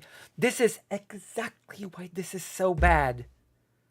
For a Polish president to just side with Trump. He should stay out of it, okay? He should just be neutral. Do nothing. And that'll be enough. Okay? It's bad after this argument was used in the debate for a president of Poland to come out and be like, yeah, you know, actually I like Trump a lot. I think he's the best for us.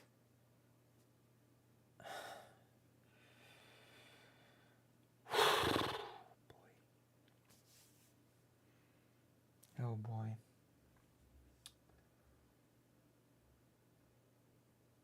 The Trump campaign has rejected that characterization and said that only Trump can effectively negotiate with Russia, President Vladimir Putin, to end the war in Ukraine, which basically would just mean selling out Ukrainian territory to Russia and sentencing all the people living there to, I don't know, torture, displacement, forceful Russification, and just plain old execution, I guess, on occasion. It's just so ridiculous. I cannot believe like the level of Polish diplomacy, the level of Polish long-term thinking, political insight. Like Poland did this mistake in 2020. I remind once again, Poland did this in 2020, and now Poland just rushes straight head on into making the same mistake once again. You don't make good political relationship by just blindly endorsing one of the candidates. You wait for who wins patiently, and then you start building a relationship with that person from zero. If Kamala Harris wins, then that'll just look horrible on Poland's part that its president went and took part in Trump's campaign. So the relationship with Kamala Harris will start on a negative footing. Like, do people not think of these things before they do it? Before they do them? It's horrible. Stop being like that. That is my, message to Poland. Stop being like that. Get help. Stop it. Get help. Okay, I guess I got a bit heated, but this is so ridiculous. I don't even know what to add here. That is such a colossally bad idea. And yet it's being entertained, of course, because it's Poland. It's Polish politics.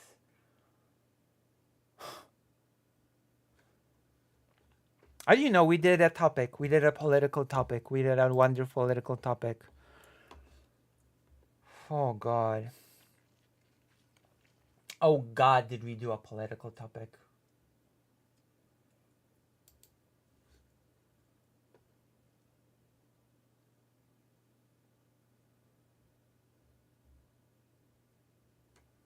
So what do you think? What did you think? Did you learn anything new about the Polish? Everybody speaks of the jokes about the mysterious Russian soul. You should look more into the mysterious Polish soul that thinks that the great idea, the greatest idea ever is to take a Polish president and send him to endorse one of the candidates in a race that is yet undecided. That's the mysterious Polish soul for you.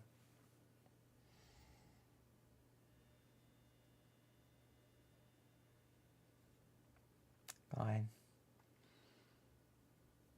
Amazing, Lucy. Thank you. Thank you. Thank you. You know what you should all do? You should all you should all follow this link. Because I'm a poor soul. I'm a very poor soul.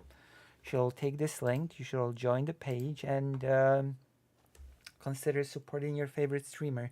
While you do this, while you prepare to sort of support your favorite streamer, I will do your favorite thing in the world during these streams. I know you like it when it happens. Hold on.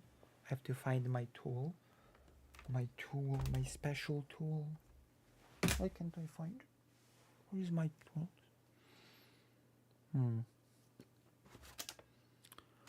Hold on, where's my thing? Oh, I only have this, whatever. I'm gonna comb my hair, because you love it. You love it when that happens. Don't you?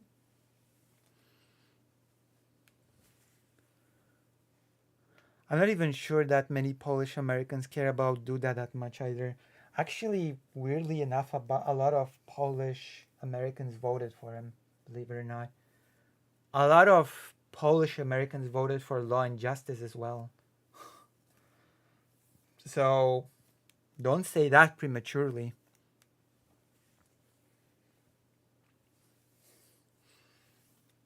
Progressive Victory should hire me. Progressive Victory should hire me to go to the US and canvass among the Polish people. To not be as conservative and weird. To vote more Democrat. Because I have the glimpse into the mysterious Polish soul. So you should hire me and give me tons of money to make sure that Polish people vote Democrat. I can do it.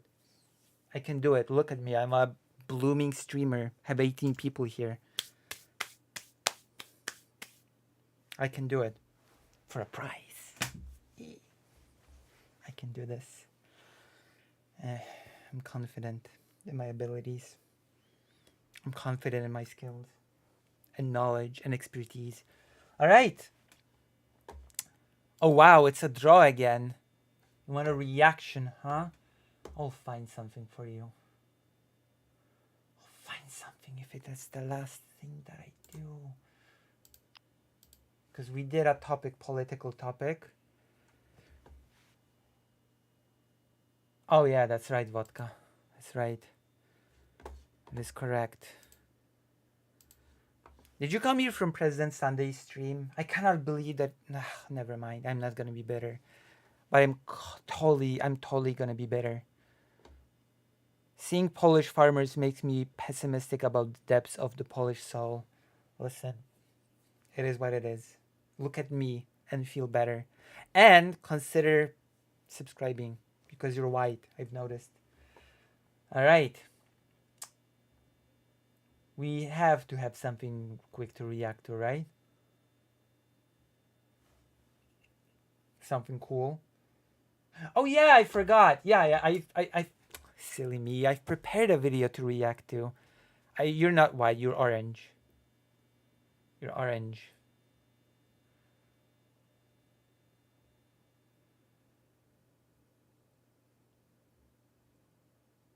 So that's not true actually. I'm not watching this. We're watching a mandatory Vosh thing. Vosh will boost my viewership. Vosh will boost my stats. I'm counting on you, Vosh, to boost my stats.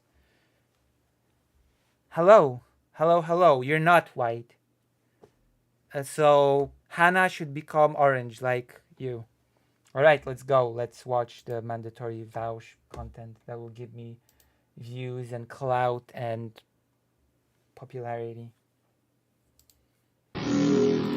It's strange that you can see your membership status before chatting. Oh no, Mr. Tax Fault. That's true. That's true. I'm sorry for my wetness and apologize for the lack of education. True. You should. You should. I don't know what anime. We're about to find out. I streamed myself. Well, usually we stream ourselves. We don't usually stream other people. Bam, got him. There you go. Yeah, I saw you streamed with two guys talking history. You talked about Israel, Palestine. Exploding pagers. Is it the kind of clout you want? Of course, I want all the clout. Any clout, any day. I don't know. I don't know what the video is about, so I don't know what clout I want. So far, the clout I have is no clout at all. President Sunday gives me no clout because he doesn't raid me. He raids someone who I don't even know because they attacked Brianna Wu.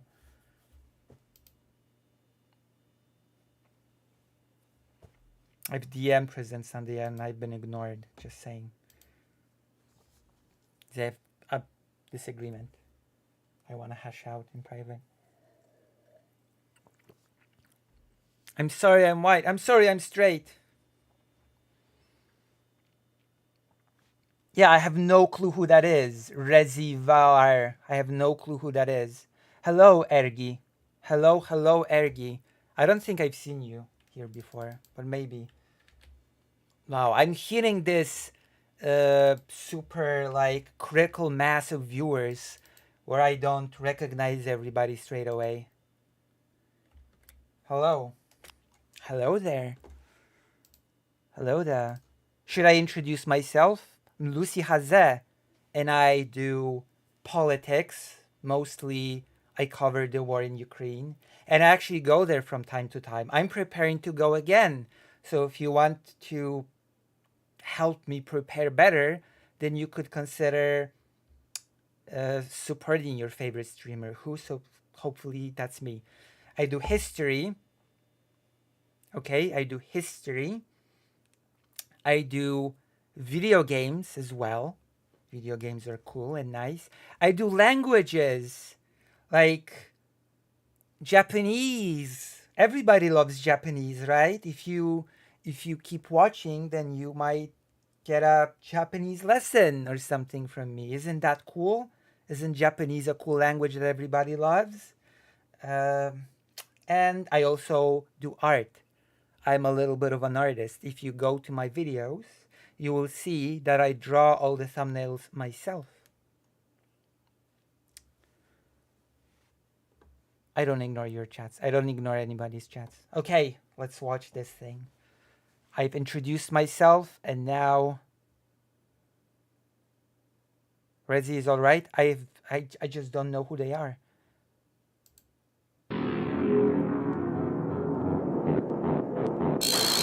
I have no opinion on Rezi because I have no clue who they are. They should call in and talk to me. Yeah, Vosh, but children suck and are loud. Cats deserve to enjoy life. This like Reddit brand of antinatalism has always been. This is I'm not kidding. This is one of the few times where I actually find myself agreeing with the right wing on culture issues. Shuan had banged on about this a lot, and I agree with her. This particular brand of like Reddit liberal, fur babies make. Is this the anime that is being spoken about? Reddit babies anime? Is this an anime about Reddit? I wouldn't be surprised if there was an anime about Reddit. Like restaurants child free, like call them crotch spawn or whatever. Dog, you're literally anti-human. What? We have to put you in the chamber. Oh, babies are crying? Yeah, so did you. Oh, you can't handle a little bit of noise? Sounds like you're the baby here. What did I stumble into? The title is I'm not watching this anime, and I am talking about babies, Reddits, and what? Oh, he's 1 year old. He doesn't know what the f going on. Why is he making noise? You know what's going on, and you're whining to me right now. You're anti-human. It's crazy. We're putting you in the device. Babies are cool, but I could debate them in a debate. You know, you think you could, but you probably can't. What is the device? The fear and anxiety caused by not knowing what the device is do half the work of the device. Can we at least agree on no babies in theaters? Yeah, I mean, unless you're watching, like, I don't know, the Paw Patrol movie or whatever. Sure, no babies in theaters, yeah. But you shouldn't be bringing... That's not what I clicked on. That is not what I signed in. That's not what I signed in for. The title says I'm not watching this anime. babies to, like, the kinds of movies that you should be watching as an adult anyway. If you're bringing babies to the Paw Patrol movie, then, like, okay, that's kind of what it's there for, right? But like a 1-year-old, you mean like a baby? I don't think they're getting anything out of any movie, to be honest. I think that they want to just shit themselves, you know? I imagine that's like what is it with people? What is it with people? First it's FD Signifier that just says nothing, continues to say nothing. And now it's Vosh. Is it a disease? Will I catch it eventually where I just start rambling about nothing for 10 minutes before I get to the point?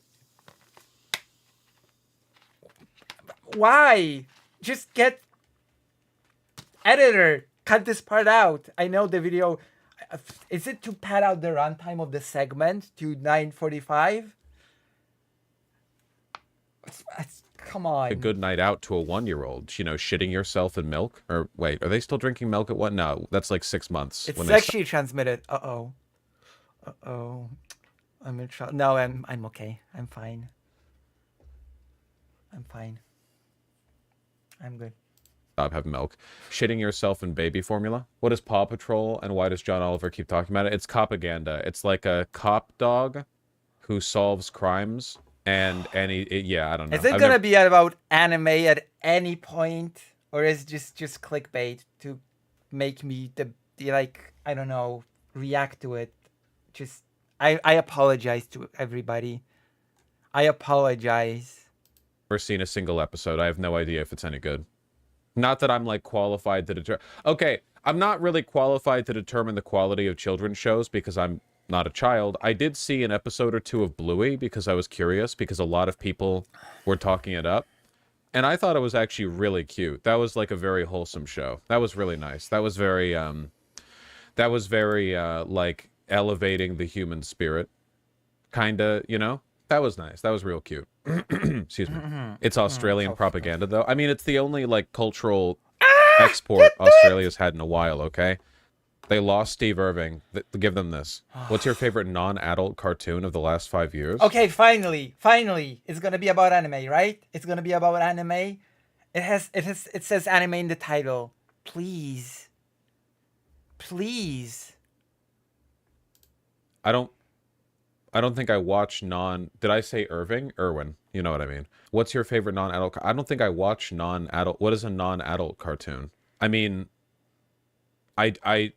Owl House was okay, but the pacing shit really... Gravity Falls is too old. I mean... Too old? What is that supposed to mean? What do you mean too old? That's stupid. You're being... I still think Steven Universe was good. I think Steven Universe the movie and Steven Universe Future were both even better than the original show, even though by then the momentum had died down a little bit. Skibbity Toilet? BoJack Horseman is great. BoJack Horseman is obviously an adult cartoon. Over the Garden Wall is too old. Avatar? Or do you even hear yourself? In the past 5 years, Avatar? That shit was running at 4:3 on Nickelodeon. Stop just saying shit. I should ban you forever. You just say shit. Jesus Christ. Is that how you succeed in streaming? By shouting at your chat? No, shut up, I'll ban you, I'll kick you out. Beg to stay here in the written chat. Beg for me to forgive you. Whatever. That's a whole... I should do a segment about the weird screaming at chat thing that streamers do. Name every cartoon. Yeah, Infinity Train was pretty good. Oh, my bad. Missed the 5 years part. Pay attention. Hilda was great. Hilda's really good. It's not a Hassan thing. Most streamers do it. It's more of a rule than an exception. It's not a single streamer problem.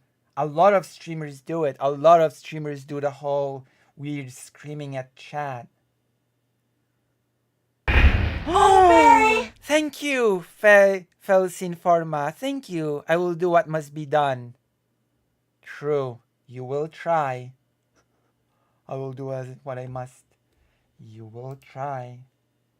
Wait, hold on. God, I screwed up. I have to hide Vouch more deeper so that next time the Hello Berry will be more visible. You know? There you go. Now the dono will be visible fully next time.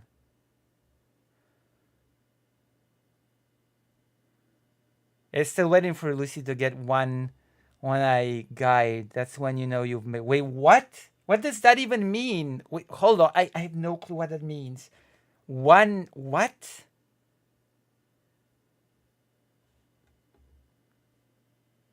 It's your audience? Hilda is propaganda for big don't all die in. What does that mean? One guide before. What does that mean? I have no idea what that means.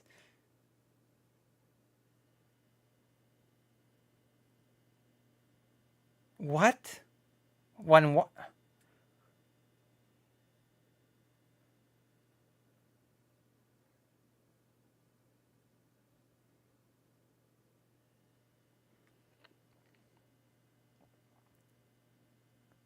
In climate change. Lucy has too much dead air to get as popular as Vosh.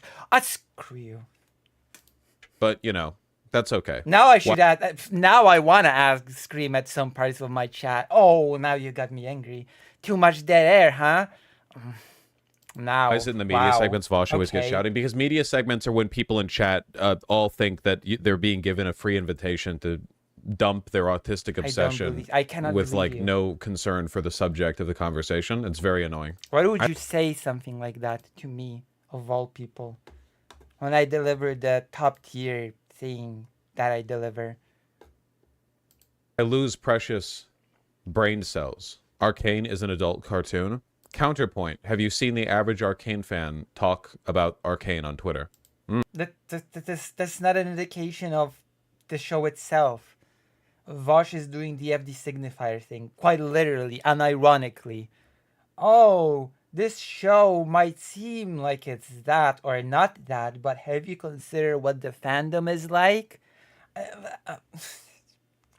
Vosh is being an FD signifier, unironically.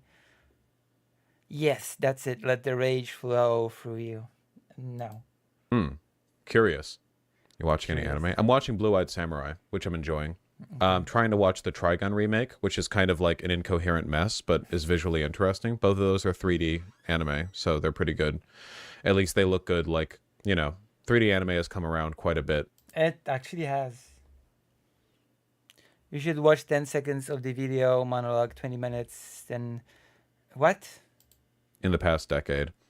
I was going to try to watch the 3rd season of Demon Slayer, but it was shit. It was like so... The first episode of season 3 was so bad that it was like disqualifying, and I've been yet... I have yet to like summon the psychic energy necessary to finish it. I think to turn into a Vosh or FD, you just have to become a sued and talk about things you know nothing about with confidence. Wait, I can do that. I can do... No, I actually cannot. It's impossible for me. I actually cannot talk with confidence about the things that I supposedly do know something about. So actually talking about the things that I don't know about with confidence is beyond me.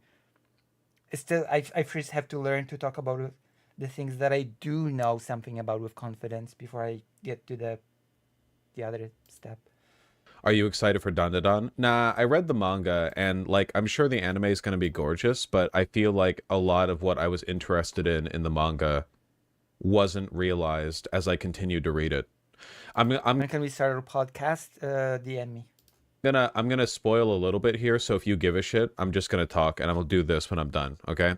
The main thing that bothers me is the fact that I actually thought they were gonna have like a mature relationship between the female and male lead, where it's like cute and they like each other and they develop that, and it seems... Is that mature? The maturity is when they're cute, they like each other, and it sort of goes somewhere. That doesn't sound mature at all. It sounds like kindergarten love. I don't know. High school crush. Seemed like for the first few chapters, they lean in that That direction. does not and sound mature at all, actually.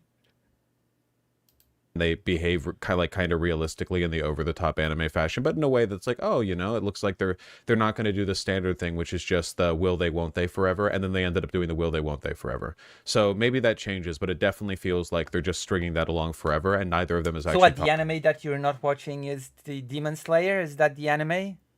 talking about it, and it's kind of frustrating. I've read the manga!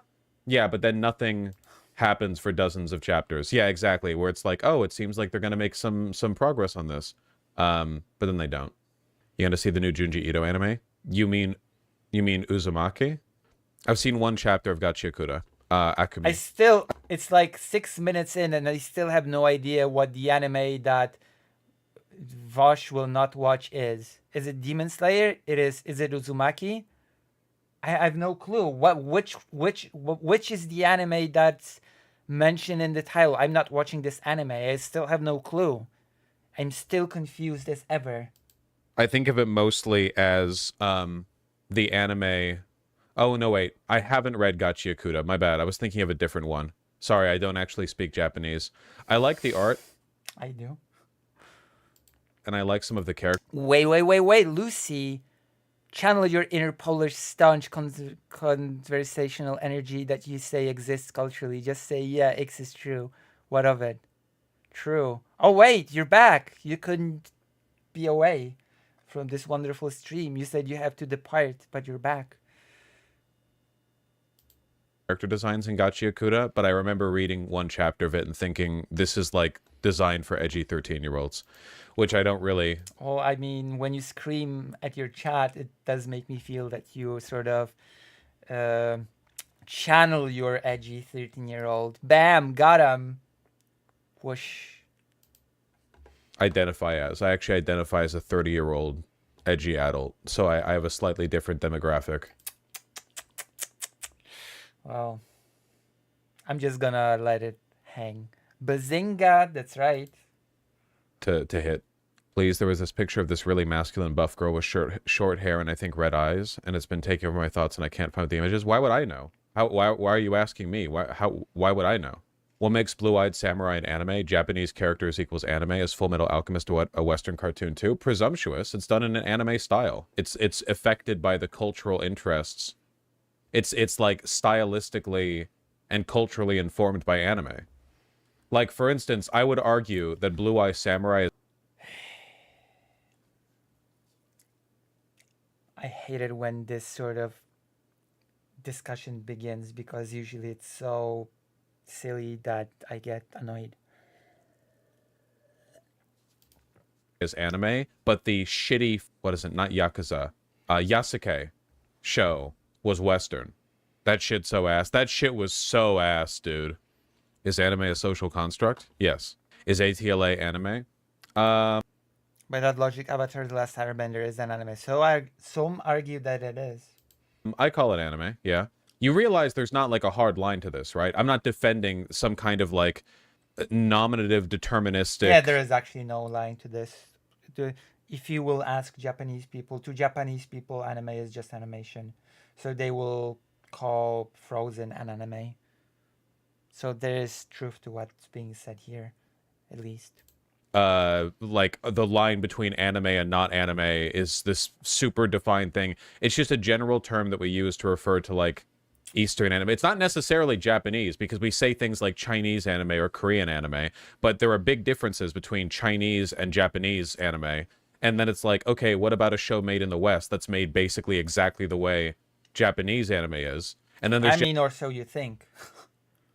It could be similar on the surface level, but then when you get into whatever.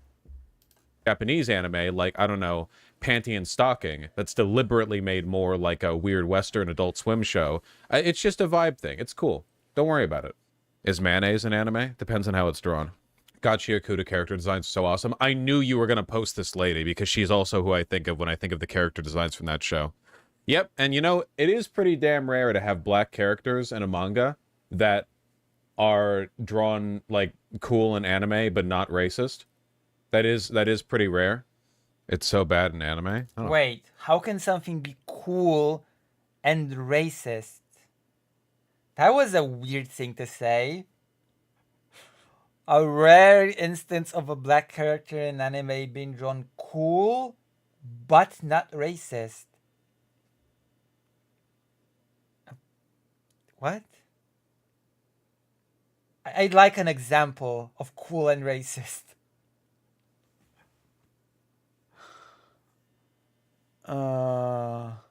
Gosh. Damn. No. Oh yeah, the shield hero literally starts with a false rape accusation. How do you think it's gonna go? Like Tom character and Jerry is cool and racist. I don't think the woman. I don't really think that the woman depicted in Tom and Jerry is cool. Like, I don't know about you. I don't find the lady in Tom and Jerry depicted as cool. wise, you know? Like what like how do you build off of that? Manga artists simply cannot make black characters without white or blonde hair Lamau. Okay, well, hold on. First of all, I can think of black characters who don't. And second of all, maybe God shouldn't have made black people look cool with white hair. Sounds like a problem. What? Huh?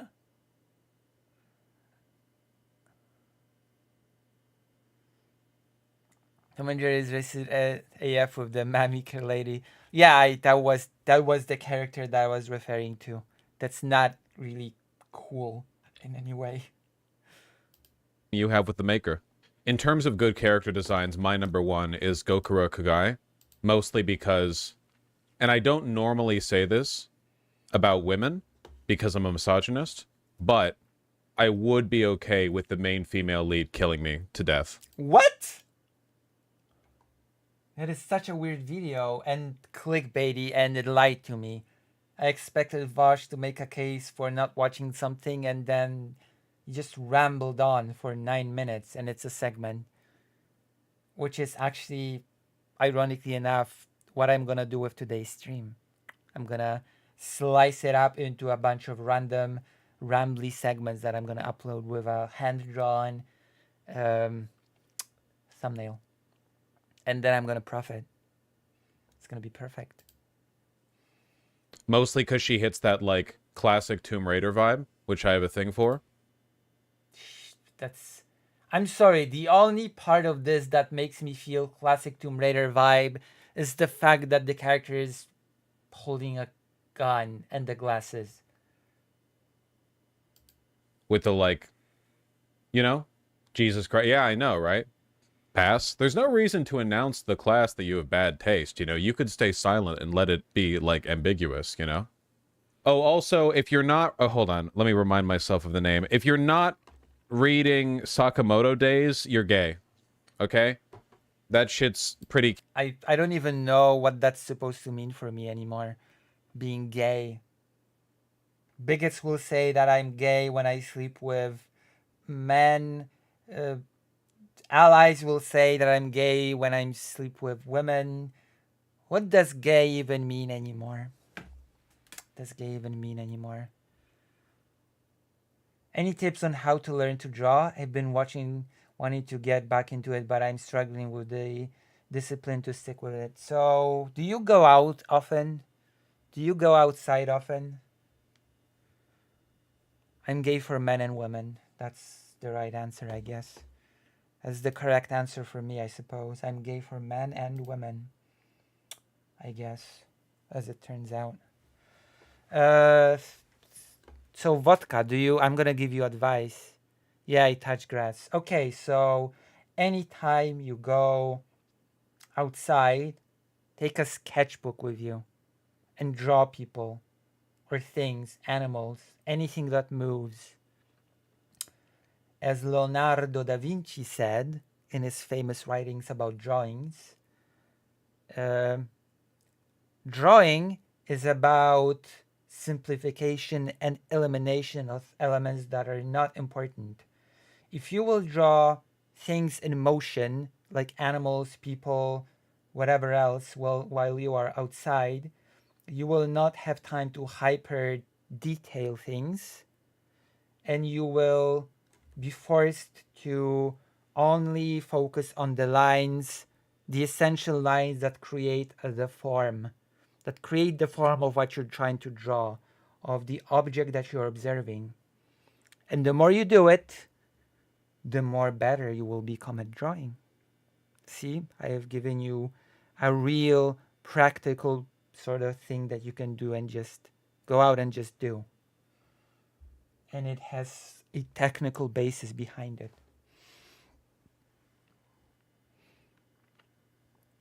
Isn't that cool? Isn't that cool? So yes. Kino, what if I'm gay and not reading it? I can't fix I all did your it a lot, actually. I've done it quite a lot. problems.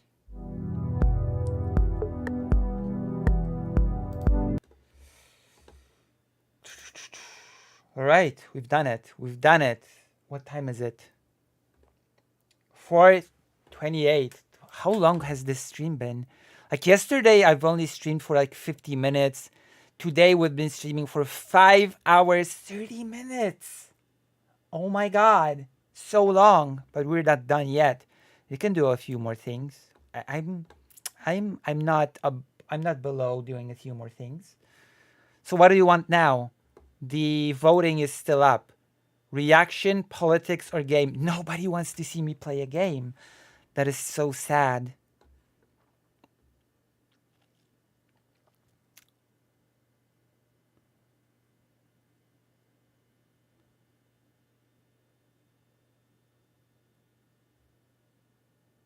Let's go.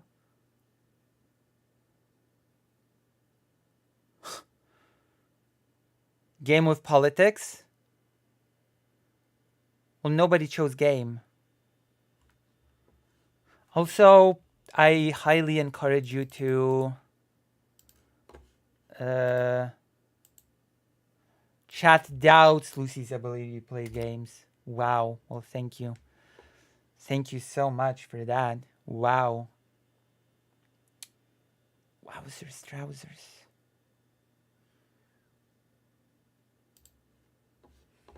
Hold on.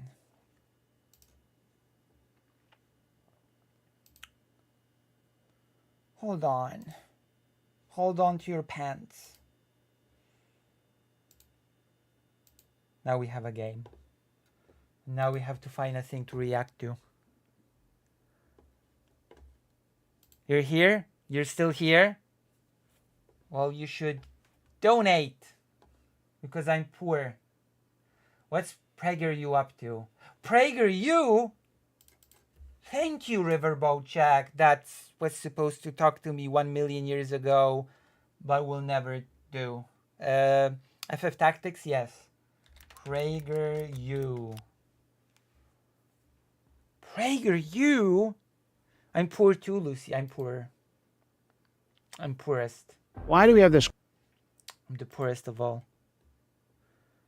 Lucy, do you think games can teach history? Depends on the game. Should men be allowed in women's sports? Man on the street. What kind of a question is that? Things just got messy? Yeah, let's try. Let's try. Or else I might just be forced to talk to Destiny or something. Should men be allowed in women's sports? Oh, that's actually something that has not happened yet. There's that'll be like in 15 hours. Should trans women versus real women? This is pointed to as a trans woman. Trans women versus real women.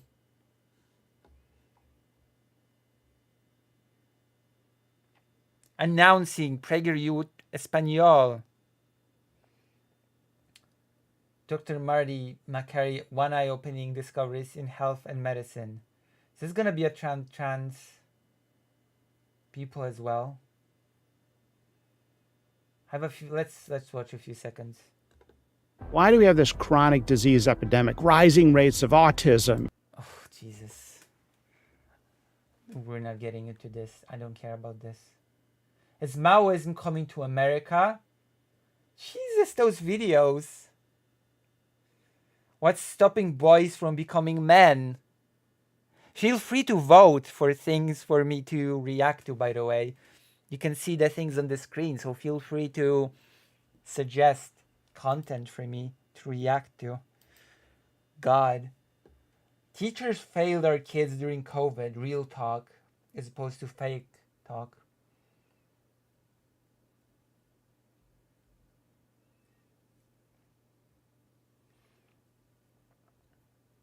I have no clue what that is. Apostolic Majesty. Thoughts on abortion, sin, and God's will. Jesus. Trump attorney. A little extra hustle. Spill the tea. What happened on 9/11? The Pope said what about hell? Gens and millennials who doesn't want to see a boomer talk about. Wait.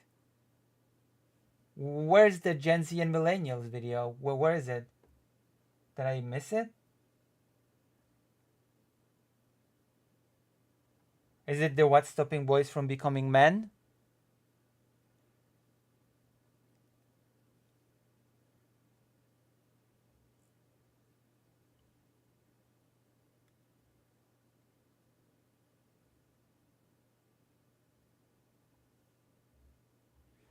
Third row, second from right.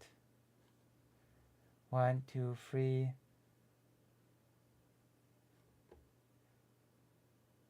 Germany energy disasters outban kids from socials. This?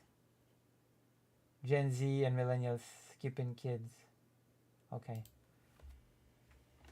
Elon Musk's SpaceX makes history with the first ever civilian spacewalk. A new study finds Germany ditching nuclear power for green energy cost billions and didn't deliver. Australia plans to enforce a minimum age requirement for social media users. And why are Gen Z and millennials saying they won't have kids? We'll get into all of that and your quick hits right now.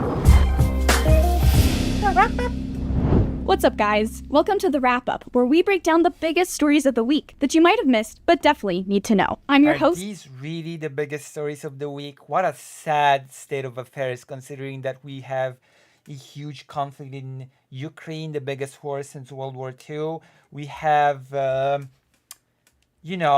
thing happening in Gaza. We have even the flood in Poland is a bigger topic than kids being banned from socials. You have so many things happening in the world, and these are the biggest topics of the week.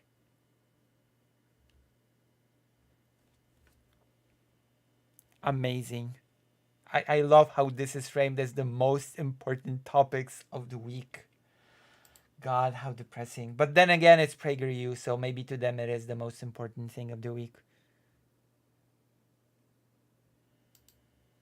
Amanda.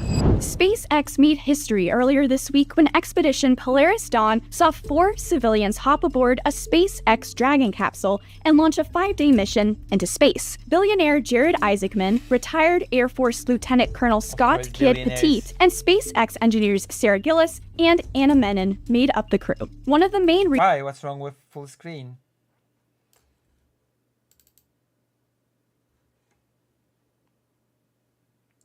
reasons for the launch was to test SpaceX's newly developed EVA suits, seeing how effectively they can reduce decompression sickness and prevent negative effects of cosmic radiation. SpaceX posted on X, quote, Polaris Dawn and Dragon at 1,400 kilometers above Earth, the farthest humans have traveled since the Apollo program over 50 years ago. The height of 1,400 kilometers, or 870 miles above the Earth, was well above the International Space Station, as well as the Hubble Space Telescope. This launch has included the first ever spacewalk performed by private citizens, all donning the newly developed spacesuits. Thursday morning, around 6 o'clock a.m. Eastern, Isaacman and Gillis exited the capsule while on a tether, while Petit and Menon remained inside. The crew is set to splash down off the coast of Florida this weekend, potentially in the early hours of Sunday morning. A new study has found what that Brianna video?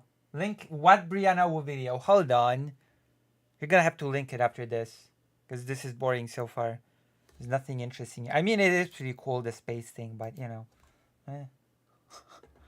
Germany made a grave error in abandoning nuclear power and investing billions into a supposedly green power infrastructure. Jan Emblemsvåg, an industrial engineer of the University of Science and Technology in Trondheim, Norway, said his calculations found Germany would We are watching this. We are watching this right after. This is gonna be our biggest segment of the night. Oh my god. Oh my god. It's gonna be epic.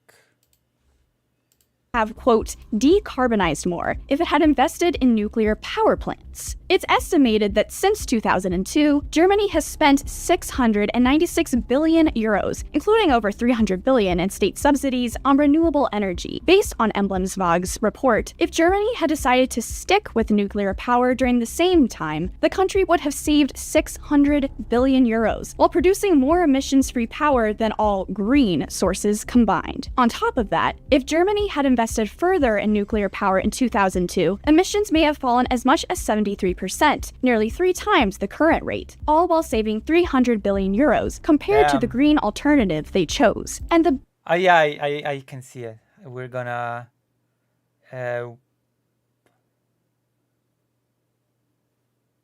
counterpoint. Where? I can only see the transgender activists are sabotaging the thing. The hill. Where's the counterpoint thing?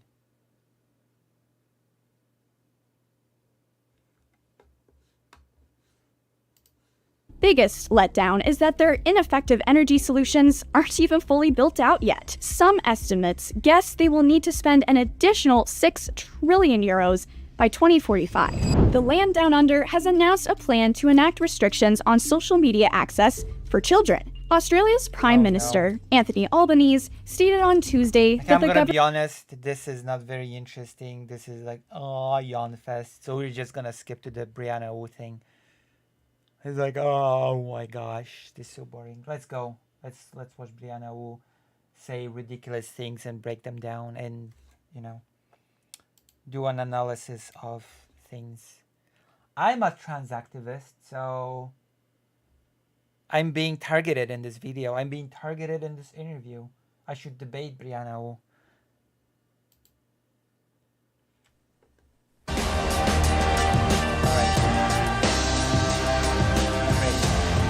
I first encountered a person named Brianna Wu many years ago on the internet. She was at that time involved in Gamergate, which was a massive... Oh my god, people can't get over Gamergate. This is just so sad. Saddest thing ever. Please get over Gamergate. Gamergate was a long time ago. It was considered an old thing a long time ago. People were bored with it a long time ago. And now it's being referenced everywhere.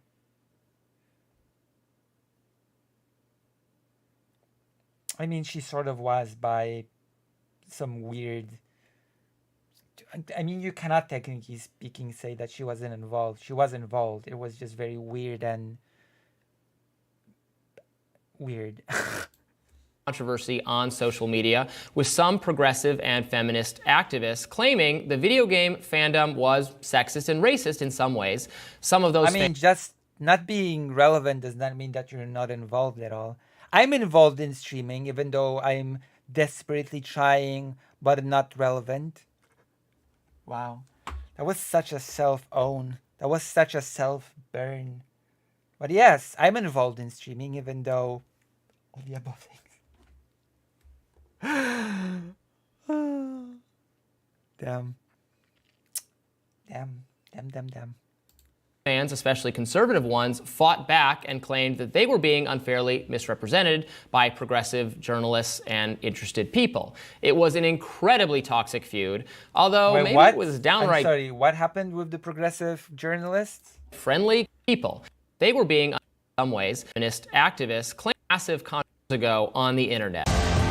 I first encountered a person named Brianna Wu many years ago on the internet. She was at that time involved in Gamergate, which was a massive controversy on social media, with some progressive and feminist activists claiming the video game fandom was sexist and racist in some ways. Some of those fans, especially conservative ones, fought back and claimed that they were being unfairly misrepresented by progressive journalists and... Spoilers, they were not. They were absolutely not being unfairly misrepresented. But, you know, I'm not talking about Gamergate. I refuse to talk about Gamergate. Gamergate is over. It's long over. Get over it. Blondie. And interested people.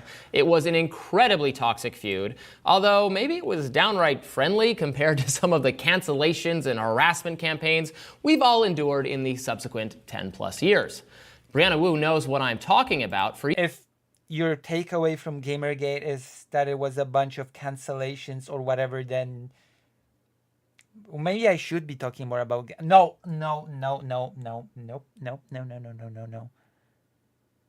Years, she fought with the right and was subjected to personal attacks by the right wing. But then she started to criticize some of the excesses of progressive activism, and more than once tangling with transgender... What are those excesses of progressivism? Transgenderism. Activists in particular, who she thinks are in some ways making their ideas, trans and gay acceptance, less popular and less appealing. Executive Director of the Rebellion PAC, Brianna Wu, joins me now to discuss all this and more. Thanks for being with me, Brianna. It's so nice to talk to you. What? Oh my God, what's with her? What is wrong with her face? Why is she making that face? That scared me. What? I know. I'm your method. Imagine just let me try to recreate this. With me, Brianna Wu joins me now to discuss all this and more. Thanks for being with me, Brianna. I don't mean to be mean, but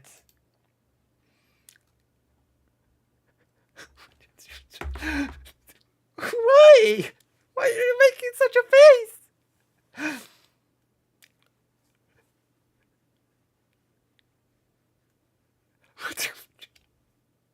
Okay. Entertained right off the bat. I cannot say that I'm not being entertained by this video. Damn. Oh, God. Man. What is happening? Oh, God. Brianna, it's so nice to talk to you. I know.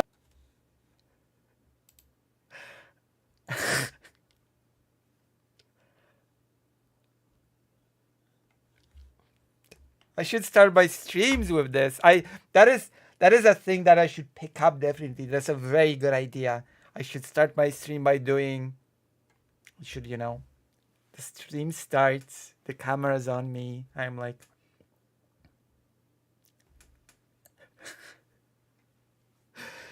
Oh, damn. Use that as a thumbnail. I should take me doing the face and then put it next to her doing that face and then add the caption. You're right. That's actually a very good idea. Thank you. I'm stealing that idea. I'm going to use this. I'm going to do it. Or maybe I should draw. I should draw myself doing that face. That's... endless potential. Endless potential. Damn. Oh. No, I'm your methadone, Brianna. I'm not quite as potent as the real thing, but we'll do what we can today. Well, before we... What? I didn't quite catch that. What? Even... Not quite as potent as... Talk to you. I know. I'm your methadone, Brianna. I'm not quite as potent. Method... What?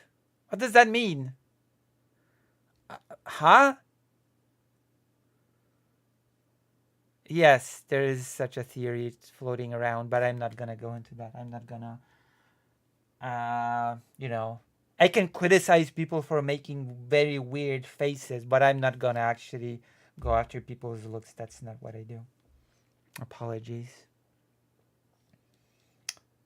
As much as I can criticize people making very random and weird, goofy faces, I'm not actually gonna go and criticize or go after people's looks. How do you look? Okay. It's the real thing, but we'll do what we can today. Well, before we even get started, we're going to do this live right now. I owe you some money because we made a bet online. I bet that Joe Biden would stick it out. I made that bet early on, but I clung to it even like 5 minutes before he dropped out. I was in full denial. You won that one. I did. I wanted to bet you $1,000, and I wish you'd taken that because I'd be going out. We'd be taking a nice trip to Maine. Yeah, I said I would do $100 bet. All right, you have Venmo. I think I found you on Venmo. Is the person I'm looking at you? Do. I'm doing it right now. Yes. It's happening. Okay. I'm paying $100. You were right, and like the Lannisters, I pay my debts. I appreciate. That's cool. Someone should give me $100. Oh God, I'm having too much fun with this video. That we won't have to have Twitter feeds anymore, so this is good. We're bringing the temperature down in the country. It's great. Okay, I'm hitting pay, and there, it's done. Why is she making such faces? Oh my God! Like now it feels like I'm being horrible with this, but.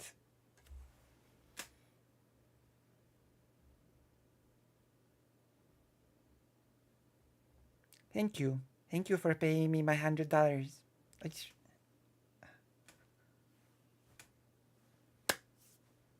Oh.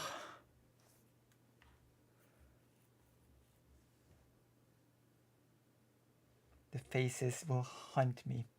These faces will haunt me at night. Will haunt my nightmares.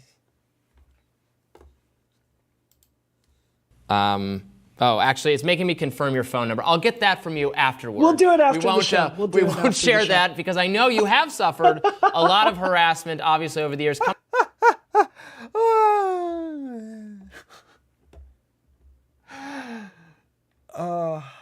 Coming from both sides, why don't you tell our viewers a little bit more about your own journey, being someone who feuded so much with right? No. If I hear one more word about Gamergate, I'm gonna lose it. I'm about to hear about Gamergate, aren't I? You better not. You better not. You better move on from Gamergate. You better talk about something else. Wing people in mainstream spaces. You better not give me crap about Gamergate anymore. I don't want to hear it. And then, what has changed in recent times? Sure. So, to be clear, there are many journalists, including the New York Times, that have said, the Gamergate playbook was adopted by. Stop! Gamergate was a long time ago. We live in the present. We don't live in the past. We live in the present. Stop talking about Gamergate. Oh my God. So the Gamergate was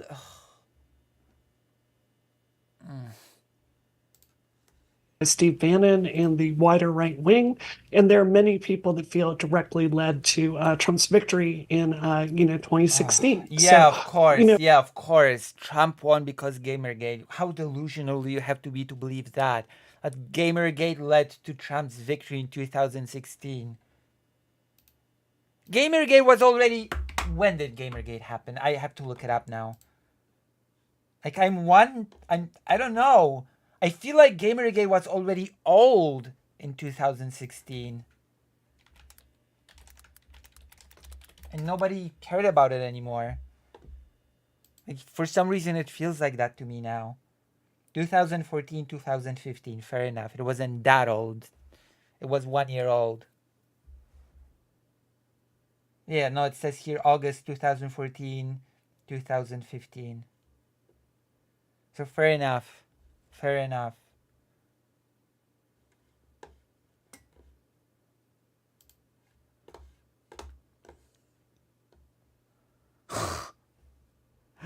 high school football days. Damn.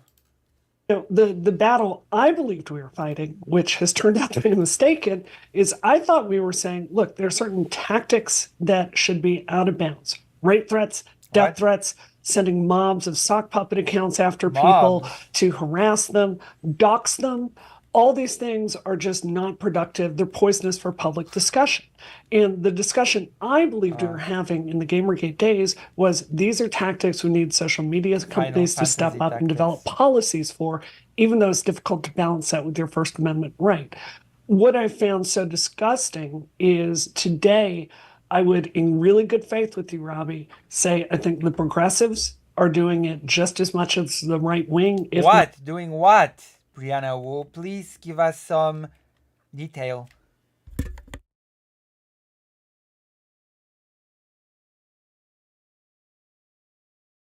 Oh, I sneezed twice. That, in Japanese superstition, that means someone just said something really nice about me or thought something really nice about me, which is nice.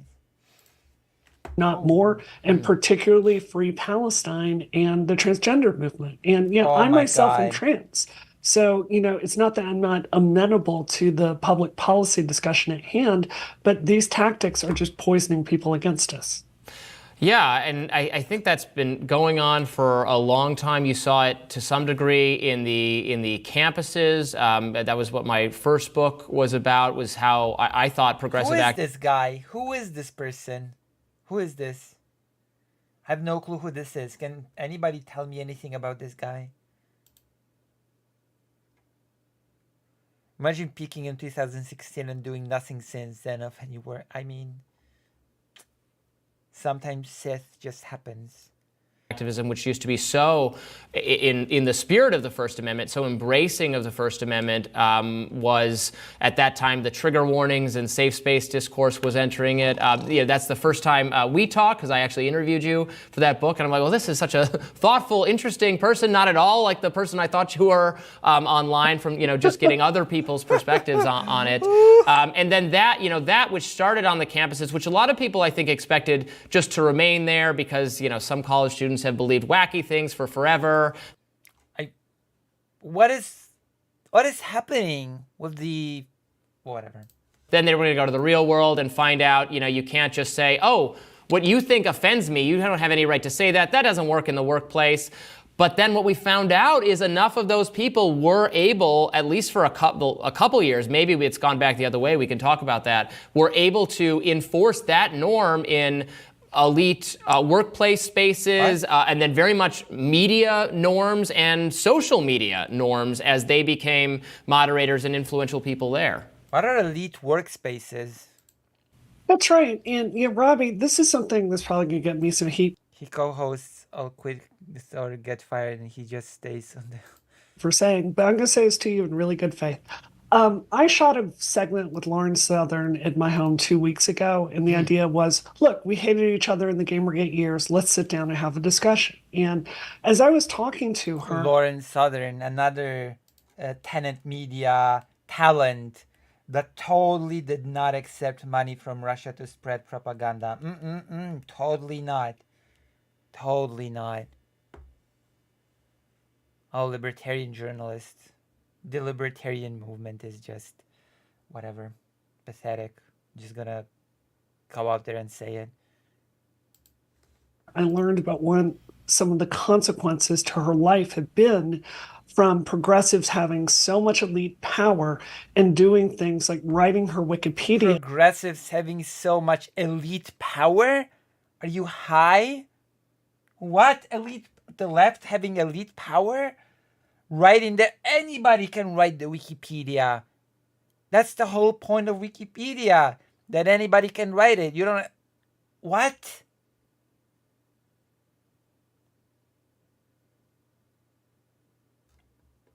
Elite power is when you can write Wikipedia?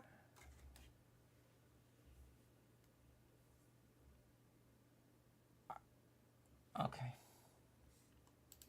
in a way that doesn't even, like, I urge anyone to go read it, is wildly slanted, or having all these articles that don't even attempt to show another side.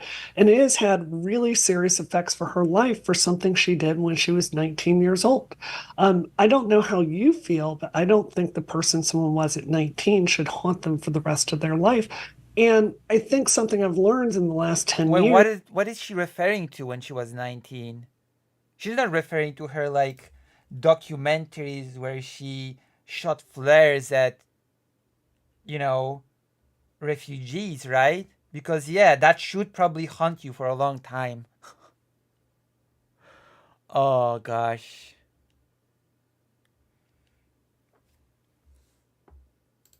Is this conservative argument. Don't get me wrong, I am not a conservative. I'm 100% Team Democrat. But the way debatable. We wield this power is occasionally, actually frequently, I would say, creating enemies faster than we can create friends. And if a political movement yes, Lauren Southern should definitely be our friend. Yeah, she's the best friend we should, yes, of course.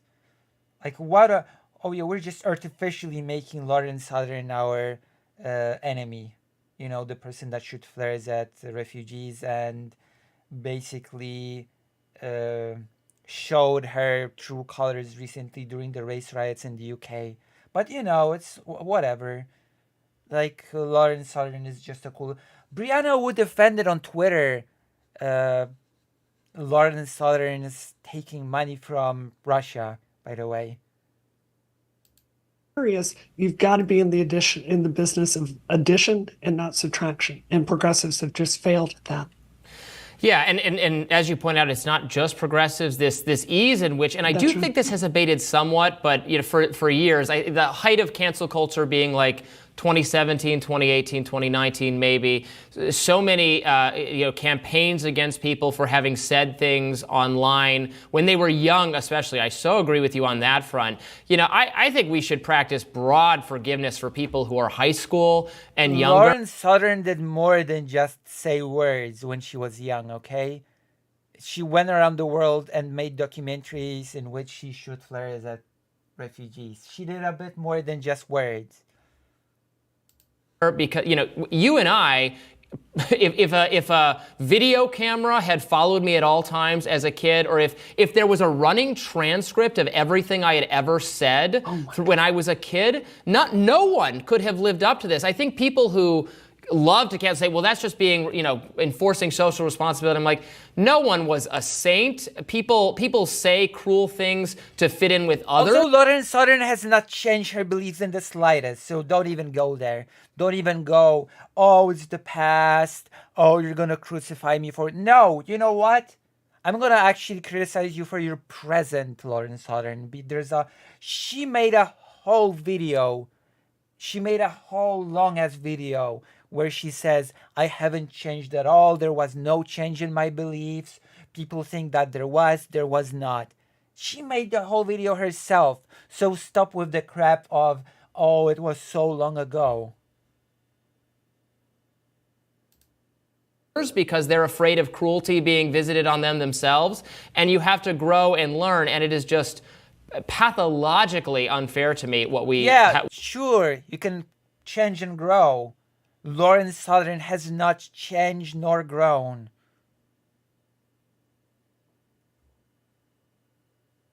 Like, even if I grant this, like, Lauren Southern has not changed or grown. So what are we even talking about here? Have been putting kids through. I think some of that has eased up, but our mainstream media has been totally complicit in that because it wouldn't work if they wouldn't then just say, you know, oh, this... Also, mainstream media, as far as I know, does not criticize people for... That's a social media thing. That's not really a mainstream media thing. Criticizing people for things they... No, that's... Allegations resurfaced against who X, Y, and Z. Well, you're writing about it now. You're legitimizing it. I think that's dead on, Robbie. And I think this is part of a wider trend. Allegations resurfacing is a bit different from canceling someone for something they said 10 years ago. Like, what? allegations resurfacing might as well mean murder allegations resurfacing. That tells me nothing on its own.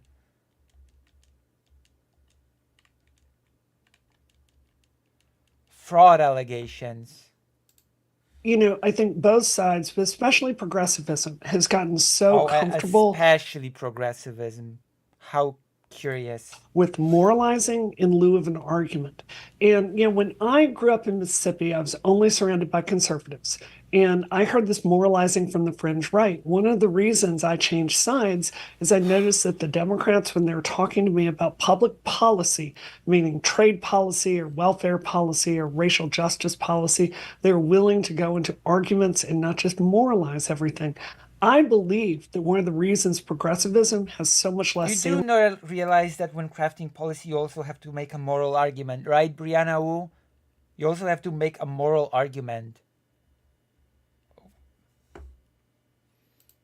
Today than it did 10 years ago is we have gotten intellectually lazy, like a muscle that has atrophied from lack of use.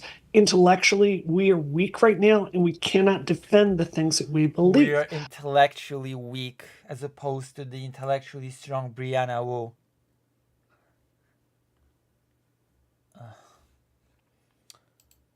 Damn. Brianna Wu has outpaced us intellectually.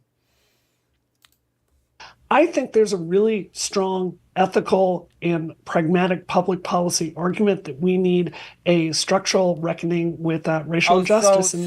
So there is an ethical argument. Moralizing, in other words, in your own words. Country.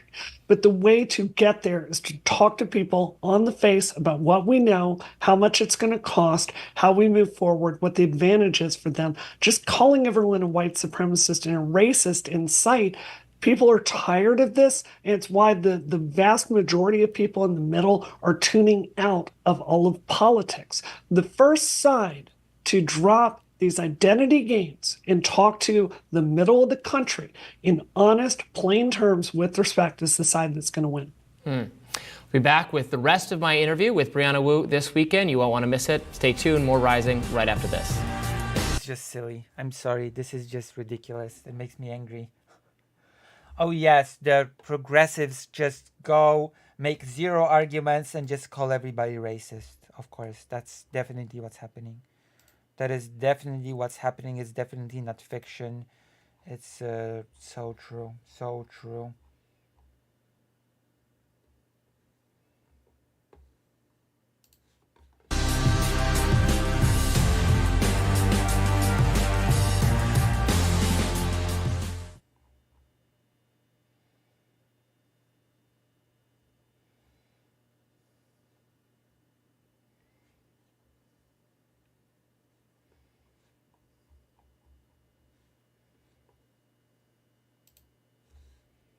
Okay, that's the end.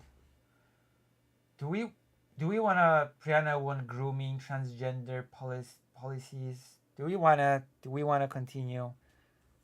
It's like I don't know if we want to. This is so ridiculous. You want to watch? If you donate, then maybe we'll watch some. The end, yeah, because now they get into like the. Oh God, yeah, grooming.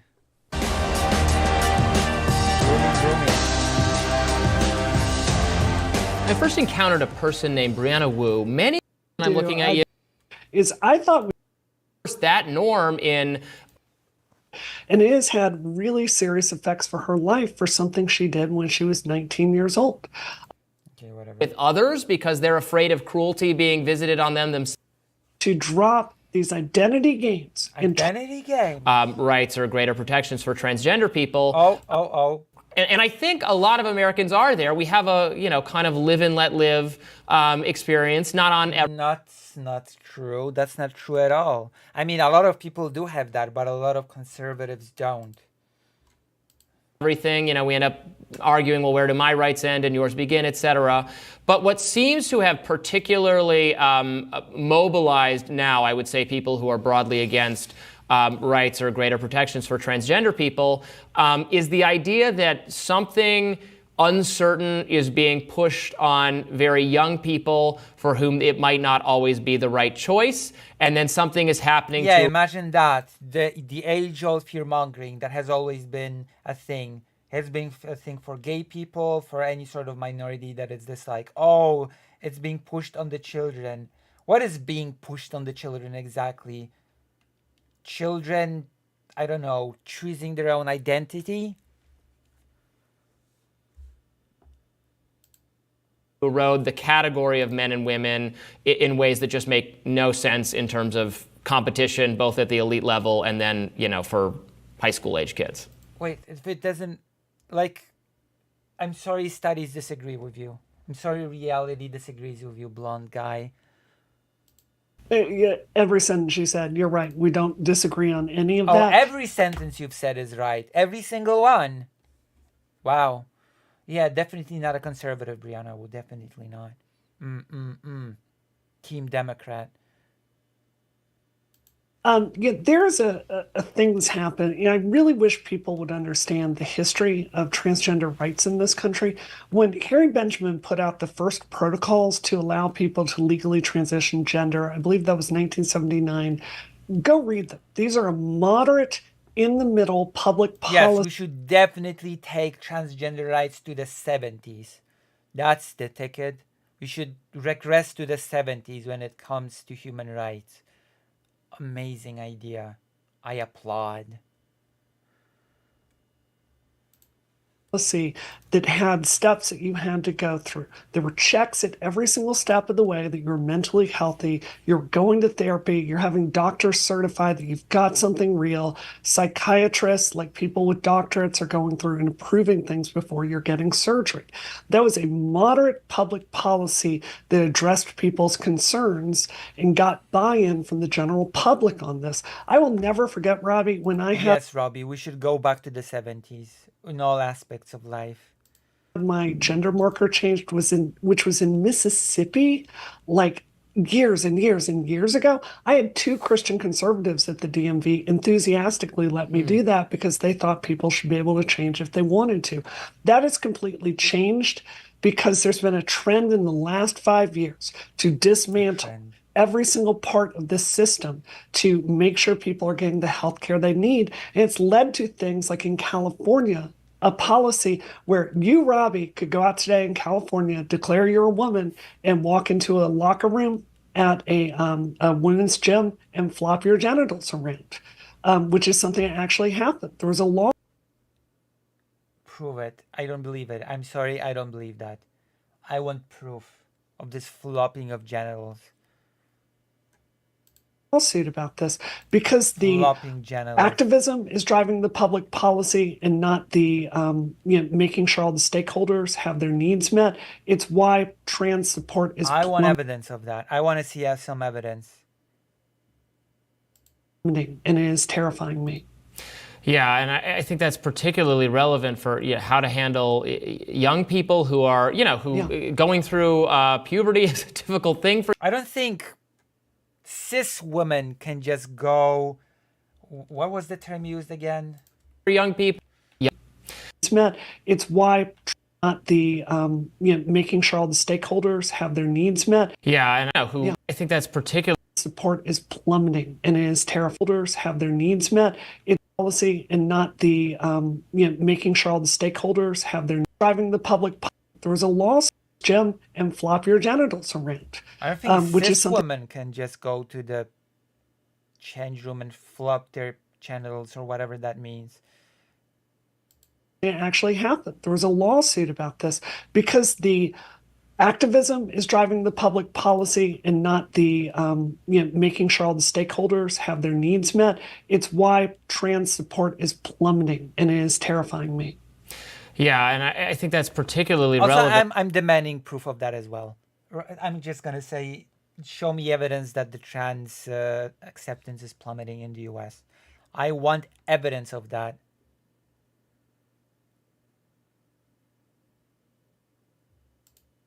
for how to handle young people who are, going through puberty is a difficult thing for young people. Young women are often uncomfortable with their bodies. That's like the default state of going through your teenage years. Young men endure a lot of gender dysphoria is more than just being uncomfortable with your body. I'm just, shocker of all shocks. May you call in? Sure. Wait, we can explain what?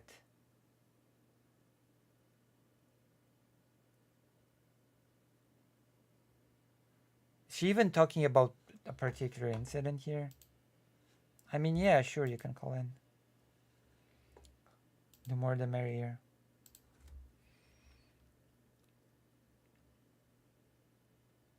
What?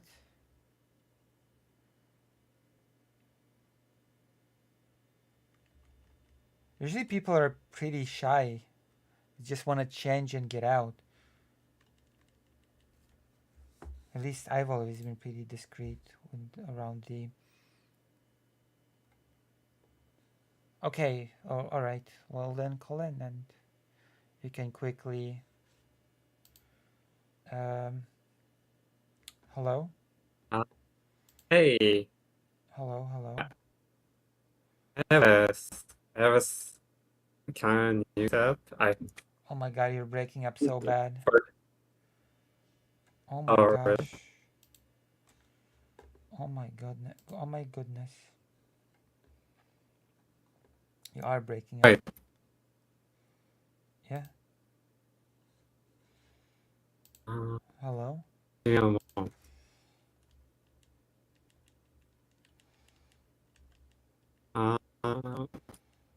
Yeah? Okay, is it better now? No. I mean, it is a bit, but No? I still cannot understand what you're saying, so it's not better enough. Wait.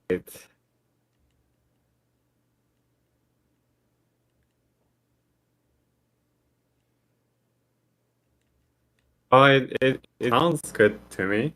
No, it's breaking up. No? It's breaking up.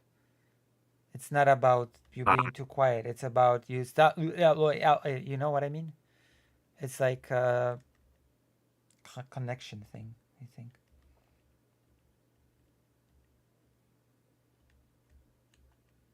I should be louder? Sorry? I should be louder? No, it's up. You're breaking up.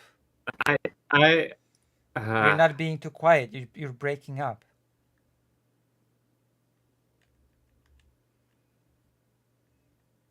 Well, when I listen to myself, it sounds fine. Sorry, what? When I Like you can listen back. You can listen back to the stream, and you'll immediately know what I'm talking about. Wait. If I disable noise suppression. Okay.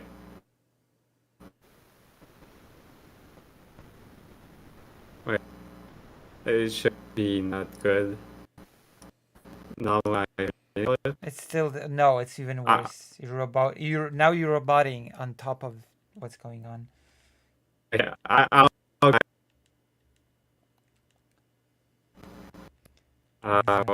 now.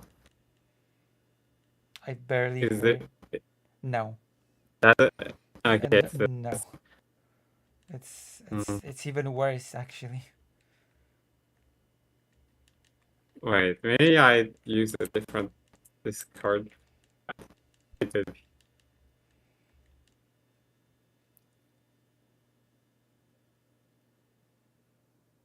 What stream? Oh. Talking to me. Got it. Okay. This is another client. Is it different? A bit better. Okay, let's try it. Well, it's a different client. Okay, that's far better. Okay, I think we can work with this. Cool. All right. So now you can explain to me. I'm on camera. Right. Can you see me? Hold on. Yes. No. No. Actually. No. Can't seem. No. You're loading. You're in endless loading mode. Oh god. Alright, anyway. Anyway, so no video, I guess. Yes. The Whisper incident that she's talking about where like, oh, there's this transgender woman who's flopping her genitalia around in a changing room. Right. Like, that's not actually what happened. Okay. So, Like, actually, what happens a lot is, it's she, her. Just for a shout, I'm Estelle. Just to explain who I am. But so, actually, what happens in locker rooms is that trans women go in and like, even if they are like being like not very let's say they don't show their junk around habitually, but obviously when you're in a changing room you're gonna be naked if you're not in a stall, and people accept that, but not if you're when you're trans. But it still happens that people go in, see just someone they don't think should belong there, and then they call the police or like complain, and like they get arrested or like they get kicked out the establishment. And so what happened in that case is exactly this. This trans woman was like minding her own business, and then those people came in, saw that she had the wrong things between her legs, and called the police, and just that's a whole incident. It's like maddening. Like, how can trans women exist when just minding your own business gets the cops called on you? I mean, the answer from Brianna Wu and the blonde guy would be that they shouldn't exist in these changing rooms. So, like, to them, it's a rhetorical question. It's not like, you know. It's just like the blonde guy would, without any hesitation. Oh yeah, I have no doubts about that. Yeah. It's like a long history of this happening, just trans people minding their own business, and people just go after them, and like, well, I mean, like, if someone's like acting creepily in a changing room, they're acting creepily in a changing room. It doesn't matter what gender they are, but like, are you like, if some guy was not even trans and is in the woman's changing room and like just minds their own business, why would there be any issue about that? Well, because they have the wrong genitals, and the people like the blonde guy would say that they're probably just a creep that entered the changing room to leer at women, real women. And so there's the assumption that someone has malicious intent, or like just being there, and that's just it's like prescribing it's like prescribing a certain kind of being of existence under the assumption that any other kind of existence is just a crime against against people's sensibility. Well, yeah, of course. And That's because according to the conservative thought, people have their nature, people have their roles, people have to fill them, and if you get outside of those roles, then you're sort of committing a crime sin, against basically. sensibilities. Yeah, or like a crime. Yes. Yeah, that's the argument, yes. Women are people with a specific set of genitals, behaviors, etc., and they should stick to those. And same for men. Trans women are basically men, so they should just not be in these locker rooms ever, no matter what. That's the argument. And I said that the woman in the incident was like. And Brianna, who doesn't as far even... as we, sorry, yeah. As far as we know, she was just minding her own business. Yeah, but that's how she lives. That doesn't matter. That doesn't matter. Yeah, it's the narrative that they can spin around and that like confirm their their already existing narrative about just the unrestrained trans people are too dangerous to be to exist. Right. The restrained trans people like Brianna, who has, it seems, gone through the process of getting certified trans, who should be out, but like, that's not how those kinds of thoughts work. They don't stop there. They like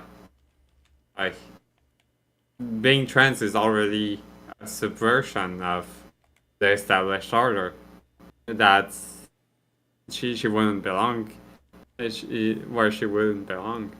And she doesn't really see how self-defeating your argument is, because whether or not you go through the hoops of getting 5 psychologists that will tell you you are trans, 10 diagnoses from psychiatrists, it won't change the fact to the people like the blonde guy, a trans woman with all those documents should still not be able to go to that changing room, because they will still have that set of genitals that they would show off in his mind to real women, quote unquote. So it wouldn't matter if the person would go through these sort of things that Brianna was talking about. It makes no difference in the argument whatsoever. So, yeah.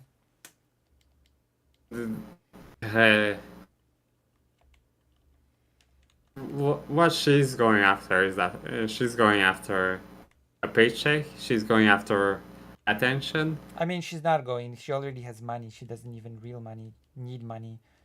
Like, she wants attention, in my opinion, more than money. She gives people money to get attention. Where does she get her money? Like from her husband, I think. Also from her family. I mean, she has money, so she's not really desperate for money. As I said before, she gives people money to get attention, so. Yeah.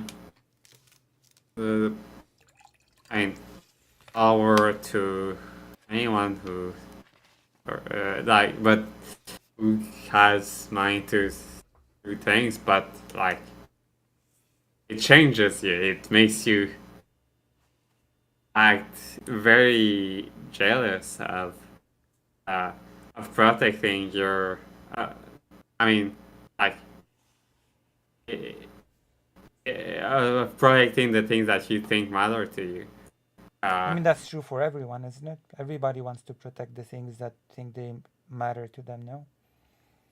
Yeah. Though, having money, having wanting, but like lacking like any kind of real influence. She doesn't have really any influence relative to the wealth she has. Well, that's her own basic failing, you know? Yeah, but like, it changes the orientation of like oh, now I have to. There's this thing that that's, that I should do, and it's being defending the old ways, or the thing that those conservatives who can give me a lot of attention, because like it's easy to follow the narrative of the conservative. It's hard to like go make like think more and challenge your conceptions about the stuff you're taught, and it's harder to make it like appealing. It's harder still to make it appealing to a wider audience, because she wants to appeal to. I mean, I just don't think she has wider any solid principles. I just think she follows what she thinks will give her that influence. That's why she flip-flops between Oh yeah, that's for sure.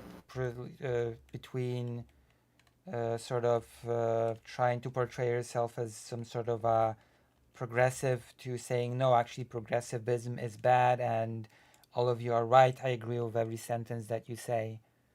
Like it's just a matter of convenience to her what will further her goal at a given moment.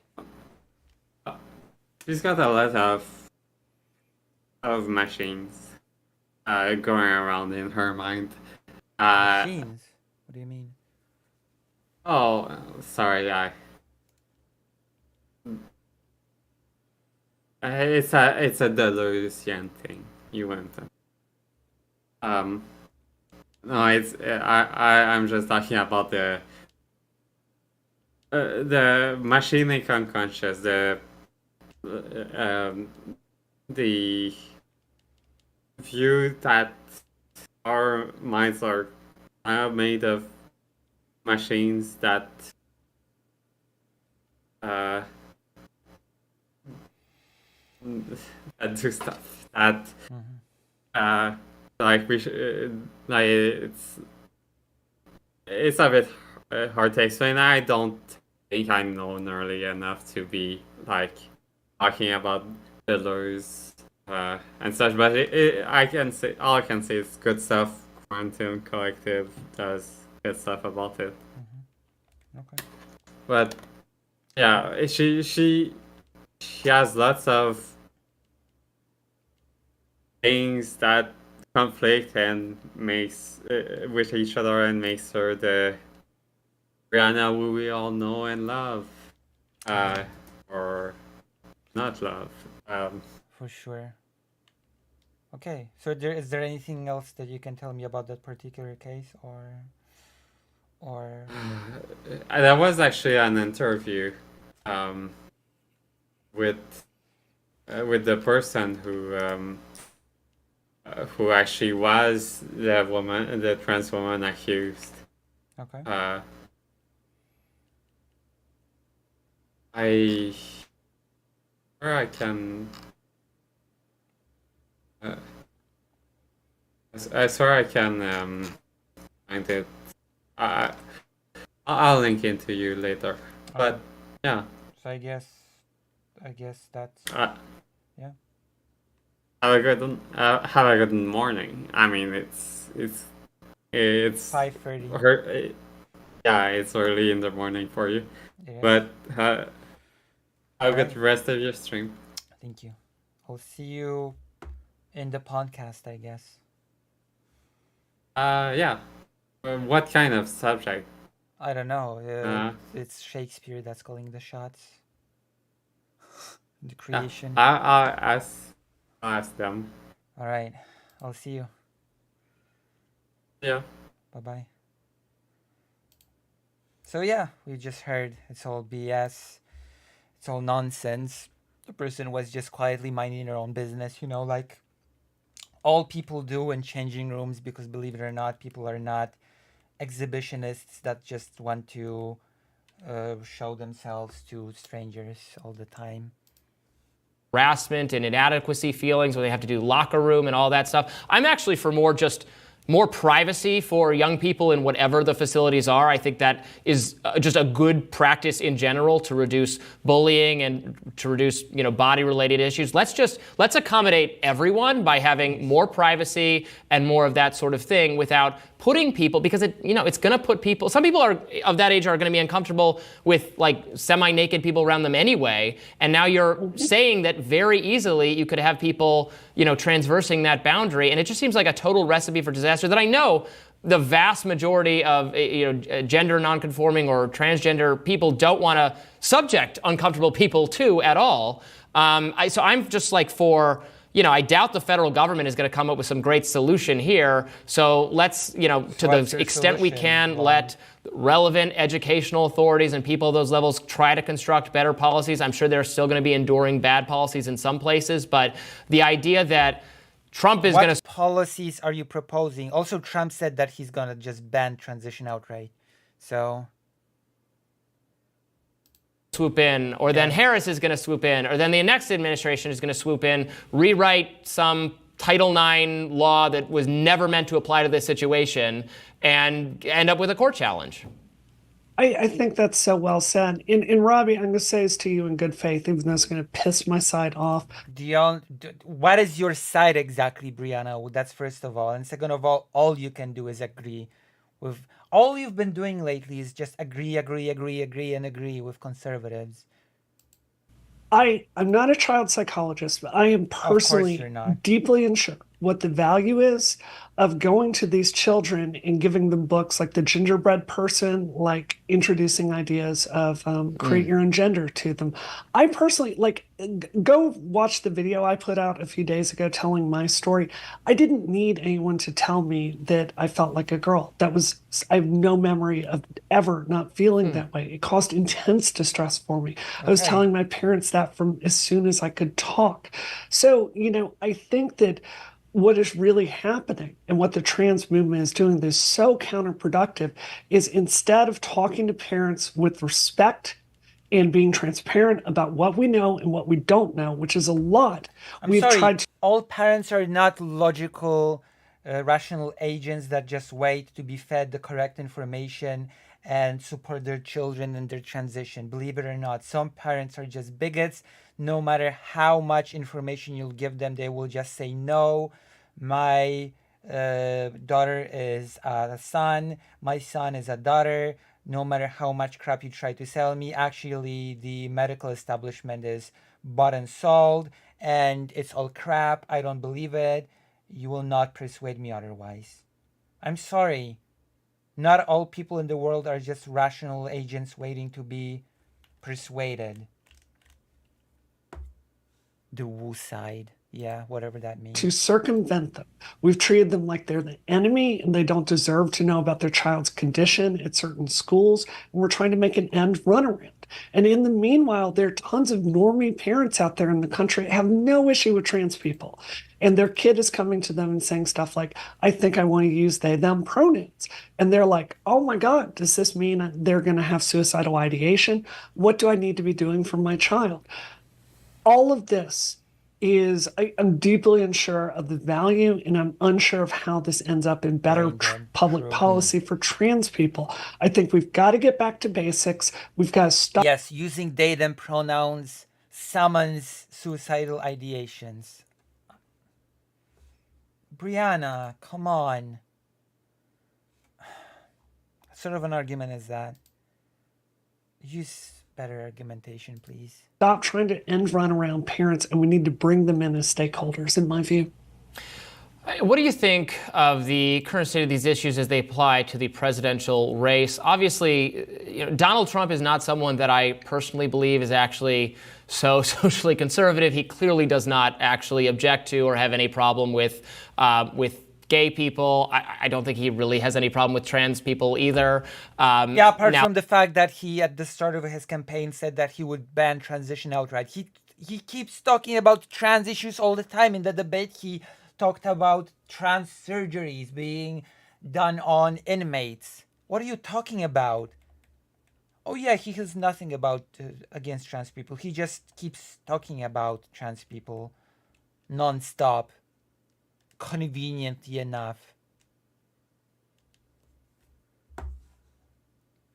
It just so happens on accident that it just, it's his constant talking point. But apart from that, it's, it's whatever. Now, the Republican Party is very animated and active around culture war issues, certainly these days. And so there is a pressure to talk about those things in a certain way. And then, obviously a lot of people have moved into the Kamala Harris camp for feeling those people are vulnerable under maybe not Trump himself, but general Republican governance. It's all moved away, from my kind of, again, live and let live. How can you say that Trump is not against trans people if he pushed the conspiracy that children go to school and get trans surgeries in school and get sent home with a surgery done? And don't judge other people and just make things legal and it's none of my business attitude. My ideology is losing out. But what do you make of these issues in terms of the national political race?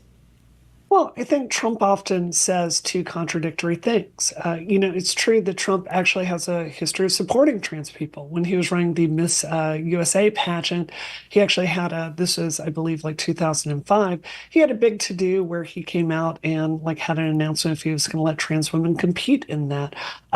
Trans women in beauty pageants seems kind of goes against my feminist guts, but, whatever. If you want to do that, more power to you. But I think my feminist compete in that. Trans women in beauty pageants seems kind of goes against my feminist guts, but whatever. Why does it go? Why does trans women taking part in beauty contests go against your feminist? Are you? Or if you want to do that, more power to you. But I think the problem is he often says things that are contradictory. It's the people that he's surrounding himself with. Project 2025, of which many people in his campaign and I believe his administration have flat out said they want to ban this kind of healthcare. Robbie, when I go down to Florida, I have to make really sure I pack enough HRT down there because I can't be sure if I go to a pharmacist, I will be able to get this medication that I need to function. So this does have consequences. And for me as a trans person, that is a no-go.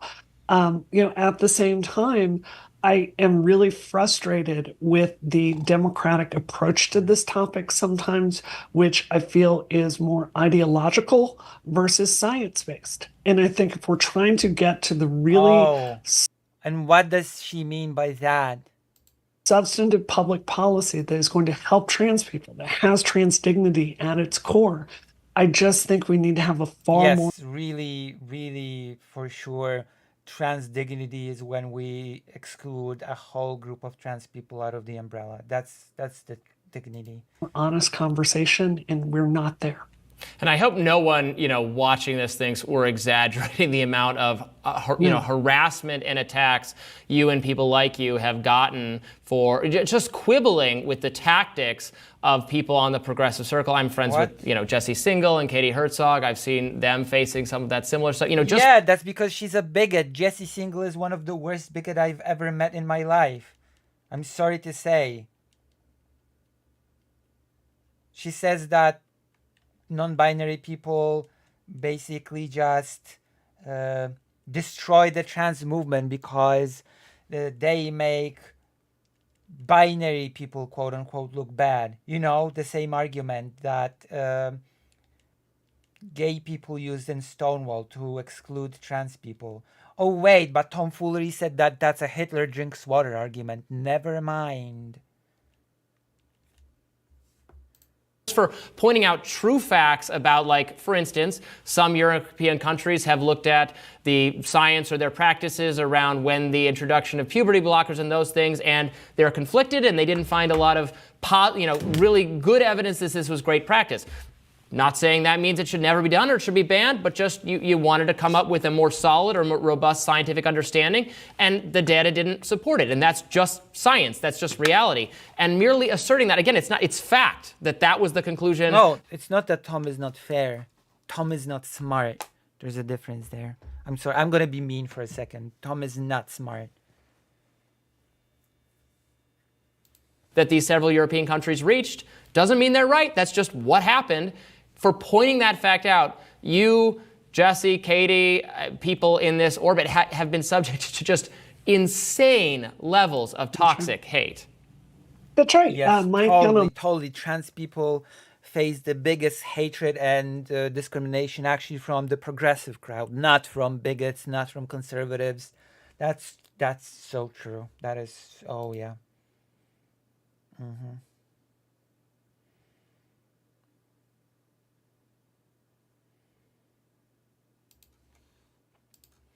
Blue Sky is labeled a transphobic account if I go over there, which is with metadata, which is very surprising to me. I do want to just run a quick fact check. What the report found was there was not strong evidence for, but also not strong evidence against. Right. And in my view, what this means is symptomology drives treatment. So, and I think this is a huge problem. Like if you have a child that is displaying 2 out of the 6 criteria for gender dysphoria, I probably wouldn't medically transition that child. If you have someone that has all 6 to the point they can't clinically function and they're having a major depressive episode and they don't have a comorbidity that could be driving all of this, I think that's the point where you might want to look at healthcare. So, all this transition. What a weird way to put it. I wouldn't transition that child. Stuff is complicated, and I think it's just flat out unethical to not level with parents. It's not a checkbox, by the way. Oh, you meet 3 out of 6, you're out. Strike, you're out. You don't tick all the thing. If anything, it would be a more individualized conversation with the child, not just we take a box with, with a list and we tick what fits. That makes no sense. As Estelle just said. You're not depressed just yet. And this is the truth. If you're a parent out there with a gender diverse child, this is the truth. Gender diverse Every child. area of this is understudied. There are extremists on both sides that don't care about. That's not true. There's actually quite a lot of studies around this. It's just that you have to go and look at the studies. There are studies. It's not understudied. That's just a silly thing to do. Those things have been studied since like before World War II. Okay, those things have been studied. There are studies. Come on, I've already talked about this like over 2 years ago. I think I first tackled this whole topic of it's understudied before even the full-scale invasion in Ukraine started. When Destiny said it. I was still a VTuber back then, I believe. We looked and lo and behold, it turns out there are actually quite a lot of studies. Who would have known? The science, and they're trying to push their agenda. And when it comes to the non-binary stuff particularly, it's entirely understudied. And there's not great medical evidence that... what is there to study with being non-binary? Being non-binary is just...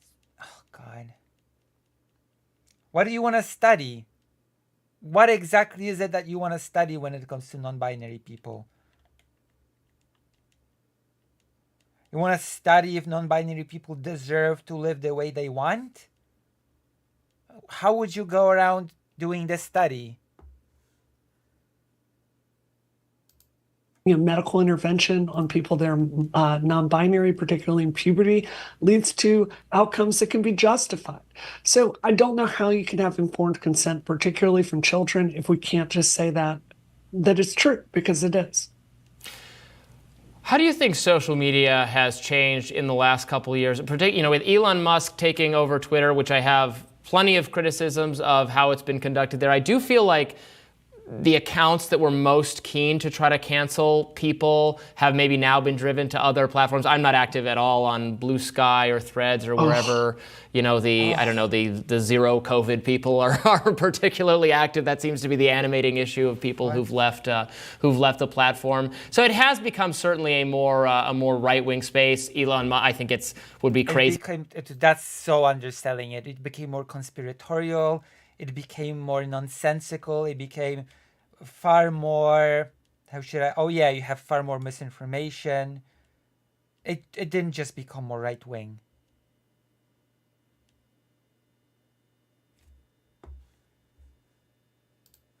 Easy to try to pretend that Elon Musk is anything other than he's a right-wing media figure running a right-wing media platform, one that does, and I think has made some improvements in terms of free speech moderation, although it's not perfect. Run-of-the-mill right-winger. He's a nut.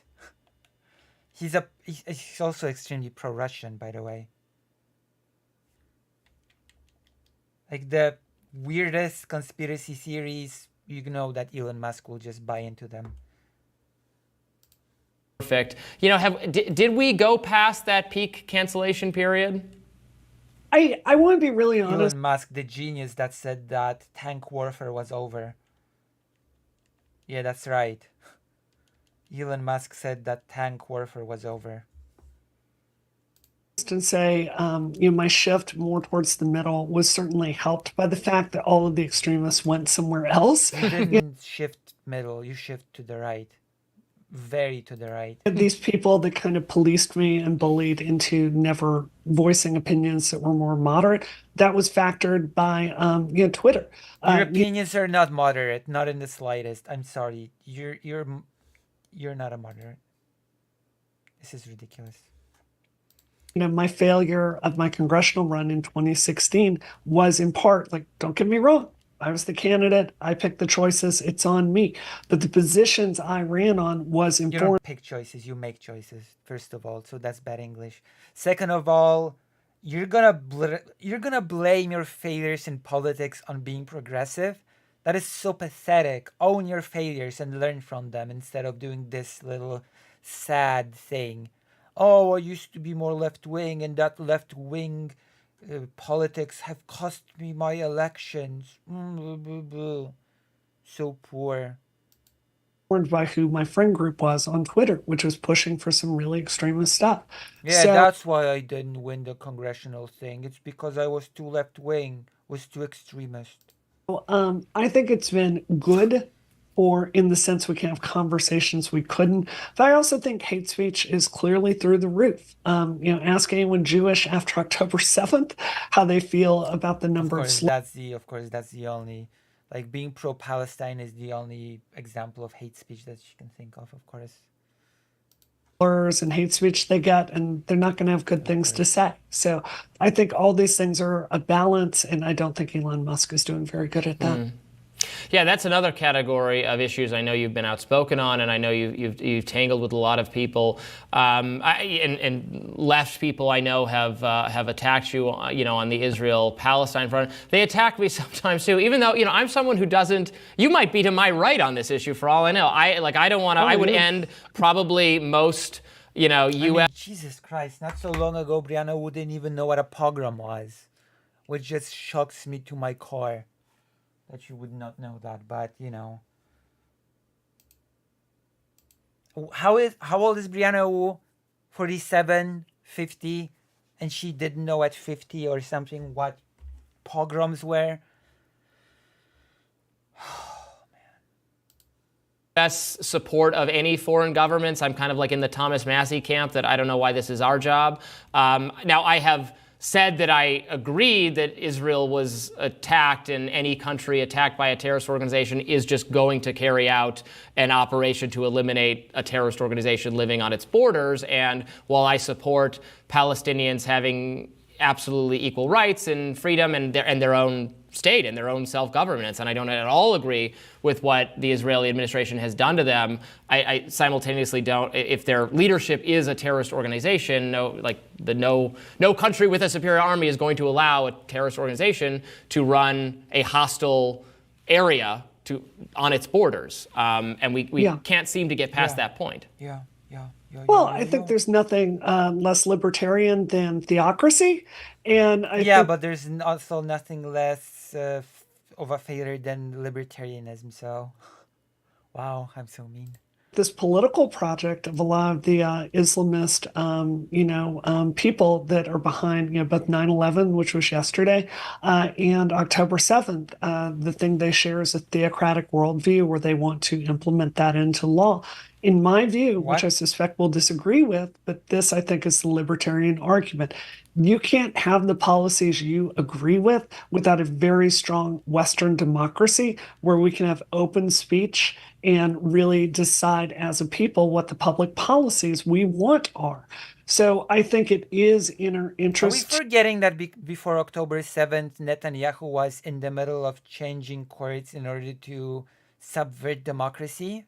Are we having a little bit of a brain fart on that? Like, Western democracy? Netanyahu was just in the middle of dismantling it. There was a huge protest. What are we even talking about? Okay, whatever. I guess that's not important. To ally with Israel because we are next on the chopping block. This is not benign, and I really urge my friends on the left and the progressive side to understand this theocratic political project is not our friend. The things they've done to women are abhorrent. The things they do to gay people and trans people are abhorrent, and they fundamentally don't believe in the values that brought you your right in the first place. So, I understand it's very popular in queer circles. Wasn't there a story that came out about Israel forces blackmailing Palestinian LGBT people into cooperating, or else they will sort of, I don't know, cause them trouble, and that the Israeli military force, whatever it's called, is teaching other countries that are anti-LGBT similar tactics of blackmailing the LGBT people in their countries. Wasn't that IDF? Wasn't that a thing?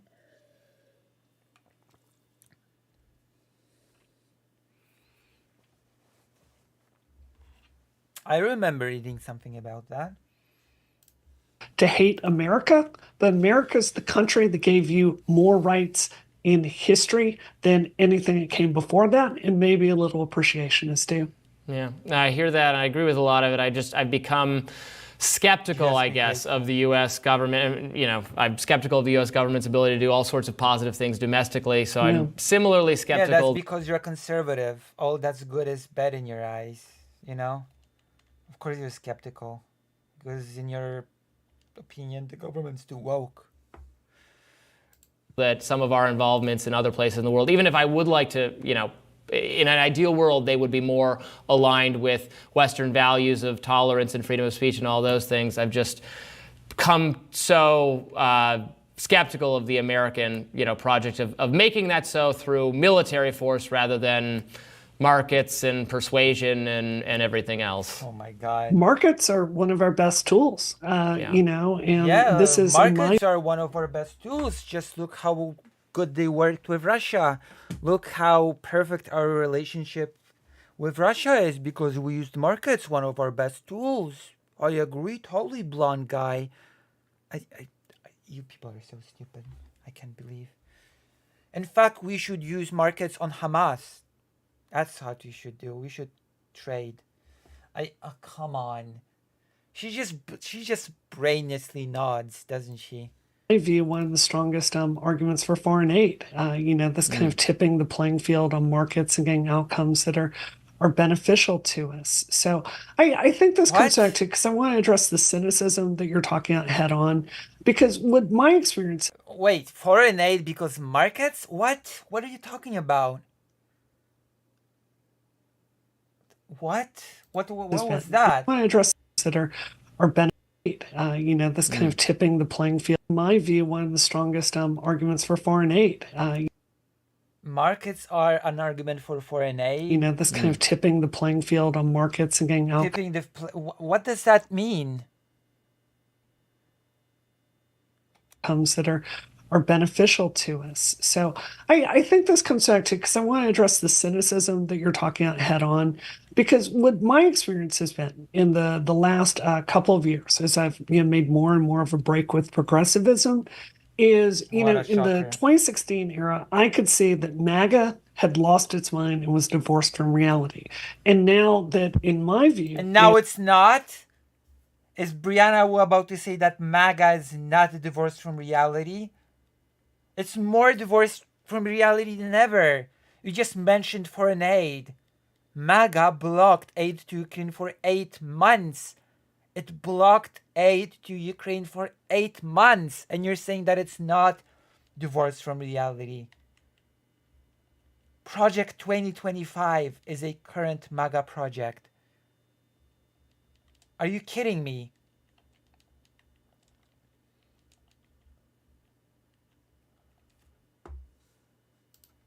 It's Are progressives. you trying to that tell me lost that their Haitians mind. are not eating cats in the streets of Ohio? What I'm are you not saying? seeing evidence I find compelling about that. What? Cats in the. Now that, in my view, it's progressives trying to that tell me lost is divorced from reality. And now that, in my view, it's Are you progressives trying to that tell me lost that their Haitians mind. are not eating cats in the streets of Ohio? Yeah, I am saying that. What the hell? What was that? Not seeing evidence I find compelling about that. But at the same time, as progressives, you can see video out there of them praising Iran as though they are the hero and America is evil, which I don't think there's a credible argument for that. So yes, praising Iran, the most progressive of stances. Yes, yes, of course. The more you praise Iran, the more progressive you are.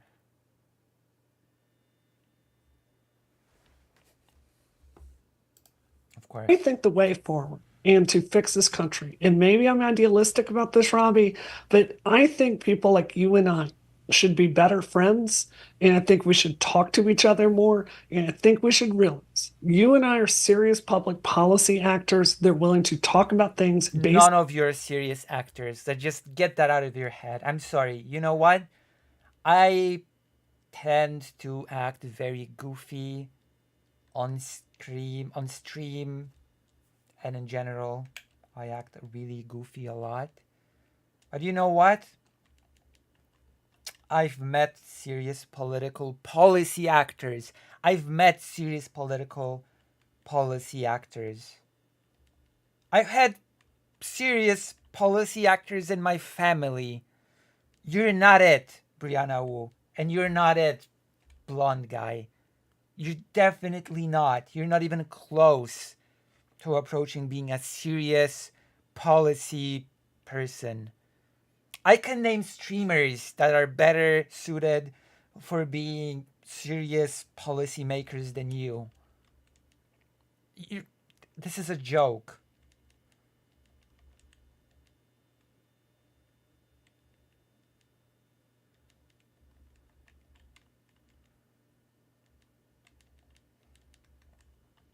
Oh yeah, and the people that I've mentioned that were serious policy actors actually made policy that made real difference in people's lives, including the people in my family. So this is just ridiculous. This is just really silly.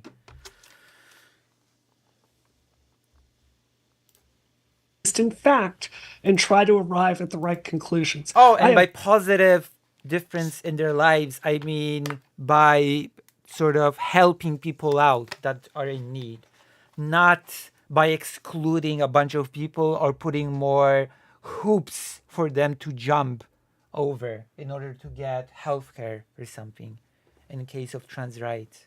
I'm talking about policy that just straight out helps people out that are in need.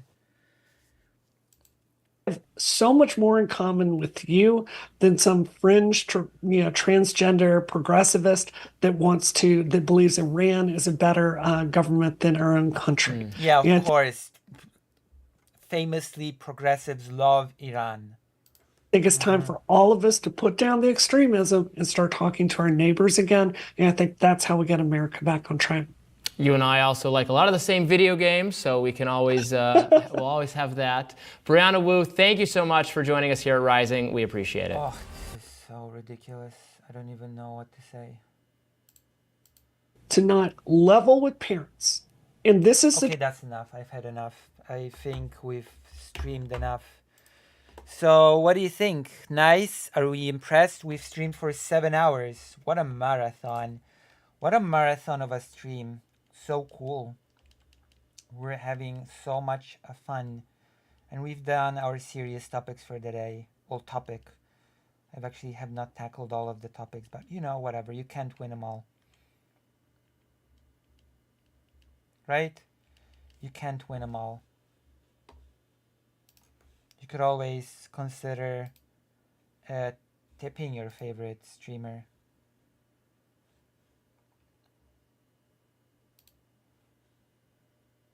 Before she has to go.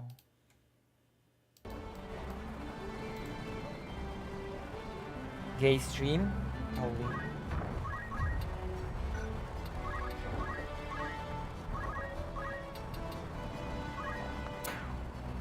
Oh, what the hell. $5, true. If you're watching this for 7 hours, you can afford $5. Or $5! You piglets. Piggies. Hey. Life's refreshing breeze. Blowing energy. Cure.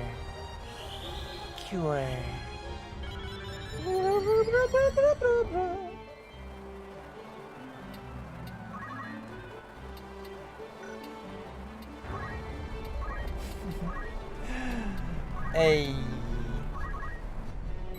$5.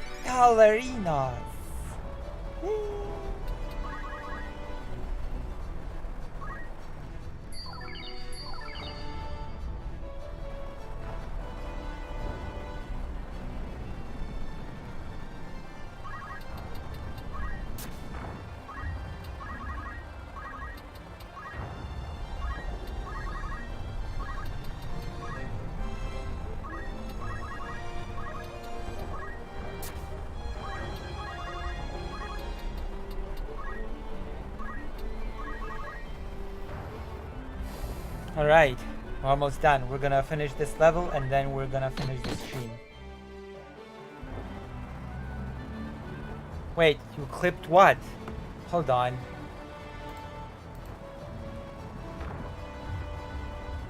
And I think we should realize, you and I are serious public policy actors. They're willing to talk about things based... None of you are serious actors. So just get that out of your head. I'm sorry. You know what? I tend to act very goofy on stream and in general I act really goofy a lot. But you know what? I've met serious political policy actors. I've met serious political policy actors. I've had serious policy actors in my family. You're not it, Brianna Wu. And you're not it, blonde guy. And I think we should realize... Damn, strong words. Fighting words. No, I was just listening to a clip that was posted here. There we go. Strong words. Fighting words. I'm ready to defend them in a debate. Boom. Debate me on it.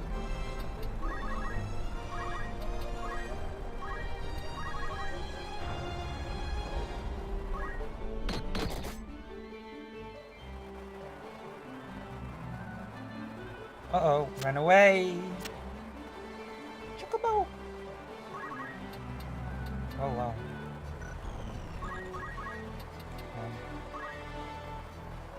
Blonde guy. I mean, you know, it is what it is.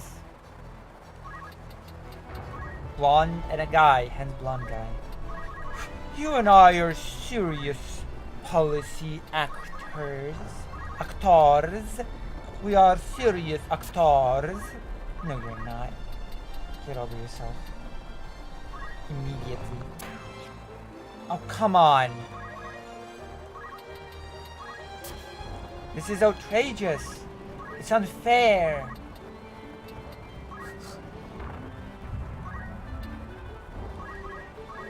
That's so Raven. No! Oh my gosh, that is so infuriating, actually. We're gonna gang up on this bird. The bird is the word. Yeah. Level scale in this game always destroyed me. I never beat FF Tactics. It's okay. You can always just move the plot forward. Because, spoiler alert, only random encounters level scale. The actual story doesn't. Chocobo wants to live? Well, too bad. It cannot be suffered to live. This Chocobo is not a serious policy actor. So it has to die. It's too woke. It's too progressive. Oh, you motherfucker. See? It's like too progressive. Too much progressivism in this Chocobo's life.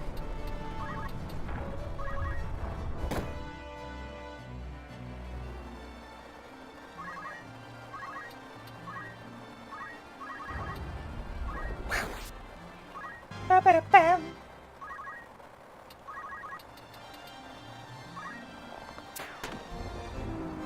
Ba-ba-da-bam.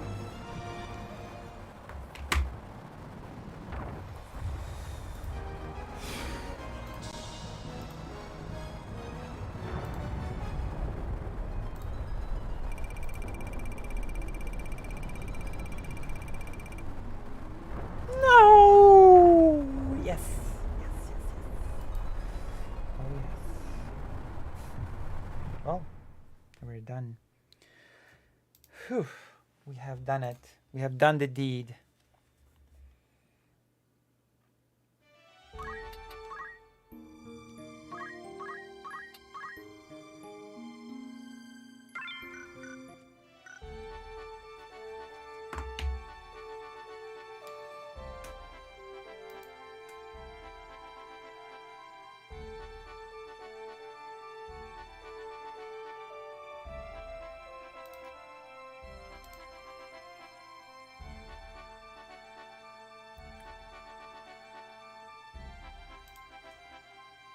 And that's it for today. That's it for today. I'm done. I've done the deeds, and I'm ready to go to sleep or something. You know, it's like 6 a.m. Wow. 6 a.m. It's incredible. Or wait, do I have to visit my mom now? Have a good sleep? I'm not even sure if I'm going to sleep anymore. Am I going to sleep or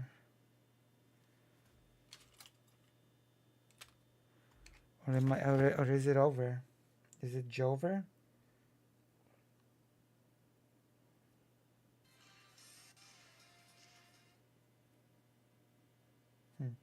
No, it seems not. Okay. All right. I'm gonna see you. I'm gonna see you, and it's gonna be amazing. I hope. Good night. And yes, you know, it's gonna be cool. Cool, I tell you. Cool.